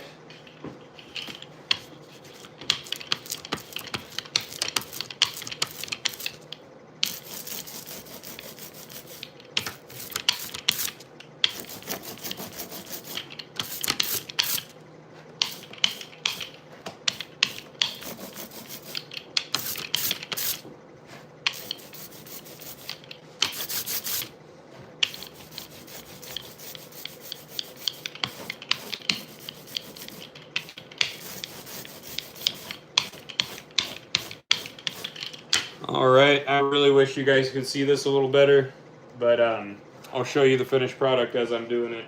I'm really keeping this going because I want you guys to be able to keep this conversation going. Thank you, guys.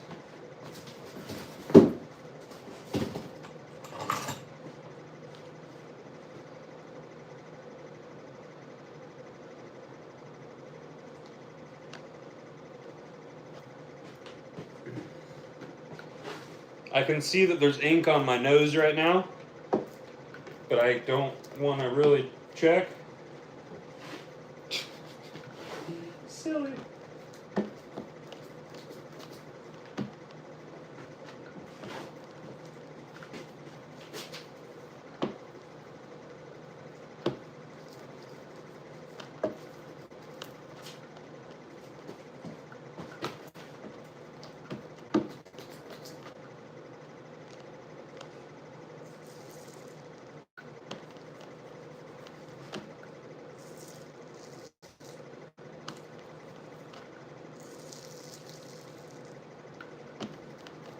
What you're seeing me do here is double check that the ink is adhering before I lift the block out of position. Looks to me like it's adhering. Boom. Ooh, yeah. Aha. See? Stands out real nice. That turned out perfect. I love that. That makes me smile. All right, so I'm going to wipe this next one off here, and we'll throw the Casper graphic on the bottom, and then we'll move on to print the next one. I'm going to leave it here to dry and ask the boss man to clear coat it for me in the morning.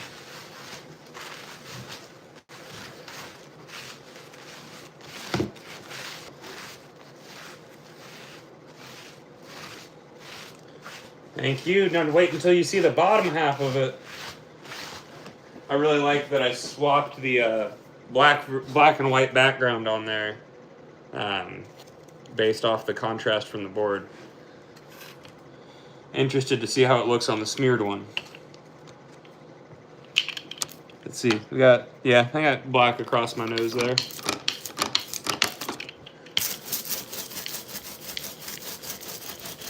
What's cool is we haven't had really any trolls hop in here today. Yesterday was a fun one. I got told I would do drugs too if I looked like you on my live yesterday. You guys are a lot better than the people that were here yesterday.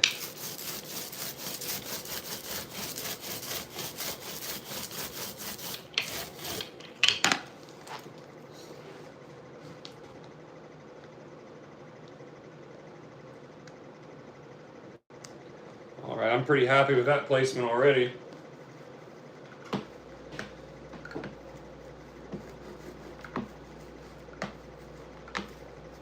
I really like to get this side right here because it says my name on it, so I like to keep that really clear.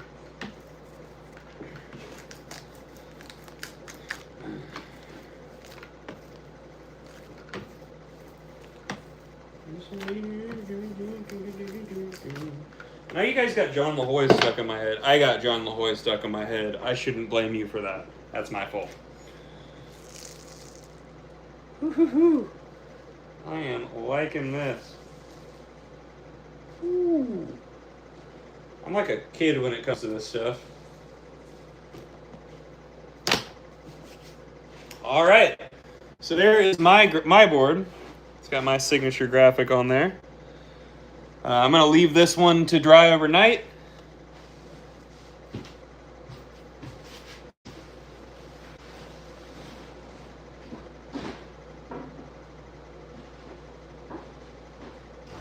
And let's go ahead and print the next one.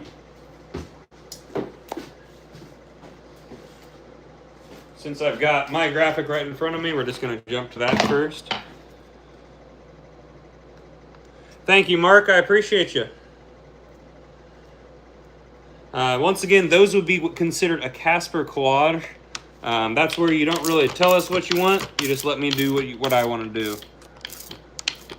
I clean the stamps. I have a spigot. I fill this bucket full of water, put the stamps in there, and then I scrub them off with a brush. Super simple.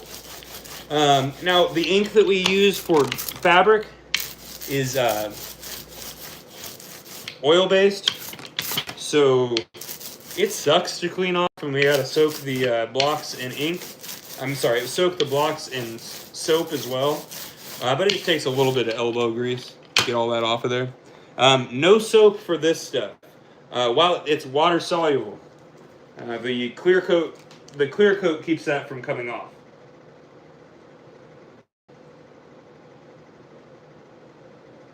Unfortunately, that's a step that you probably won't see today. Because I'm going to be cleaning by the lights of my headlights.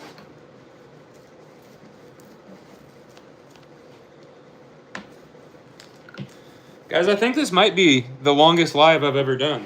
Congratulations for being a part of this. This is awesome.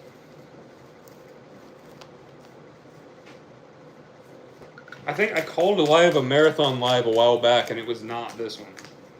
It was not this long.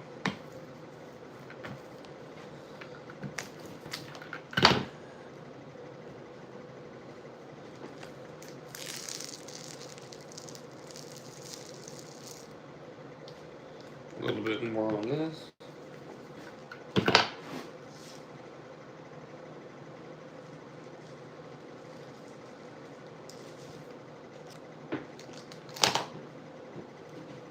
I like that one too. Now we gotta print out the doggy, and we'll be done for the night. I'm over here talking about eating healthy, and I'm pretty sure the only thing open on my way home is gonna be Taco Bell.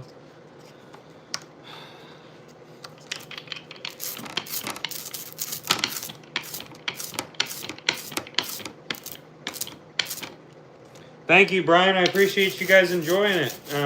Unfortunately, it's going to be another trip for, well, fortunately, I guess. That's a weird thing to say. I'm going to be taking a skate trip possibly Thursday through Monday. So I'm really glad I got to get this long live in with you guys. Otherwise, even if I don't have a lot of work to do, I'll come in and press, talk with you guys. But if I'm off tomorrow and I'm not coming in, I'll still probably end up doing a live taking Lori to the dog park or something like that. Just to keep checking in with you guys. I'll be going to Cleveland, well, the Cleveland area, Akron, Ohio, Columbia Station, and Cleveland, Ohio. I got connected with a group called the Welfare Line. It's a group of board collectors that meet up out at the Lagoon, if you're familiar with that bowl. It's the CNC cut bowl designed by Donnie Billington. Donnie Billington is a CNC genius. The bowls he designed are absolutely perfect. He designed the TriStar old mini ramp before TriStar shut down, the Lagoon, which is an elliptical 5 to 7 foot bowl, the one that Muska broke his leg in. And he also designed a double spine ramp that's in a warehouse out in that area as well. I'm hoping to visit the 2 that are still in existence. I know TriStar got torn down. I have gotten word that the TriStar mini ramp was saved. I sure as hell hope so, because that was one of the most fun ramps I've ever skated. Gonna be skating those 2. I'll be skating my buddy Alex Rowland's house at his ramp. The Green Monster, which is I believe that's 8 to 12 foot, if I'm remembering correctly. It's a big green vert bowl. I'm sure Darren Navarrette's posted about it a couple times. Gabby and Nick got that thing built. Really great people.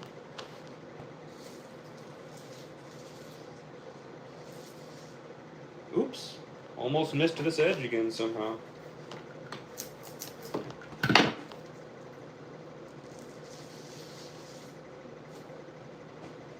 Alrighty.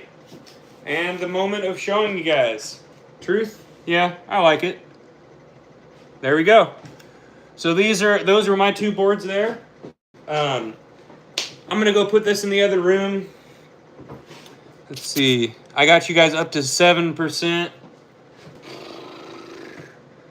It's gonna take me quite a bit to get my vehicle turned over there, turn the headlights on, keep it running, and clean everything up. So I'm gonna go ahead and end the live, guys. Remember, I've got a playlist that says watch this for me. That boosts my watch hours, and you guys are always helpful with that. You can always get a board at lifeskateboard.com. Don't forget to like, share, subscribe. The subscribe button's right here. Double tap for a like, and go to lifeskateboard.com. Get a life. Have a great trip. I will definitely be streaming on my trip. If Jim Gray is there, he'll be streaming as well. Unfortunately, while I'm out there like that, I really enjoy to be in the moment. That's partially why I didn't stream a lot while I was over at BAM's. I also didn't want to be invasive. But I'm sure there will be a point where we're streaming while we're there. But it's one of those things where I really, really like to be in the moment. But I'll try. I don't get to see these guys very often. People travel from all over the world to come hang out. It's going to be awesome. I'm sure there's going to be footage of it. There's some photographers from Manchester that come through. I can't wait to see them again. Usually some pros are out there. I'm hoping Bam comes by and says hi. He's going to be in London, Ohio for the Yellow Wolf Festival. So we'll see. But I'll see you guys. Have a great night. Thanks for watching. And don't forget, get a life!